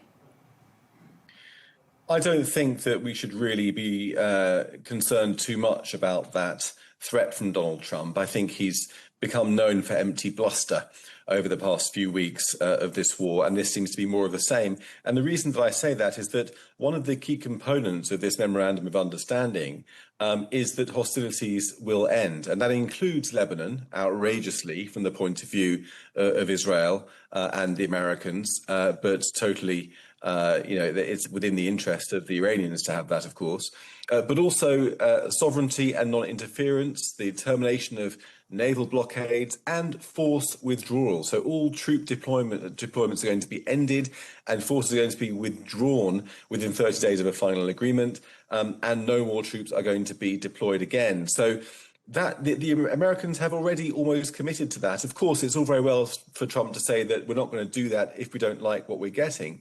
But if you read through the terms of the agreement, it's clear that the Americans are willing to pay almost whatever price is necessary for Hormuz to be opened, for this war to be ended. They're desperate for this deal to be made. And it's very difficult to imagine Donald Trump following through on that threat of continuing the war if he's not satisfied by some surprise. Well, the deal seems temporary, Jake, but who do you see as the winner here? Is Iran or the U.S.? Undoubtedly, the winner is Iran in all of this, regrettably. Of course, it's true that the Iranians have suffered the mother of all batterings over the last few weeks of the war. Their military capabilities have been severely degraded. Their stockpile of ballistic missiles has been degraded by about 85%. And Hezbollah, one of their proxies, of course, has been battered as well. But they remain in control. And the real issue is that they've proven to the world that they can absorb those American punches. They can defy the world's foremost military superpower and come out with the regime still in charge, having exerted its dominance over the Strait of Hormuz, forcing the Americans into a position where they've got to withdraw, and ultimately have secured hundreds of billions of sanctions relief if this all goes through, which will enable them not just to build back, but then they will have no restraint on the amount of rebuilding they do in terms of reinstating their proxies, their nuclear program potentially, and other methods of belligerence. And so even the restraints that were implemented on Iran before the war, such as sanctions, will be now lifted. And so in my view, the Americans have suffered a great humiliation and a great defeat, and they've only empowered Iran and its allied enemies. Now, Jake, let's decrypt this memorandum a bit here together, because Arabiya English has obtained a copy of the 14-point agreement expected to be signed on Friday between Washington and Tehran. So what is your first impression, if you had the chance to read this, on these 14 points? Well, it seems to me as if there are three main areas that these different points fall into. The first one comes under the broad bracket of the end of the war. So hostilities are going to be ended, including Lebanon, according to the agreement, which I've talked about already. All American forces are going to be withdrawn. No more are going to be deployed, and the Strait of Hormuz is going to be open. So that's number one, with a pledge towards non-interference as well. So pledging that the Americans aren't going to go back and interfere with Iran in the future. Number two comes under the bracket of cash. So there are several points in this regard. Immediate oil sanctions relief, a sanctions freeze on anything that might come in the future, and a permanent sanctions lift. I mean, a huge concession by the Americans, historic concession of lifting all sanctions that have been in place for years and years and years on the Iranian regime, releasing about $24 billion of frozen assets, and of course that economic rehabilitation fund, which is at least worth $300 billion. That's a huge sum of money, given that Hezbollah's budget is about $1 billion a year. This is enough to keep Hezbollah going for 300 years. And finally, the third bracket, of course, is regarding the nuclear deal, and there's very little in there. Iran has not made any new commitment to nuclear non-proliferation, but it has reaffirmed its existing commitment, according to the language in the memorandum, to non-proliferation, i.e. the Iranians are saying, look, we're just reiterating what we've said before. We're not pursuing a nuclear weapon when the entire world knows that this is a shamefaced lie. And this is complemented by this vague commitment to defer negotiations on stockpile and enrichment, including those 440 kilograms of enriched uranium which are buried in Iran. That's going to be kicked into the long grass. Again, the same strategic delay that's formed the heart of the Iranian negotiating playbook for decades now. So Iran has given away nothing, but has got everything in this. Now, let's dive a bit more into what you've mentioned already, the nuclear agreement. So this is point 8, perhaps one of the most important points in the memorandum, especially for President Donald Trump. It dictates that the Islamic Republic of Iran reiterates that it will never produce nuclear weapons. They say, although this depends on the final agreement, which will confirm the provisions of this article when the 60 days are up. So do we think this point will hold even for 60 days? And can this become a better deal than that of Obama's? I think actually this is a worse deal than that of Obama. I think, as I said, the key word here is reiterate. So Iran is saying that we're just repeating what we've always said. We're not pursuing a nuclear weapon. And we know that in order to have civilian nuclear power, you need uranium that's enriched to, I think, 3.67%, something in that region. Iran has pushed up to 20%, up to 60%, and even up towards 90%. And the higher that you enrich, the easier it becomes to enrich further, bringing you closer and closer to weapons-grade uranium. There's no reason why the Iranians would either need to enrich uranium themselves if their intentions were truly peaceful, or certainly not to go beyond that 3% mark, which is necessary for civilian enrichment. So the idea that they haven't been pursuing a nuclear weapon is for the birds. It's total rubbish. Everyone knows it. And the fact that this agreement is just reiterating the commitment they've previously made strongly suggests they're not willing to make any further concessions, i.e. in their minds, it's business as usual. Now, Jake, let's talk a bit about Netanyahu and Trump's current relationship status. We've heard Trump say Trump have harsh words against Israeli Prime Minister Netanyahu. He even said that without me, there would be no Israel, while publicly also criticizing Netanyahu over Lebanon and the Iran deal. So what do you make of these harsh comments recently? Well, I think it's testament to two things. Number one, the desperation of Donald Trump to get this deal. And number two, the cunning and manipulation of the Iranian regime. I mean, number one, Donald Trump painted himself into a corner by mismanaging this campaign so woefully, by not trusting the expert advice, so I've heard, within his top team, and instead fighting the war on his own gut instincts. And thus ignoring, for example, the strategic challenge of the Strait of Hormuz, which everyone knew was going to be an issue in any conflict. For decades, it's been part of wargaming, and making other unforced errors as well. So through that incompetence, paints himself into a corner where he was, Iran had got the global economy by the throat. Trump, with midterm elections coming up, was desperate to get this over with, to get a deal. And he'd also been gullible enough to allow the Iranians to tie the Lebanon situation in with these negotiations as well. And that meant that Iran's proxy, Hezbollah, was able to provoke Israel into responding to rocket and drone attacks right up to the potential signing of this deal, giving Trump the impression that Israel was frustrating this deal and placing this deal, which he's so desperate for, in jeopardy. In this way, the Iranians were able to drive a wedge between the White House and Jerusalem, causing Trump to turn his wrath on his old partner, Bibi Netanyahu, and blaming them for the potential jeopardy in which this deal was placed. And this, strategically, is genius from the Iranians, because it places Israel in a position where its relationship with the Americans is in doubt, making it far more vulnerable to future Iranian attack. So Donald Trump is desperate for a deal, but does Trump's comments also suggest he's losing patience with Israel's campaign against Hezbollah and in Lebanon? How serious do you think is this rift? I think, well, I mean, no one knows with Trump, because he blows hot and cold all the time, and bluster that goes one way can go the next way almost the next day.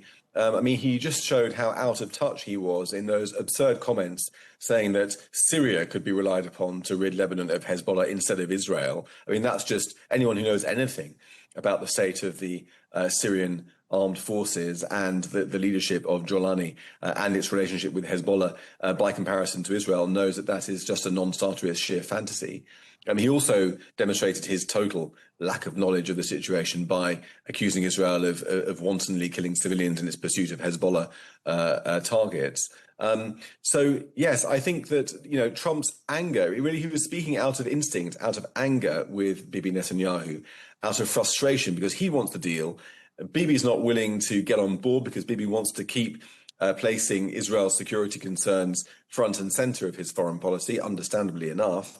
And so Trump has, again, turned on one of his closest allies. Now, this is very serious, don't get me wrong. Whether it will last or not remains to be seen, but it does seem to threaten the end of that key bromance between Netanyahu and Trump. I mean, in northern Israel, there's even a village named after Donald Trump. It seems like it could be the end of that era, and if that is the case, it places Netanyahu's political future in grave jeopardy with elections in Israel approaching in October. That's right, and the recent U.S.-Iran Memorandum of Understanding also omits several key regional security issues, including that any mention of Iran's support for proxy groups, including Hezbollah. So where does this leave Israel? It leaves Israel in a very, very tight spot indeed. I mean, this agreement between, memorandum of understanding between the Americans and the Iranians satisfies none of their war goals, or the war goals of the Americans, or the general national security requirements of both countries, or the wider region. It doesn't address the nuclear question, simply having an empty commitment to non-proliferation, which we've had already. It doesn't address at all its Iran's stockpiles of ballistic missiles, which it will be presumably free to build up again with those $300 million that it's going to get. It doesn't address its funding of proxies, particularly Hezbollah and other proxies, the Houthis and others around the region. And it doesn't, of course, address the Iranian regime's repression of its own people, which, let's not forget, was what kicked off this whole round of violence in the first place in January. Donald Trump is the president who posted on Truth Social to the Iranian people, take control of the institutions, go out on the streets, help is coming. Those were his words.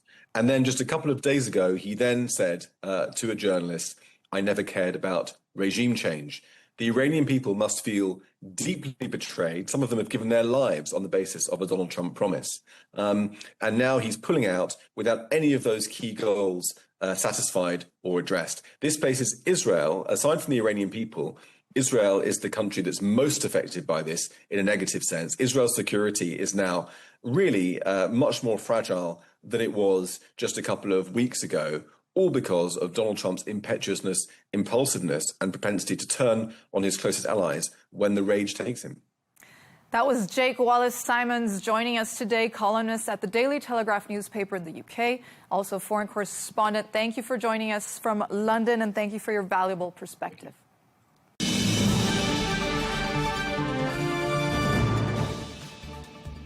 That's all we have time for on Global News today. Thanks for watching. Be sure to join us tomorrow for more exclusive interviews. Until then, goodbye.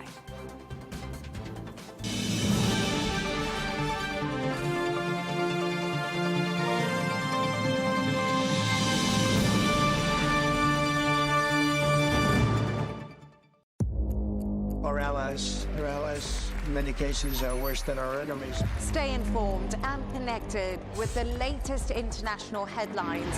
There obviously is a risk. From breaking news to in-depth analysis, it would appear that this war is coming to an end. Who buys this stuff? Investors, pension funds.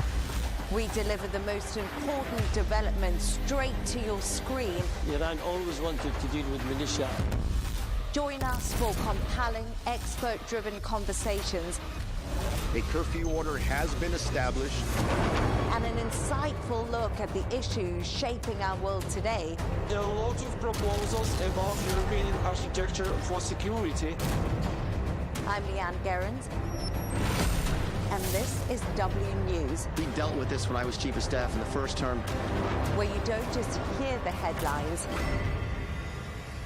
you get the full story.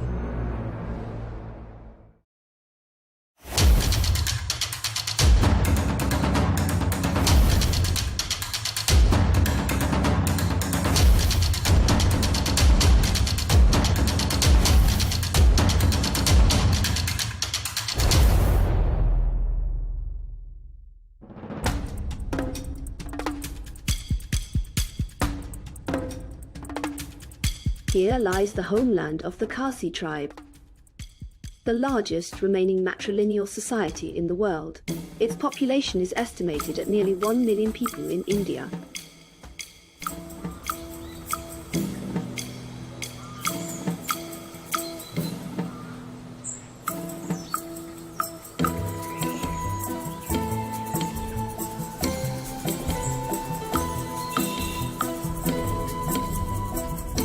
Our travel team set out on a long journey. There, through small villages and narrow roads more than 2,000 kilometers from India's capital, New Delhi, to explore the nature of this unique society.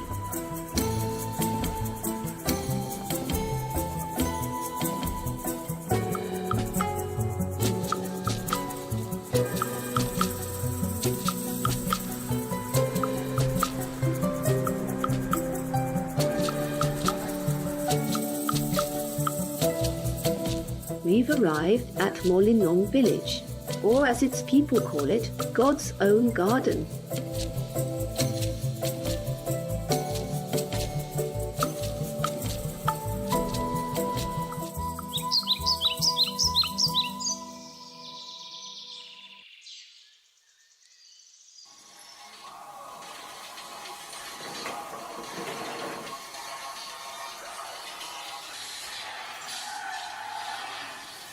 मुझे बहुत अच्छा लगा यहाँ में I truly love this place so very much. I love it because it is a Maisi. In our community, everything, absolutely everything, is run by the women. For example, the household work and the farming. All of it is managed by the women. घर और खेती बाड़ी और सब कुछ लड़की का ऊपर है. We met Selsalitha, who told us more about being the youngest daughter in a family belonging to the matrilineal Khasi community.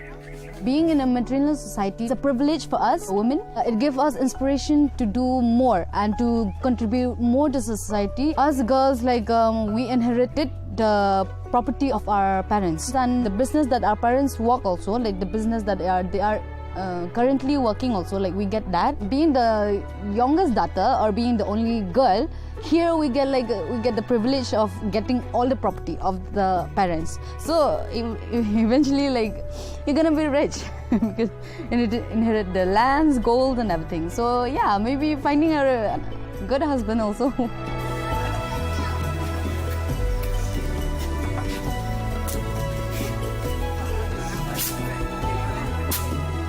We get the help, get the support from the men also. Even the surname also to our mother, like to the woman, not to I mean, not like to not like other place in India.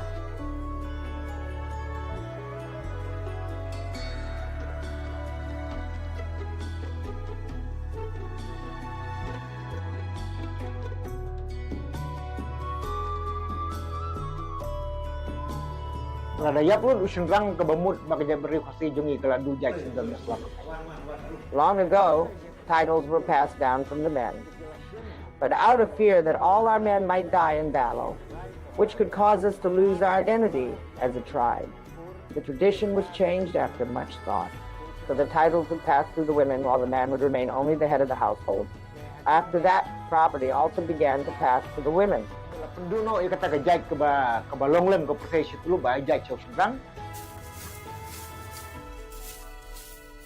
The title goes to the mother. We don't come up so much. Another people know those who have the title to the father, they become rich because his man, he take responsibility to make his family come up. Here, women hold power, property and wealth, raising many questions about the men's role. How do they view the matrilineal system they belong to? And what part do they play in it? The structure of the matrilineal society is still going on very good. Actually, we support it. We have been following this system for a long time, in this, like in Khasi, and then in this village also. For me, it's like we have been following this tradition, so it's okay for me. The Khasi believe that daughters are the continuation of the family, which deepens the community's desire to have many girls, unlike most other Indian society.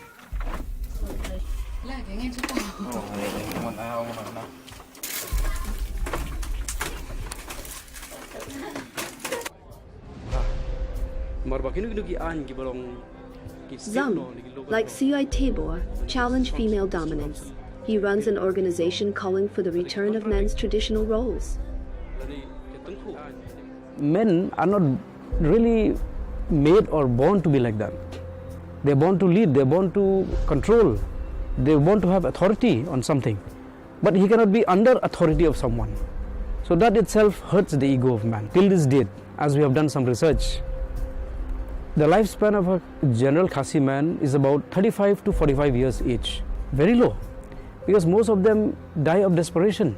Most of them die of irresponsibility, we call. So his roles, his responsibility, his dedication is dispersed. For women here, choosing to remain unmarried carries no social stigma at all. Many do so proudly, taking comfort in their independence. And in this place, it is often the husbands who move in with them, joining their families and their homes, rather than the other way around. The Khasi community holds firmly to its historical roots and traditions deeply tied to nature. Some of its legends reflect this matrilineal spirit. On our journey, Cecilia takes us to the Molinong waterfalls. Legends tell of a widow named Kalikai who lived near one of the waterfalls in the Khasi region. She had a beautiful daughter. After her husband's death, people urged her to remarry, to ease her burdens. She did, to a selfish, cruel man. One day, while Kalikai was away from home, the husband killed her daughter and cooked part of her body. When Kalikai returned home and discovered the horrific crime, she collapsed in grief and ran to the edge of the cliff, leaping into the unknown. Her story became a symbol of women's independence in Khasi culture and their refusal to depend on men. There are many Khasi legends like it, yet they do not conflict with Christianity, which most of them follow today.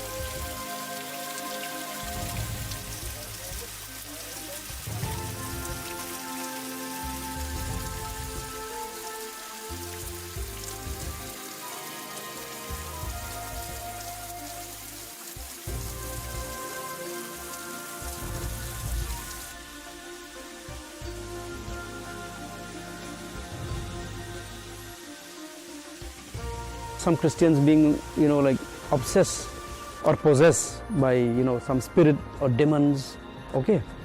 Or they've got some kind of, we call tarot, some black magic happening to them, then they resort to the help of the traditional people. So sometimes it becomes, we call it a little bit sacrilegious.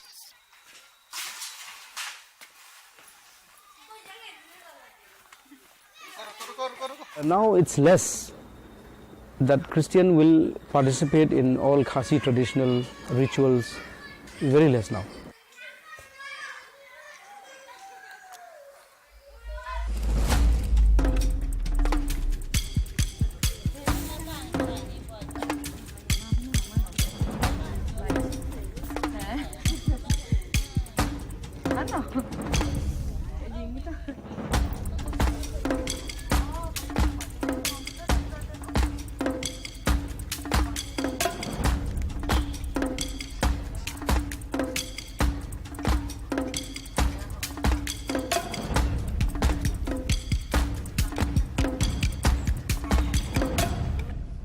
In the village market, we met the merchant Trinity, who sells small decorative souvenirs. She is the head of her household and fully supports her family, while her husband stays home and takes care of the children.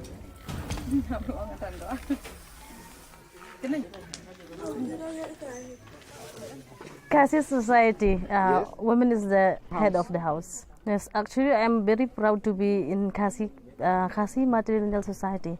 Because in our Khasi society, we have responsible, even we women also, we have responsible to take care of our household. Anything we can arrange or we can manage all things. Because in our society, women also has more power. But the youngest one we get more property. All the inherits from parents' side. All the young, only for the youngest one. Out of the 100%, daughter will get like sample 70% and son will be 30%. More actually we give to the woman because actually we men, we can work hard, we can work more also. So for women, actually those who are not illiterate, who are not going to school, who are illiterate, so they cannot work. My wife, she's not totally Khasi. Her father is Assamese and her mother is Khasi. Actually, my wife, she take her mother's surname. She don't take her father's surname. Though he's a non-Khasi also, but still she taken the mother's surname.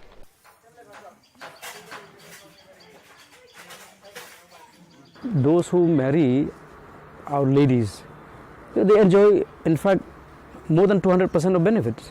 Property goes to the ladies, so whoever marry our ladies get the property.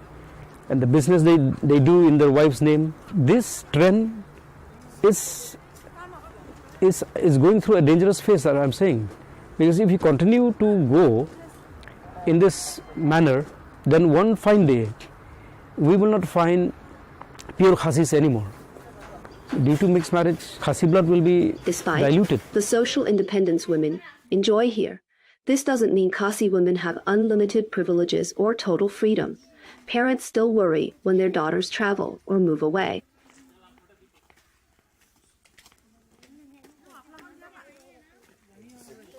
They allow us to study only in like the city, but then like for like the sons, like they will allow them to go abroad also. Like they do find it okay with it. But then us, like in the other hand, like us, like for the girls' child, they are more protective and also more, like, you know, more strict with them. So like, you know, most of the family here, like they don't allow their child to study abroad or to pursue the career like outside of Meghalaya or something like outside of India.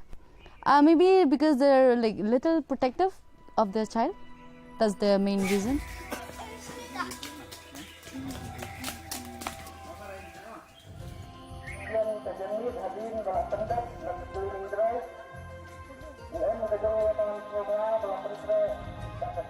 Poverty also plays a major role in limiting choices and lifestyles, hindering higher education for many girls and boys alike.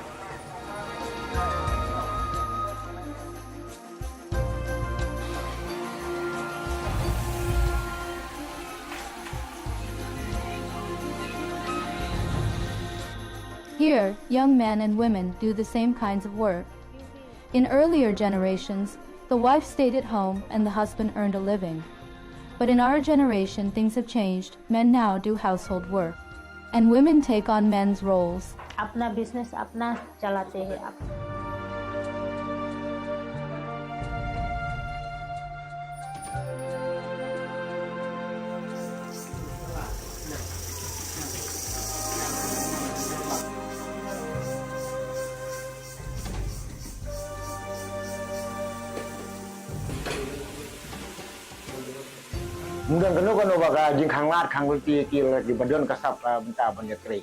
In our culture, women can take part in any job they want. There is no discrimination except for the local Kasi council, the Durbar.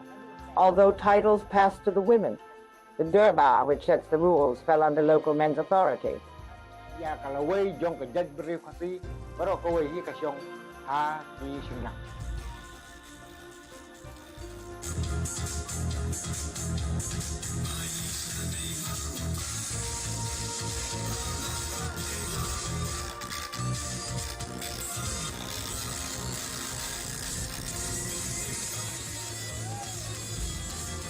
The Kasi community is deeply interconnected.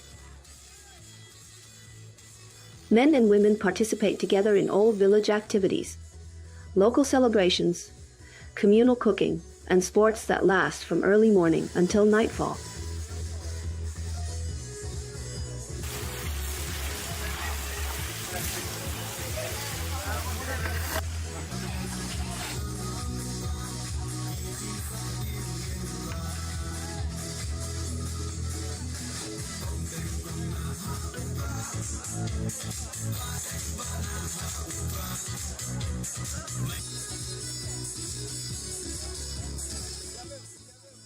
Most of the villagers here are farmers.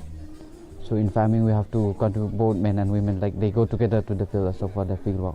Like both men and women can give their idea for the betterment of the family and for the betterment of the society also. Here the young men and women also participate the same role. Before, the older generation, the wife always stay at home and then the husband is the breadwinner. But then in our generation, things change and then men do the household work and the women also do the men's work.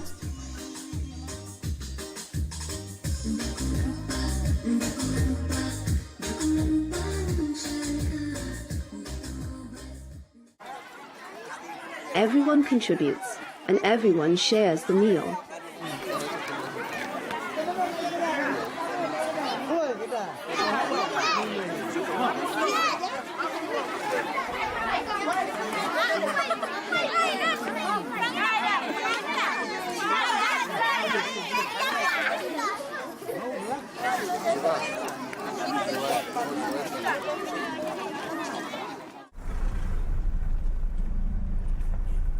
Today we are having this cleaning drive from Pongtung to Maulnong, which is 18 kilometers, and we are having all the way to Maulnong. And we are doing this each and every year. This is the 6th time we are doing this cleaning drive. In 23, several local and international magazines named this village the cleanest in Asia, earning it national fame. This is how we are doing the cleaning drive. And you can see the people are still cleaning and picking up the plastics, mostly the plastics. Right now we don't have any recycle plant in the village, but we are very grateful to the Shillong Municipal Board. We have to go, we have to dump over for the plastics. It has since gained recognition among other towns and villages as a model to follow. Cleanliness here is a sacred ritual, cherished by the Kasi people, from young children to grandmothers, keeping the entire village spotless through collective effort. For now, we just cleaners clean the village. We can give some advice for the other people also. So this is our daily responsibilities because it gives us health also if we clean the village. So other people also from the outside, the people from outside, so they will see us. They will get some advice from us. They don't see it as routine work, but as a sacred, enduring part of their tribal life. Most of the property right now it's inherited by the youngest daughter. because like they think that the youngest daughter will be the one who will be looking after the parents after they grow old. But then right now it's different. You know, some of them, like youngest daughter, didn't have a good relationship with the parents, so the older daughter will look after the parents, right? So maybe the oldest daughter, the one who's looking after her parent, that daughter should be the one to inherit the property, right?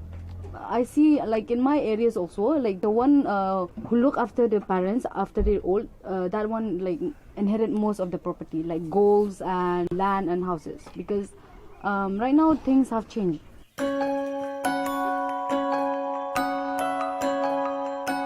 The art of weaving, living plant roots into bridges, is unique to the Khasi tribe. It was created to span rivers. The entire community works together to design, manage, and maintain each bridge. A process that takes more than a decade, shared across generations. The young people caring for these bridges today will walk across them in the future.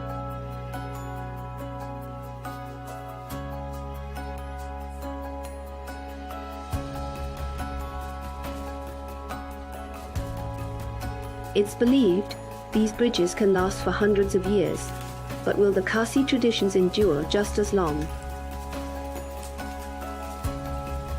As the organization are trying our level best to fight this head on, so that we say, even if a foreigner, even if a male from another community marries a Khasi girl, they should not give the title of the Khasi. They should give the title of that Khasi male or that male from the other community.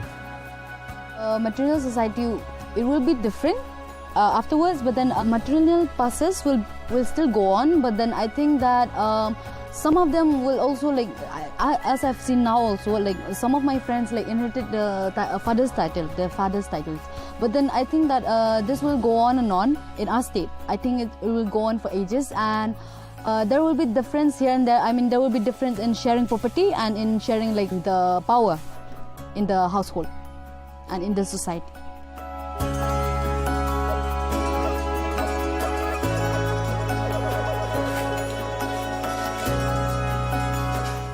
Something we have to adjust with the modern society. A little bit we have to adjust. Like I think this system will go on.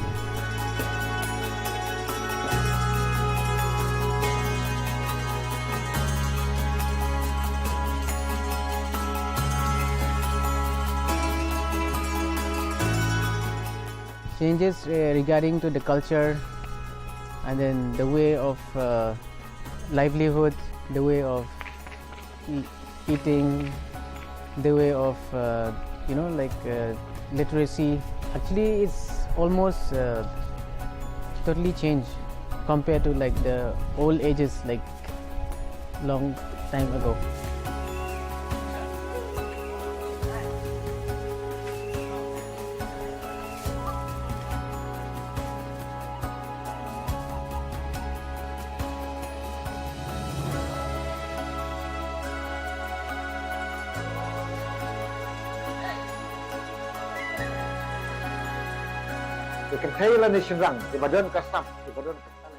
We hope women will come forward to join the village Durbar. We will work hard together to bring change to our community. Women and men can work in all fields, and they will do it well.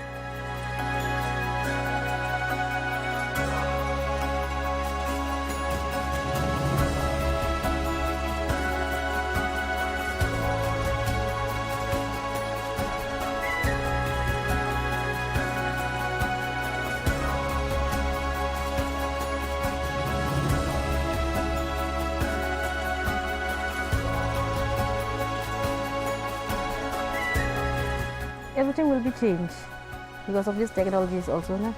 Everything will be changed. But in our heritage, it will be the same, remain the same. I think this society will stay forever. It will not change because every community, they have their own culture. It stays forever.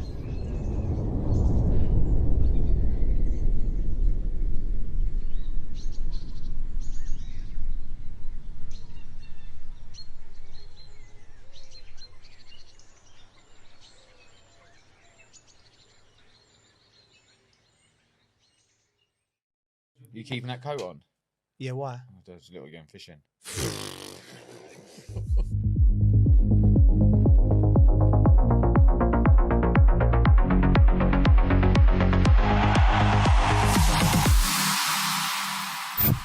One of the Liverpool fans calls in. He goes, "Look, he can win the Champions League. I still want him off." I got called a Bulgarian lizard once. Bulgarian lizard. That should be the name of this podcast. Yeah, it should be the Muppet Show. Welcome to the Dressing Room Podcast. We're here a day late, chaps, because of bank holiday, and we've had a really, really relaxing one. Yeah. Thanks to this man. Oh, yeah. Yeah. Do you want to? It wasn't relaxing me getting there, though. I was rushing. Do you want to explain to the listeners where we was yesterday? Mate, Taking do you want me up to new- take it? I think take the ball by the horns. I'll say it. Yeah, we went for a bit of hot yoga. And yeah, it was quite interesting. So obviously, when you go to these type of places, like I didn't know what to expect, but I know you have to go there relaxed. Yeah. And open to the elements, open to what can be. Yeah. So I've gone in. I'm obviously late, as I always am. That was the most there. stressful part. I know one of them is going to be late, and they lock the doors. Yeah. Somehow you've got them. You got the doors. They started open. late for you. All the women of Cobham waiting for Colton Cole. Yeah. Do you know what I mean? Yeah. And I got there, and it was very inviting. Yeah. Got in there, and I didn't know what to do. I didn't have my towel.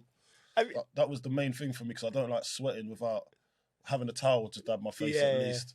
So that was really uncomfortable. But when I got in there, everyone was very nice, isn't it? Yeah. Did you find calm. it tough? It was calm. Yeah.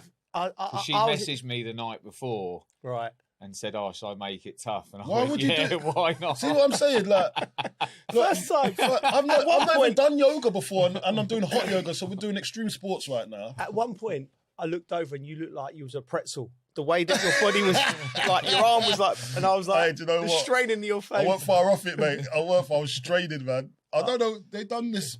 What was the downward dog? Downward dog, yeah. Yeah. Then there was what's the other the baby. There was the warrior pose. The warrior pose. What Warrior was that? 2. The warrior 2. Yeah. What was the other one when you're like in a plank?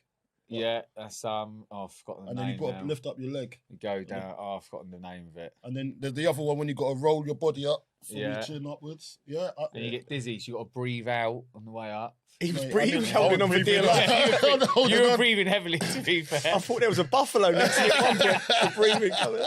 Yeah. Oh no, but we had a great time. The best bit's Shavasana at the end, innit? Oh, yeah. Lay down and nice music playing. It's hard work, innit? I told you. What about this geezer though? Like to be Wayne Bridge in Cobham, people calling him a legend at 9:30 morning. He had his just to give people the view. We went for a coffee afterwards and we bumped into Enzo Maresca, and he's seen us three sweating, and he's like, oh, where have you gone? Paddle? We've got hot yoga, and he looks at us like. He was like, that must be a sight. Man, like one big black guy and 2 white guys, and he was looking at me. He's like, "Have you lot influenced this guy here?" I said, "I'm open to try new things, man. This is not my style, but I'm having a little go." It's good. You feel good afterwards, though, you do feel good, mate. And we recommend it to anyone listening if you get a chance. Yeah. But you've done yoga before. I've done yoga before. But if anyone listeners get a chance, go and do hot yoga and write us in and tell us about your experience. You do feel good after. You do, man. What I would advise is to start just doing yoga first.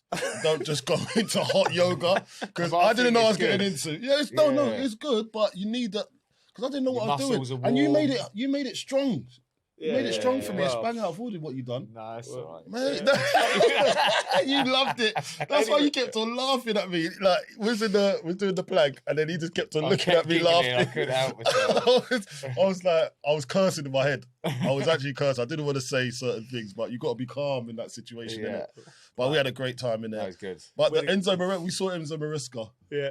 And then me and you, we thought, they actually look similar, didn't they? Oh, exactly. So we've got a photo of them together. We've got a photo. We'll put it in there. Yeah, we'll have to get it. He looked cool, by the way. Yeah. He looks like what you're supposed to look like.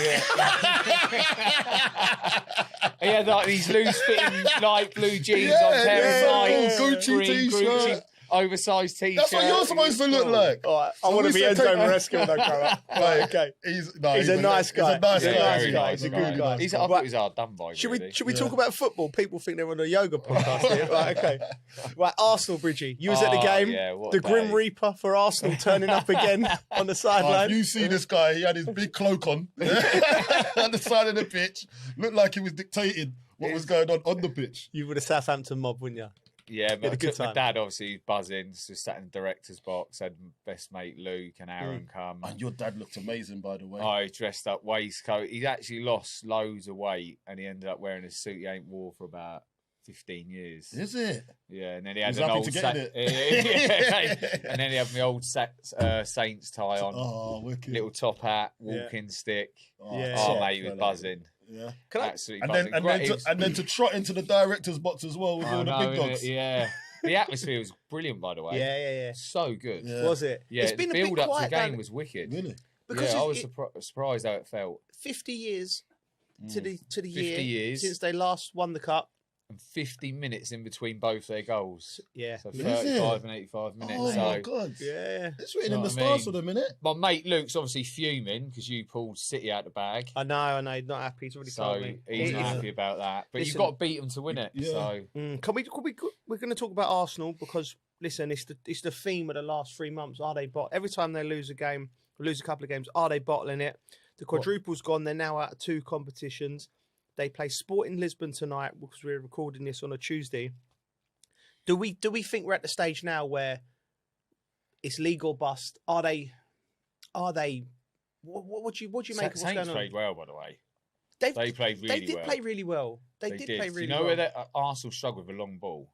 Yeah. Struggled massively. you were saying that, weren't Yeah. But the Just a first few direct long ball. balls, yeah, they were in all the time. Really? Just getting in all the time. Yeah.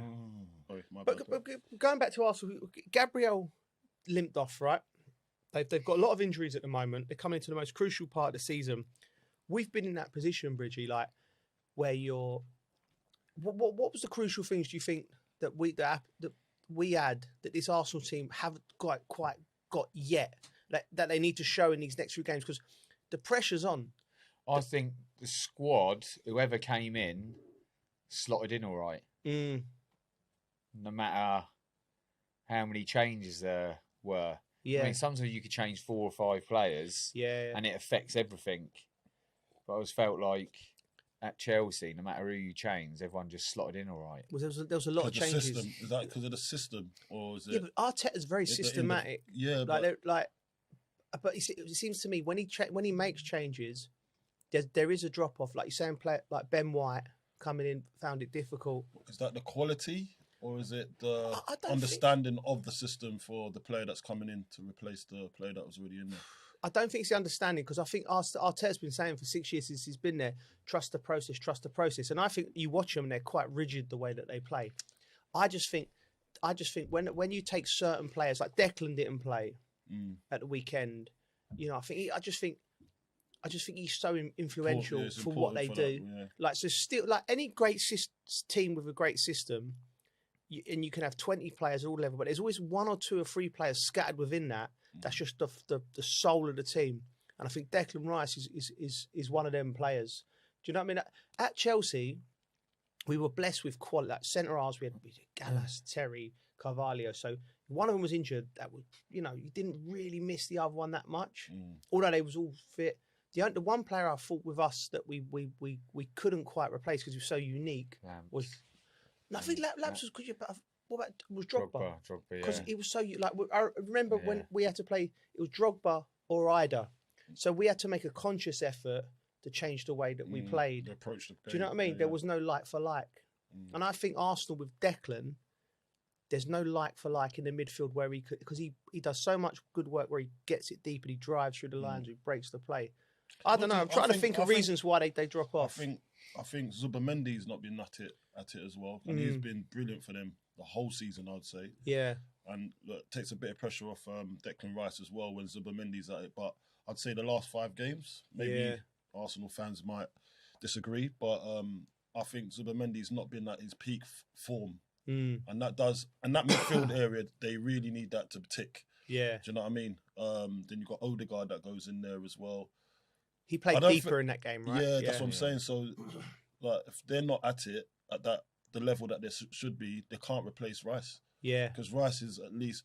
And I saw something the other day as well about how influential he is, but there was something saying that he's a bit too emotional as well, Rice. You're right. Okay. Because when it's not going his way or going the team's way, he'll get too emotionally involved rather than keep his head. And I think there's a thing in that as well where they need to do it. He has to omit calmness. Do you know what I mean? Yeah, but he can't be something he's not, Coley. Well, he's not been a winner yet. That's what I'm trying to say. So that's what they're depending on. Yeah. But he doesn't know how to navigate that just yet. That's why they need to get silverware over the line so they know how to navigate for the future. They've just missed 2 big opportunities to get silverware. Yeah. I know they're still in the running for the 2. Yeah. But for their experience sake, they need to get some type of silverware over the line. Yeah. Because that will create positivity when it comes to the squeaky bum time. They'll know how to navigate when the going gets tough. But they haven't been there yet. They've not gone to those trenches yet. It's almost like a trauma thing, isn't it? Like every year for the last 3 years, they've got to this stage. All of the media's on them, and saying they haven't got. I think they listen to media as well too much. All right, so here's my next question: What if you're Mikel Arteta and you're coming? How do you approach these next few games? What in terms of forget the tactics, or forget. What are you saying on Monday morning? How are you setting the tone with your coaching staff, with everything? You know, because do you remember the cup final we went to, and Mikel Arteta made the Arsenal players stay and watch Man City the whole way? Like it was a very performative. Do you know what I mean? Like you will look because he's thinking to himself, you know, this is going to be a thing. Like we'll look back in 3 months, we win the league and go, remember when we watched them up? That will motivate them. So he's obviously thinking of things, Mikel Arteta. But what would you do, Bridgie, in that situation as a manager? I think you've just got to try and get them mentally right, playing relaxed, and like Arsenal fans, right? Right. They're going to do the quadruple, right? Now they're out of that. Some treble. of them stressing. Yeah. Now they might bottle the league. Right. So the players could be thinking the same. So as a manager, one, you've just got to get back to winning ways. You just got to get them mentally right, training right. Yeah. And if you play with any kind of fear or worry, it just affects your game. Do you think his face I look at Arteta, I look at managers, I think he looks concerned, worried. Like he's like, you know, like he looks gaunt at the moment. Do you know what I mean? Like you look at, and when you see players like, I think managers. I think that's just managers, mate. As managers. If I was a manager, oh my God, I look old enough as it is. the only one manager, and he's the governor, and it's why he just Don Carlo. Carlo. Yeah, with the cigar. Let's just tune in. And I've got to go. He never looks stressed. I've got to say, to some extent, Vince Kompany. Yeah. He looks unstressed. But going back to what you're saying, Arteta, he's the one he's steering the ship. Yeah. Right? So he's the one. The buck stops with him. He's the one that's got to give his players the confidence to like have that belief. Say, Dad, all right, we've lost that game. Now it's time to draw in. And I think there's some training session they was doing yesterday. Did you see it? No. It was online. No. There was they put it out there as well. Like I think it was in the Daily Mail or something like that. Yeah, but there was holding a ball on their heads between 5 players around the ball. Like I'm thinking, what kind of activities are this? Like, it's cringy, man. Are we SEALs? Are we? I don't know. They had the ball, and all their heads are on the ball. About 5 of them around it, and I don't know what kind of game they were playing. But why would you even film that and put it out there? Do that in the sports hall where there's no. You're right. If you won the last 2 games, but not after losing 2 games. Do you know what it reminds me of? Respect the ball. How did that turn out? Like they're trying to get the edges every type of way, and they're trying to get that team bond and on the pitch as well. So I know what they're doing, but just leave that. Stop doing it for the media. Do it for yourselves. I can't see him losing the league. I can't see him losing. I can't see him losing. I can't see it, but mate, if it is, I've never been so wrong. I've upset him a couple of times. You've said this, I said it. Yeah. Bournemouth for a few times. So it's a tough game. Yeah. If they win it, I'll probably say it's done. Yeah, I still think they win the league. I do as well. Just a quick one before we wrap up on Arsenal. Southampton winning, your old club, Bridgie. Does that you said it was a great atmosphere. Does it feel like the magic of the cup was back there? Oh yeah, 100%. Yeah. It was brilliant, especially the 50 years since they last won it. Where did you go afterwards when you was with all the boys and your dad playing darts? Oh yeah, we were singing songs to you. Yeah, it weren't was we, nice, down the phone. You could hear my dad the most, couldn't you? Yeah.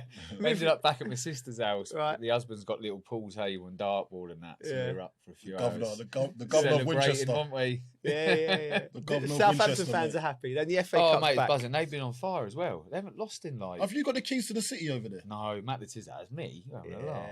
Matt the Tiz has. You should have, mate. You promote that place properly, mate. But yeah, Southampton are massively thinking they can go all the way here. Because they have to come up to Manchester City. They have to get. Is it away to Manchester City? That's Wembley. Yeah. Oh, is that Wembley? Yeah. So okay. We'll get Wembley one day out. Yeah, so it's a one-off game. Yeah. So you never know, you know. Yeah. That's what you do. Never know. Mickey have his suit on. Anyway, we're going to Are move you on. Going? I don't know yet. Maybe. It's on both your teams. He'd be working. I'm working on getting him a job. Oh, get me a ticket then. He actually made a phone call yesterday trying to get me to a the job. bosses at Is TNT. it? I haven't even told him I want to do it Man yet. City versus Southampton. Yeah, that Played makes for sense. both clubs. Yeah, that makes sense. Yeah, Yeah, bringing do him that. in. Yeah. Tells after his commission. I said, no, I'll take that. I set this up. I'll set this up. Right, here we go. Right, moving on. We got Liverpool now. It was a drubbing. When you consider they were the two teams at the top for so long, they looked like a gulf apart. Man City fans were singing "You're getting sacked" in the morning, with Xabi Alonso available. And which I found interesting. The murmurings from the Liverpool fans are like, "Let's get him in now" and all that. Liverpool fans, I feel, always stick with their managers through thick and thin, and they're quite loyal like that. But I think the lure of Xabi Alonso being available is making them. What do you think on Slot? It's a hard one, isn't it? Because he's won the league with them, but that's on the back of a Klopp team, and he's ridden that wave because they was in that wave. And I always go back to they go in the summer. Yeah, they go on holiday, come back to bad news. On tragedy. Diogo, tragedy, yeah. Diogo Jota, one of their teammates, one of their highly respected teammates in the dressing room as well. That trauma can carry on for, you don't know. Yeah, and it's true. There's nobody out there that can say how to deal with that as a team. And I always say, and then on top of that, I don't think they went into the season prepared with the style of play that he wanted to employ. Because you got to understand, Isak's fiasco as well. That was a painstaking, wasn't it? It was like, is he coming? Is he not? And that's going to be your main striker, and that's left till the last part of the window until the deal got done. Yeah. Then you had Ekitike that had come in and he was doing well, so that was papering over the cracks. But really and truly, when you look at the whole scenario, it's just not a great start to a season. And plus, they didn't address the defending positions. Yeah. There was Mark Gahey, they was trying to get him, couldn't get him. And then it just went too long. They didn't cover the positions that they needed to cover. Plus, they haven't even dealt with the Mo Salah situation as well. Yeah. So there's just so much stuff going on. And then on top of that, Slot has to... I've heard rumours, not rumours, but people say amongst the fans as well that he doesn't know what he's doing tactically. So some of the substitutions that he's making, some of the tactical elements of his formations when he wants to try and tweak things, he's not doing the right things. Yeah. And you know how Liverpool fans are, they know that they can suss out a fraud quick. You know what I mean? So I think that all of that culminating to one, it's just a mess there for this season. It might, and the signings hasn't set the world alight as well. Some of the top signings, they ain't done nothing really of note. So, and I do like Wirtz, by the way, but I think he's got more to come. But Ekitike's done well as well, so give him that. But there's a few of them that haven't. And and even the other players as well. Yeah, there's they've been underperforming. Yeah, like players like Kirke's done well. He's been the best player. Kirke's coming into the side, from that Bournemouth side where he looked phenomenal. He hasn't hit the ground running. When you break it down like that, it's like you're in real time. You're doing an appraisal on why it's gone wrong. You can see it all right. So. But So I agree with everything you said. Liverpool fans don't want to hear that. But I agree with everything you said. It's the reason. You summed it up nicely, to be fair. As to why it's gone wrong. The balance in the midfield. He's trying to get Wirtz in as well. I wouldn't put anything on top of that other than, I just think Liverpool as a football club and the way that they operate, and I think, don't bite the bullet on Arne Slot yet. Give him an opportunity for start of next season. Even though Xabi Alonso's there, let him go. Out of his hand, the Diego Jota tragedy's out of his hands. Yeah, didn't even think about that. Yeah, what impact that might have on players. Well, exactly. Nothing like that ever happened to us, thankfully enough. But you can't think for yourself as one of your mates because you're so close as a bond when you're a team. Yeah. It's like I don't understand. Everyone goes to work and they have work colleagues, and you obviously they have close friendships and that. But when you're a team and you're being a football team, I think it's more than a family because you depend on each other. You're going to war for each other every 3-4 days. You feel like the whole world's against you. It's an unbreakable bond. It's like a bond you got at the time, and then for one day to one of your mates not to be there.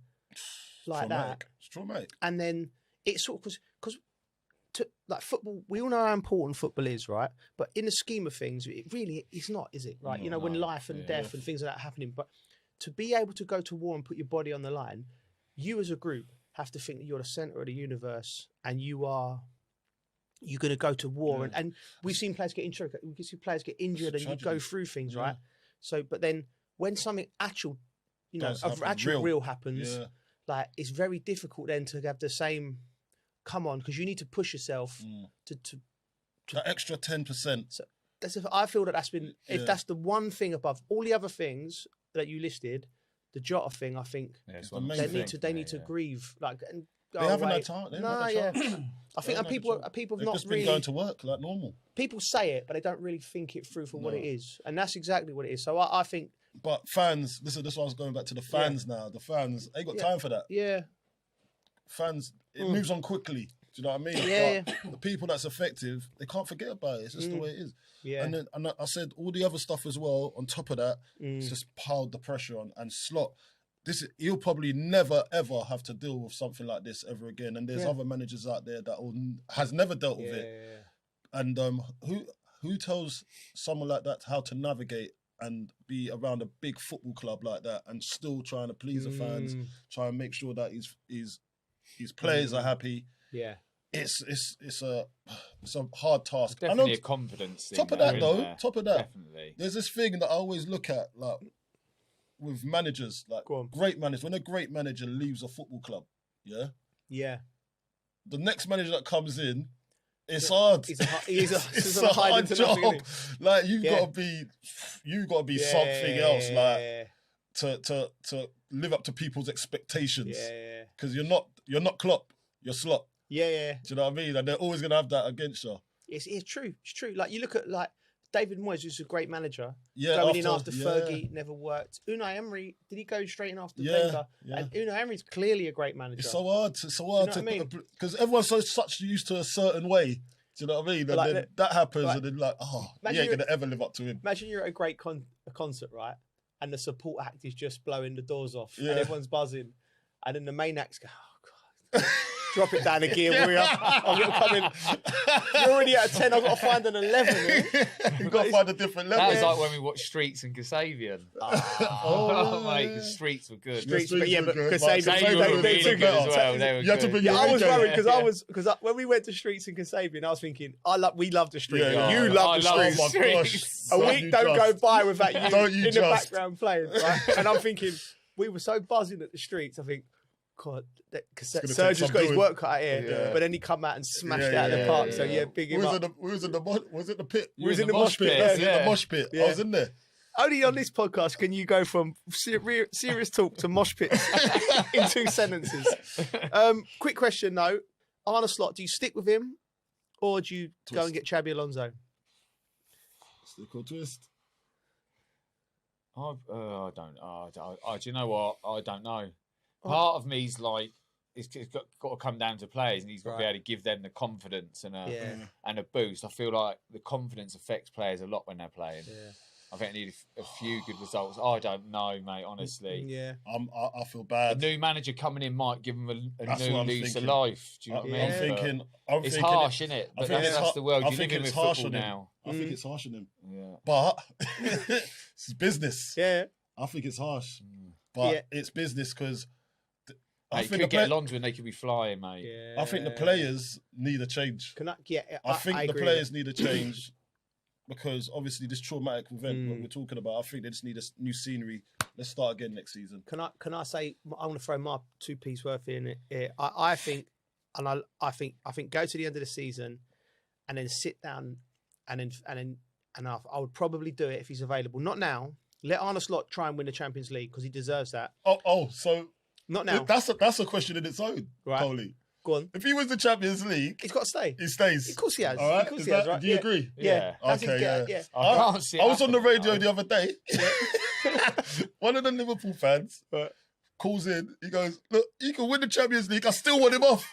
I said, "Mate, there would have been two major trophies in 2 years. Yeah. You got Premier League and you got Champions League. What else do you want?" He would be like, "Nah, I don't like him. Really? Gotta go." Mate, it's because they watch the football week in, week out, though. It's because they've got people like him winding them up on the airwaves. I'm not winding them up. Yeah, it's you know what? You got to take your hat off to fans, honestly. Like, I'll go and watch my kids play football, and when they lose, it ruins my weekend. Yeah. I'm like, these are paying money to go and watch every weekend. Imagine them paying to go home miserable. He made the. Listen, mate, Tottenham fans, mate. How many fans have you made feel like that? Do you know what?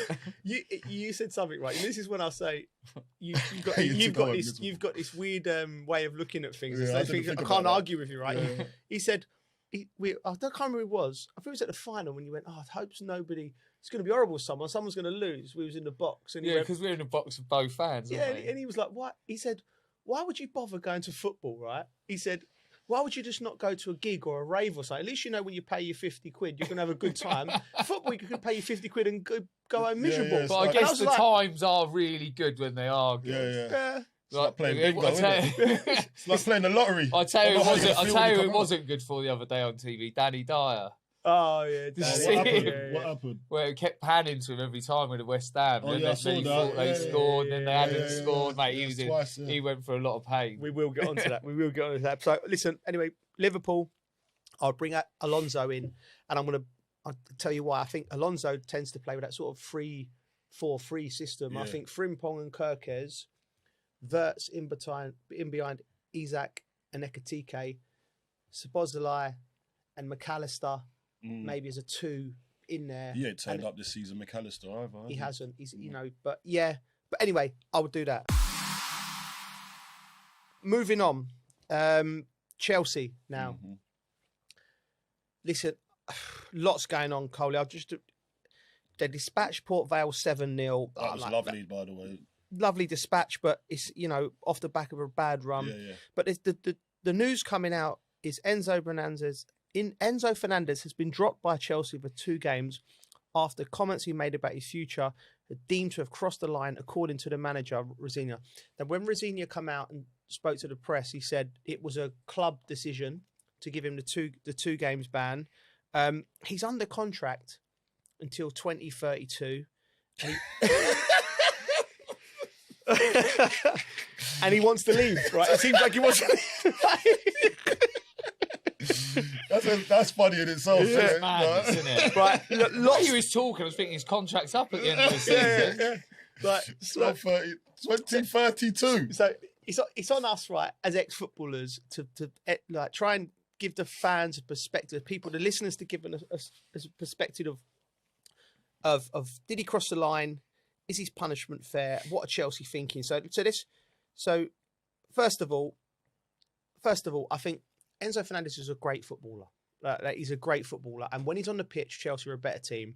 And he's clearly, when he signed for the club, he would have been clearly sold this dream. We're going to go back to the top. It's Chelsea Football Club.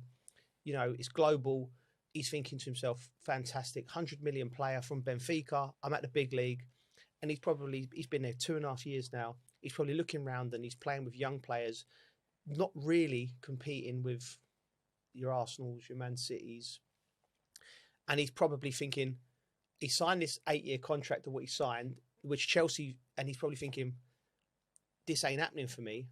And it's a short career as a footballer. So I think between him and his agent, they've decided they want to get out. Now they have to, his agent's probably encouraging him to say these things in the press, because what it does, it destabilizes the club.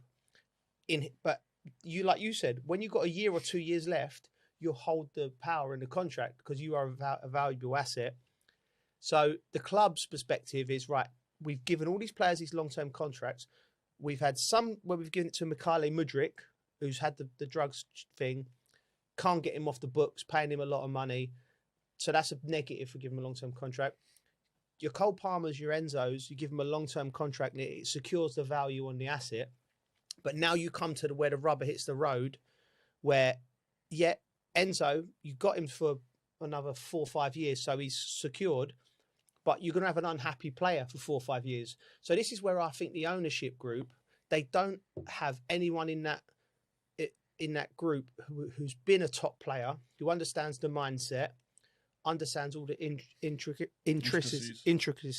You can say it. Intricacies. Yeah, and so when they've come to this place, they've all sat around and probably gone, right, how do we deal with this? Because this can't go on. He can't be saying he wants to leave every 5 minutes.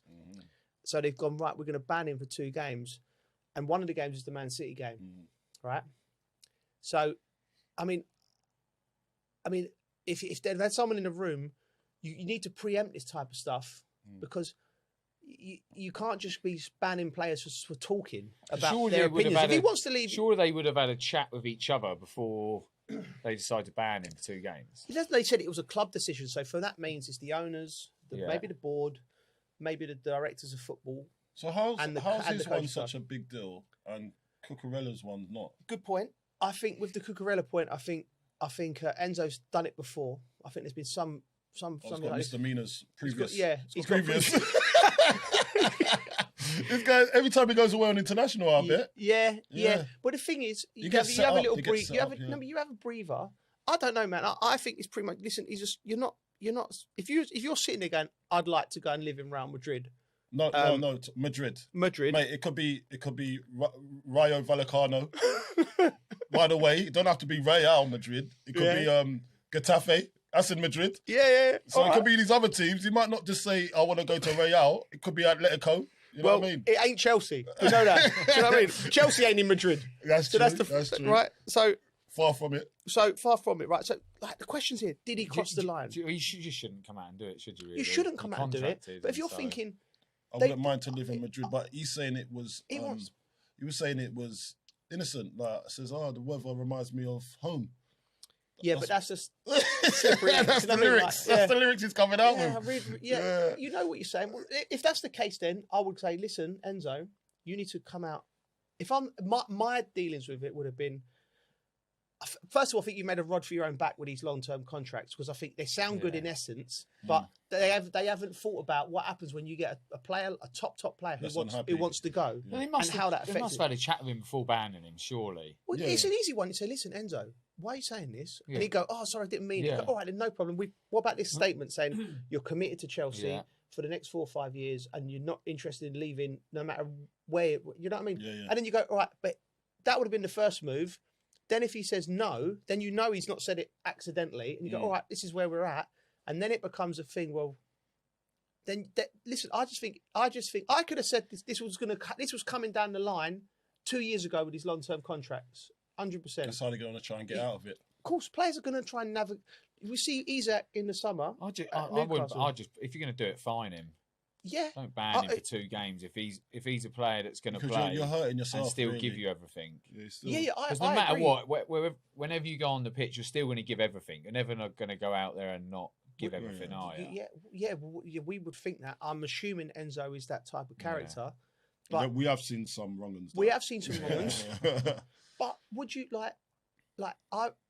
forcing yourself out of a club is it's so ugly, isn't it? It's so ugly, right? Do you know what I mean? Because the only people that pay the price are the fans. Yeah. Do you know what I mean? If they're not happy, you've seen what Chelsea do. Exactly. You go into doesn't matter how good you are, what kind of background you've got, or what kind of reputation you've come with. Yeah, you get put in the reserves. They've gone hardline Chelsea on all of these type of issues. They've gone any of the players that they've give long-term contracts out, and they won't leave because the players can't get the money that they're on at Chelsea and whatnot. They go, right, you're going to Siberia, the bomb squad. You're going out there. You're going to train with the kids. You're going to make your life difficult, which is completely wrong. Yeah, because every one of them players were bought in good faith, and it hasn't worked. And it's not just the player's fault. If a player's not worked at a club, the player has to take the most of the blame, but it can be the manager, it can be just the situation, it can be no one's fault, right? But you can't go, right, we wanted you, go and get over there and do that. I've been vocal, but I don't think that's... You've been in that situation. So just talk me through that. What was it like? What bomb squad? Yeah, he's been at... Yeah. It was a bomb squad of 6 months. So was I. Shay Given, Adebayo. Yeah, I was in bomb squad in Indonesia, though. That's a proper bomb squad. Proper bomb squad. Oh my God. Mate, they put me in bomb squad in Indonesia. I didn't do nothing wrong. It's crazy. Imagine being in Indonesia, segregated. I could have dealt with it differently when I look back, maybe, but not like loads differently. Go on. But I could have been a bit more positive. But when I was with them, there was Craig Bellamy, Shay Given, Adebayo. There was like a group some of big us. dogs in there. We were coming back for pre-season. Just got a phone call saying he don't want you at the training ground. But just from who? I can't remember. We don't want you at the training ground. So it wasn't the manager? No, management Weasel. called me. He'd never call me. That's a proper Weasel move. Who was it? Mancini. Come but on, like, so I end up coming back 10 days later. Yeah. But when he called me, I was just when I got that, I was like, I thought I was going on holiday again. Yeah. So I went on holiday for another week, but I come back and I'm still training with the kids. It must have hurt. Oh yeah, because then you like know you're kind of done. Like there's no way of changing his mind. He's gone, no, I'm just done with you. Yeah. So then you train with the kids, but like obviously, like you say, you're on big money. So then it's like, well, who's gonna come and get you? And I think a couple of lads might have got out in time. But then you're training with the kids every day. But I never cause a problem. Yeah, of course. I go in and still train, work hard. But you're just like, I lost a little bit of love for football. So I'm like, what's next? Like, am I just seeing this out? Yeah. And I remember it got to Christmas time and he called me over because I thought I had 2 weeks off at Christmas. Right. Because obviously the kids get a bit of a break. Yeah. Oh, you're training with us now? I was like, oh, come on, mate. So he's just done a spiteful one as well. Oh yeah, I just thought, come on. So hold on. So you've been out. I've been out all the way from summer to the youngsters get 2 weeks off at Christmas. Yeah. But he's gone, no, you come and train with us now just to be spiteful. Yeah, and I was just, oh, come on, mate. Like, what are you doing? Taking the piss. I ain't caused you no problems. I was literally just going to go home for Christmas. Yeah. Oh, that's your problem. You just want money. You don't want to play football. Oh, so wow. No, but you're not going to play me. You're just keeping me here for the sake of it. You haven't all of a sudden just changed your mind. You don't want to play me. Yeah. So don't blame me. Spiteful. So then, anyway, get past that bit. And I think I went in January, and then ended up going to. I went to Brighton in the end. Yeah. For less money, I took a little bit of a cut to be able to go. So I thought I need to get out of here. I just think his behaviour there is atrocious. I think diabolical. Yeah. And you haven't done anything to him. No, and I'm like, I could understand. I can understand if you're a player that's causing disruptions in the first team. You're gone. But you're still going to want to train. You still want to be and fit. You're a model professional, and you're playing with people that you get on with. Exactly. Like I get it if there's a bad egg. I get if there's bad egg, but I was never a bad egg. But that's interesting because what is Enzo's teammates thinking? No. Yeah. That's exactly it, Coley. We'll probably go to you and go, mate, what are you doing? Yeah. I would go to Enzo and go, come on, geez, what you like? Yeah, and like, come on, you're with us, right? And that's problem. That's problem solved. Yeah. But the club's going. The club, Liam should be able to go to the top boys at the group. Go get hold of him, sort him out. Yeah. Do you know what I mean? Do you reckon Liam's got that in him? No. He needs to know who his leaders are, and that's the whole point of having an experienced pro. Exactly. What we've been saying. So having an experienced manager should be dealing with that situation, not people up above. No, but see, but that's not how they work it. They work the situation. The manager it filters through the manager, but it's not Do you know what I mean? Whereas we're used to a system where the manager is the be all and end all. Yeah. So Mancini, he would obviously have to tell the directors he's doing that to you, but that's him. Do you know what I mean? There's no one going, I'll tell you what, geez, let's nose up Bridgie's Christmas. Let's make him come in. There's no one there. He just that's all him being a donut. Yeah. Vindictive, yeah. But what I'm saying is, this problem was always coming down the line, and Chelsea have just got to it and gone, right, let's go hard line on him. And then the teammates go, oh, if they're going to do that to him, they can do that to us at any moment. Yeah. Do you know what I mean? If we say the wrong format, so I just think it's a mess. I really do. And I just think if he and I feel for Liam, because I know Liam. If he was left down to his own devices, he wouldn't have handled. I don't think he would have handled it like this. I really don't. I mean, I might be wrong. I don't know. Well, we don't know. We don't know, but I'm not sure. Yeah. As a manager, you've got to try and keep him on side. Right, just for the record, before we move on, Enzo has said that no talks have taken with Real Madrid or Getafe or or anyone in that region. Yeah. and Liam Rosini has come out and said that him and Enzo are in a good place. Oh, that's all right then. So that should have happened before a 2-match ban. Nip it in the bud now, isn't it? Yeah. But it had to be talked about. We're going to go over to West Ham in a minute. I did the game. It was a brilliant game. But before that, we're going to go with England. We've done our England 11s last week. And there's some comments from people. Here we go. We posted. I've been on there debating. Yeah, I love the fact Coley's engaging with the people. Yeah, I like it. It's Listen, good. sticking up for us. Yeah, no, it's not even about sticking up. It's just like like everyone's got a view. Yeah. As long as you look, I've got to say this now, right? Yeah. So I'm looking deep into the camera's eyes, lens, whatever you want to call it. Yeah. Listen, when you come onto our comments section, right, you don't have to be rude first to start a conversation. Don't come and say, look at these Muppets, and then go on to say what your point is. If you want to get my attention that way, then I won't engage with you in the way you want me to engage, but I will engage with you if, you come with a little bit of respect. Do you know what I mean? Or else I'll call you a Muppet back. How about that? Muppets. The Muppets. That should be the name of this podcast. Yeah, it should be the Muppet Show. The Muppet Show. Yeah, that's our new podcast name, The Muppet Show. Right, here we go. Right, so listen, most people like Bridges' team. So 90% Coley, you was at the back.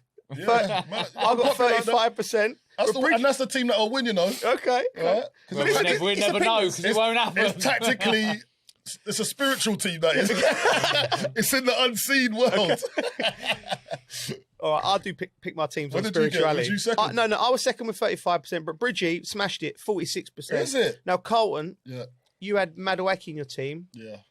Craig said starting with him was mad. Like, defend your thing with Madueke. Look, man. Or just admit you got it wrong. No. Look, it could have been a toss up between Madueke and Bowen for me. Yeah. But Madueke is in a.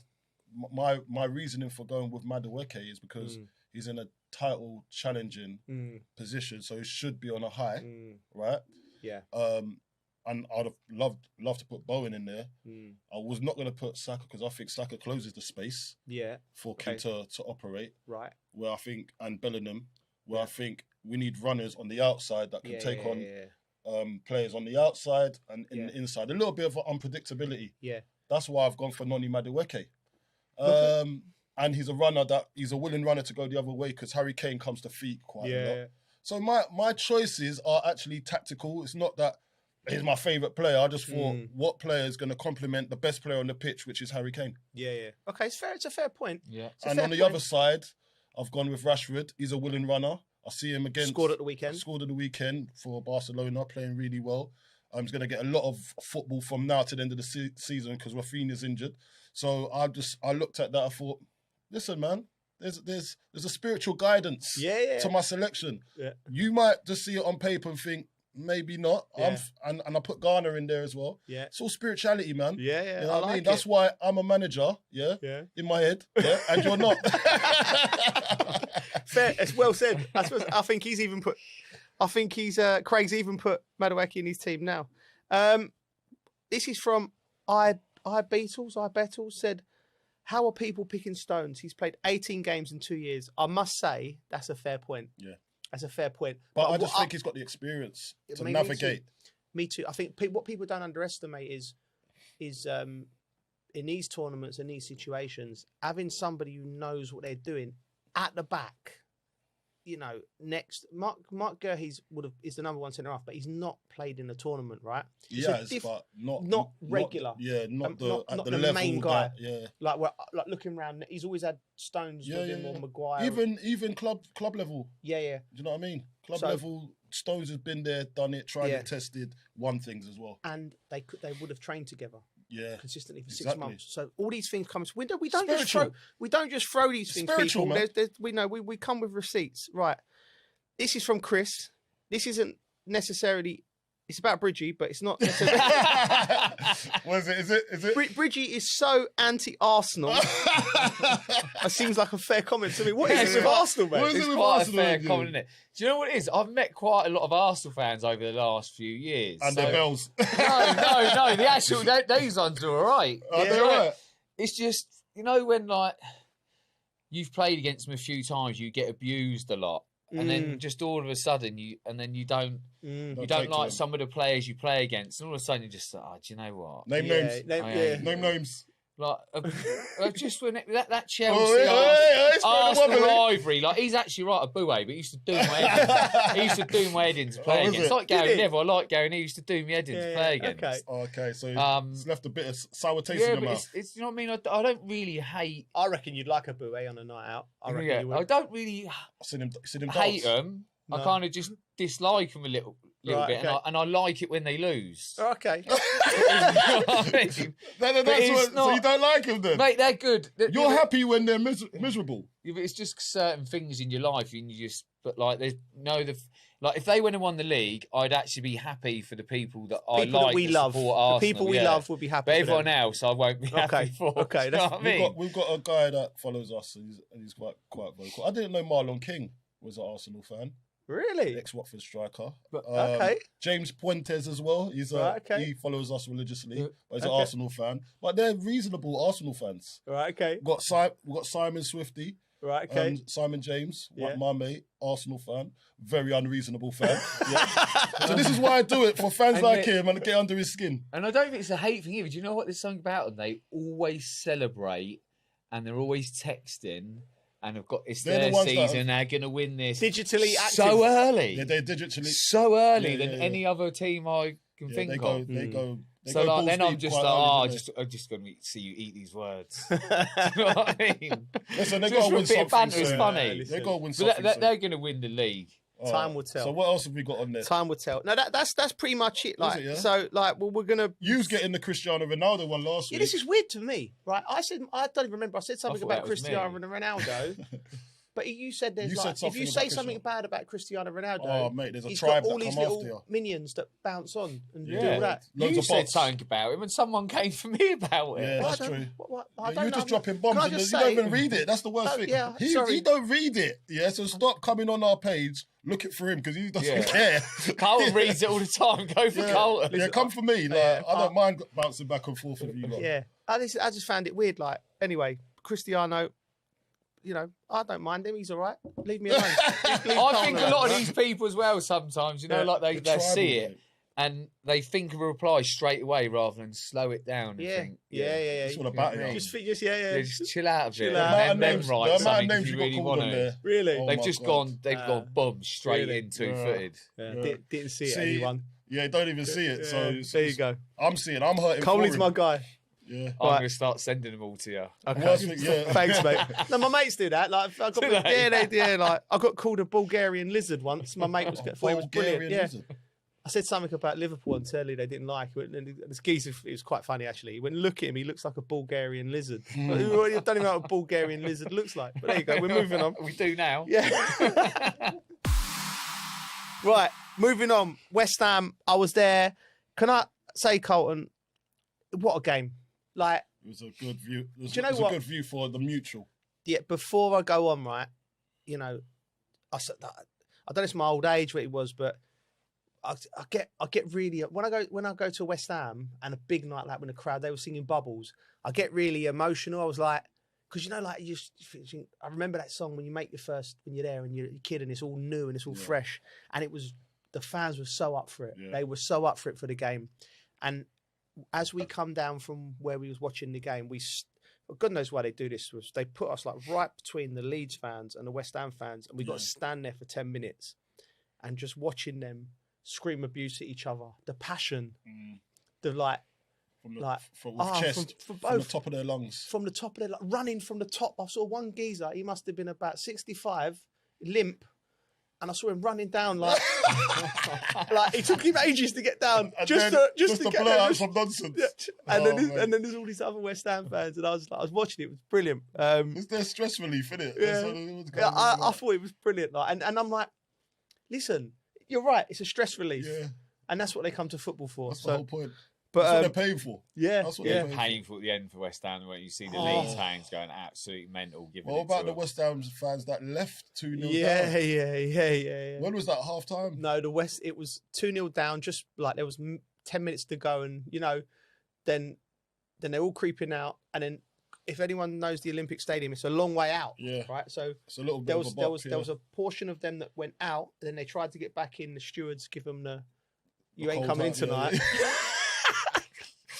Oh, and then the ones that come back with their head held, with their tail between their legs. Like, I was just going to the toilet. Just going to the toilet. That was Fletch and Ali on commentary, because we're finding these people all coming back into the stadium, and everyone's going, "Don't leave! Where are you going?" It was brilliant. It was absolutely. So brilliant. I would have thought a different way there, because I went to the toilet when Saints got their second goal. Did you? Yeah. Okay. So I missed it. So then I just thought, well, we'll just stay here. What, in the toilet? No, I stayed out. I stayed in the toilet. I left toilet, the toilet, but I thought I'm not loitering. going back into the stadium because I've gone to the toilet. That's why they scored. So Right. I'll just stay out here. Because if I go back okay. out there, Arsenal might score. So last few minutes, Maybe that's what some of the fans are thinking. That's what they should have done. Stayed out. And maybe that's they probably what they were thinking. They said, "Do you know what? Yeah. Well, I'm out here now. We've caught up, so I might as well stay out here. Not try and get back in and just." The only bomb thing it is up. trying to get back in and seeing them lose. That's evil. It's just I know. tops it off, isn't it? But one thing, I was convinced West Ham were going to win as it went into extra time. When the young goalie here, let's just give him Finley Herrick, like a character, by the way. 20 years old. Yeah, He looks like a cat who was chatting to every penalty taker. Yeah. I thought he's got a bit about him. He has definitely got a bit about him. Do you know him? Yeah, of course. Yeah. I rung Coley because I'm at the Yeah, he rang game me at and the I'm game. like, this kid, he was the anomaly on the bench. Like, because we have all our notes and it'll be like, Don't know certain much players, about, and I don't know nothing about this kid. Yeah, Josh Ajalo on the bench as well. We had a few So all the youngsters. youngsters, I ring him up straight away, and he goes, "Yeah, he was on loan to Boreham Wood for he's only played for a short one for 11 games, 20. He's been at the club since he was 6 years old, and I'm just thinking, you're talking about spirituality, and I'm thinking it's written. It's written. This kid's he's sitting there. He's been at the club since he's 6. Imagine all them nights he would have been dreaming of his debut for West Ham. Yeah. But it would have been, I'm coming on with 5 minutes to go and I'm going to win the penalty shootout in a big FA Cup tie. So I think it has to be done. And then I thought the crowd give him a massive, like they always do at West Ham. They give him the big up and he'd come on. And what he done very smartly, because there was 5 minutes to go. He couldn't get into the game. So he took the goal kick, took his time. Yeah, took his time, but and then a sort of pass back come to him, and he just calmed. He looked calm, calmed himself down, and then the shenanigans started in the penalty shootout. I thought this kid's having himself. I like it, and he saved the first one, and I thought this is going to be one. A few others as well. Yeah, fingertips to the one others. Just one that he probably felt a bit bad that he couldn't deal with, but he done it. Yeah, I thought he was brilliant. Yeah, I did. The only thing I would criticise with Nuno is.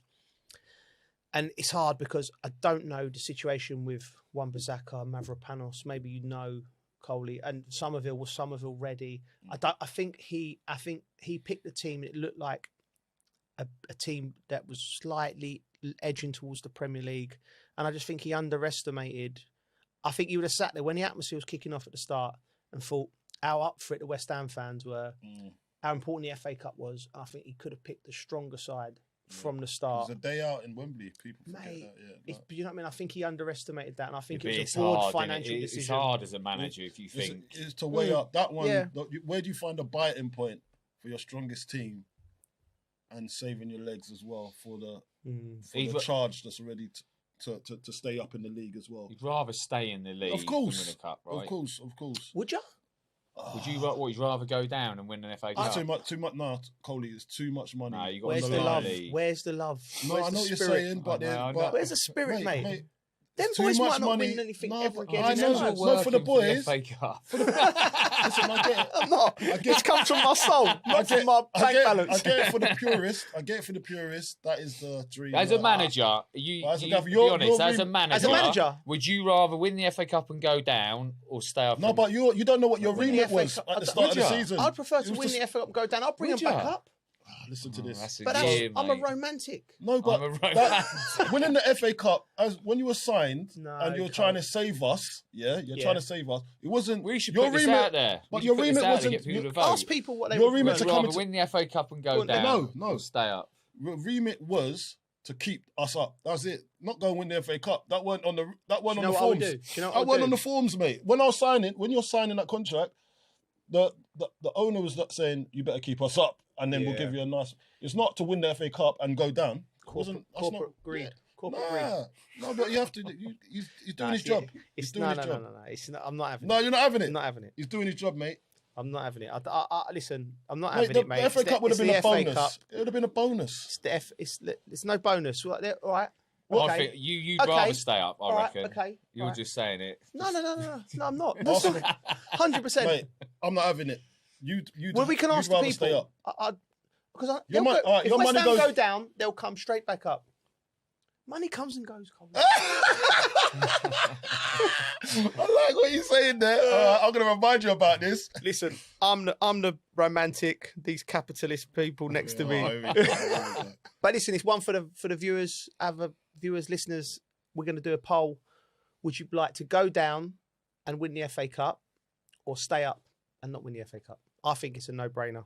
There you go. But before we move on, Friday night, Coley. Yeah. Is this the biggest game of the season for West Ham? Wolves at home. The biggest game of the season So is far. every game. It's every game. It's been the biggest game. I think what you'll see for this game, it's a big. must-win. It's not. It is a It is must win. really. Every game's a must win, but we got to go and put a good performance out. That's all I care about, because we got to keep that momentum, and then hopefully Lady Luck's on our side. But what it does, if we do win this game, it puts a lot of pressure on the teams around us to win theirs. So the likes of Spurs, for instance, they're going to have 2 days to mull over it until their game. And then that's going to put a load of pressure. And De Zerbi, he's come in, obviously, but I think fans are probably going to look at that thinking that's going to be our boost, that's going to be our bounce. If they don't bounce and it's a flat ball, then and we go and win. Yeah. I think psychologically we win, and we stay in the Premier League. You think it's that big, yeah? I think it's that big. Oh, wow, that's massive. What about you, Bridgie? It's a must-win game, isn't it? But Yeah. who else they got to play? They've got to play. They've got a reasonable run in. I think it's Crystal Palace away. They've got Leeds. They've got Leeds. There's winnable games for West Ham. Yeah. I'm looking at it. They're all much of a much. It's because you know what, these games, when people and punters, West Ham fans, Spurs fans, Forest fans, and even Leeds fans will be looking at it going, oh, that's a winnable game, that's a winnable game, that's a winnable game. But when you come to the end of the season, 2 to 3 games at the end of the season, pressure comes on. But also, say for instance, if Leeds win the next 3 games and they're completely out of it, then West Ham played them at the last game of the season.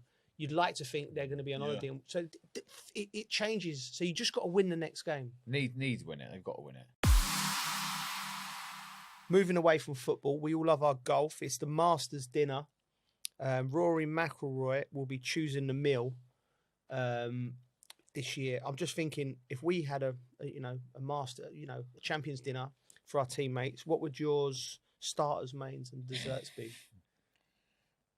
What's your thing? A prawn cocktail. Prawn cocktail? Yeah. I was not expecting that. Never expecting that either. That's What's it like chicken wings or something? What chicken wings? Why are you stereotyping me, bro? I'm not. You like chicken. You like chicken. You want a prawn cocktail, bro? No chance, mate. You're not having a prawn cocktail. You just put me in a chicken wing box. What, black people just like chicken, yeah? No. Oh, that's what we're doing now. I'd have chicken wings. I'm having prawn cocktail. Oh, chicken wings. I'm having prawn cocktail. I'd have a burrata. Oh, my God. This guy, man. You think you're so foreign? You think, no, mate, you're from, where are you, Canning Town? Where are you from? Kentish Town. Yeah, like, come on. Do you not like burrata? Yeah, I do like it. Yeah, but what? Why? Well, I said caviar. It's like, it's a bit of cheese. Anyway, right, poor from you. Some bit of cheese, some posh cheese, that is, isn't it? How's it cured? I don't know how to do it. Right, mains. I'd either have some fried chicken, proper fried. No, he's doubling down on the chicken now. Who does this guy think he is? I swear down, this guy. No, I like fried chicken. Fried chicken? Yeah, like proper fried chicken. Yeah, you but you can't have cornbread and fried chicken. Popeyes. You might as well just go Popeyes. I like chicken.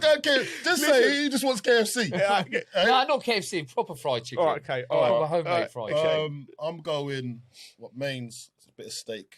Yeah. And fritters. Yeah. Okay. Steak and chips. Medium rare. Medium. Yeah. Where you going? I am gonna go with fish and chips, but a good one. Yeah, like not haddock or. I like place. cod. I like cod. Okay. Fish chips and mushy peas. Coley. There's a fish called coley. Do you know that? Is there? Yeah. Okay. There's actually. Mate, we need to go and sample that. All right. Okay. I've never heard of a coley. There's a coley fish. Yeah. There's not a coley fish. Where? You can get battered coley fish. I swear down. Really? You think I'm joking? True. Go and search it up. Go search it up. He's still eating. I'm a man of knowledge. I'm a man of knowledge, man.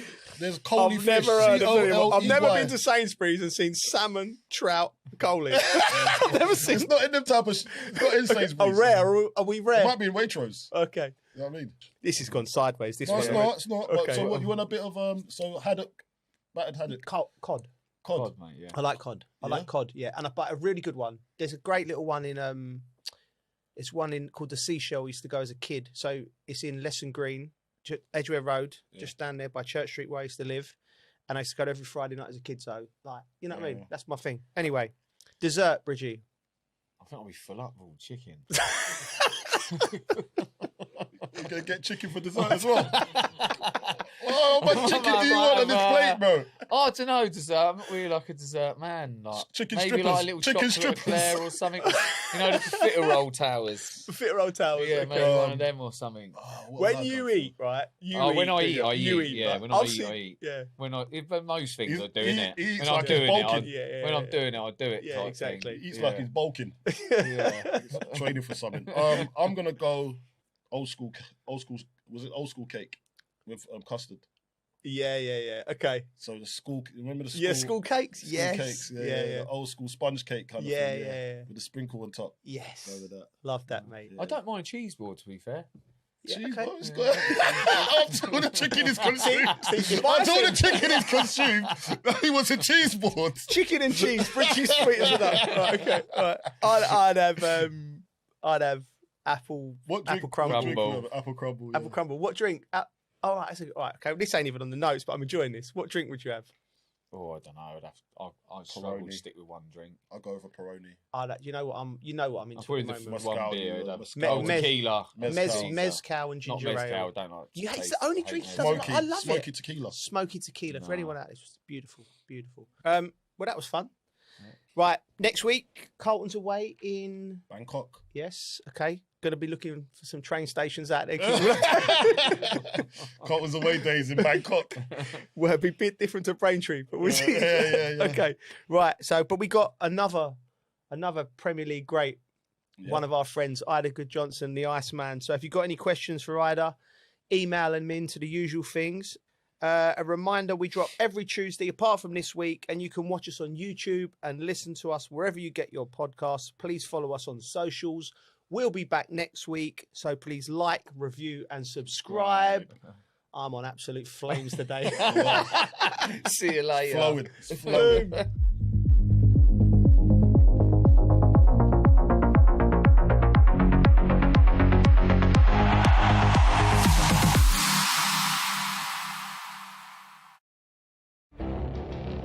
It feels like decades are passing by in a matter of weeks.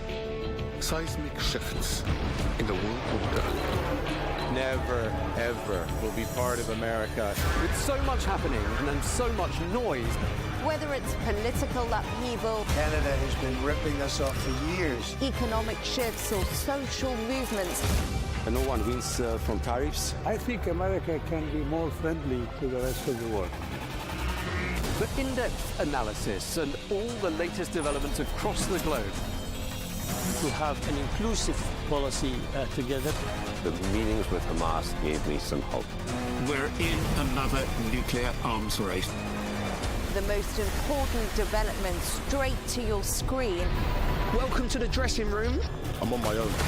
I need backup. And an insightful look at the issues shaping our world today. It was not going to happen, that war, and it happened. Join us on Arabiya News, where the world talks.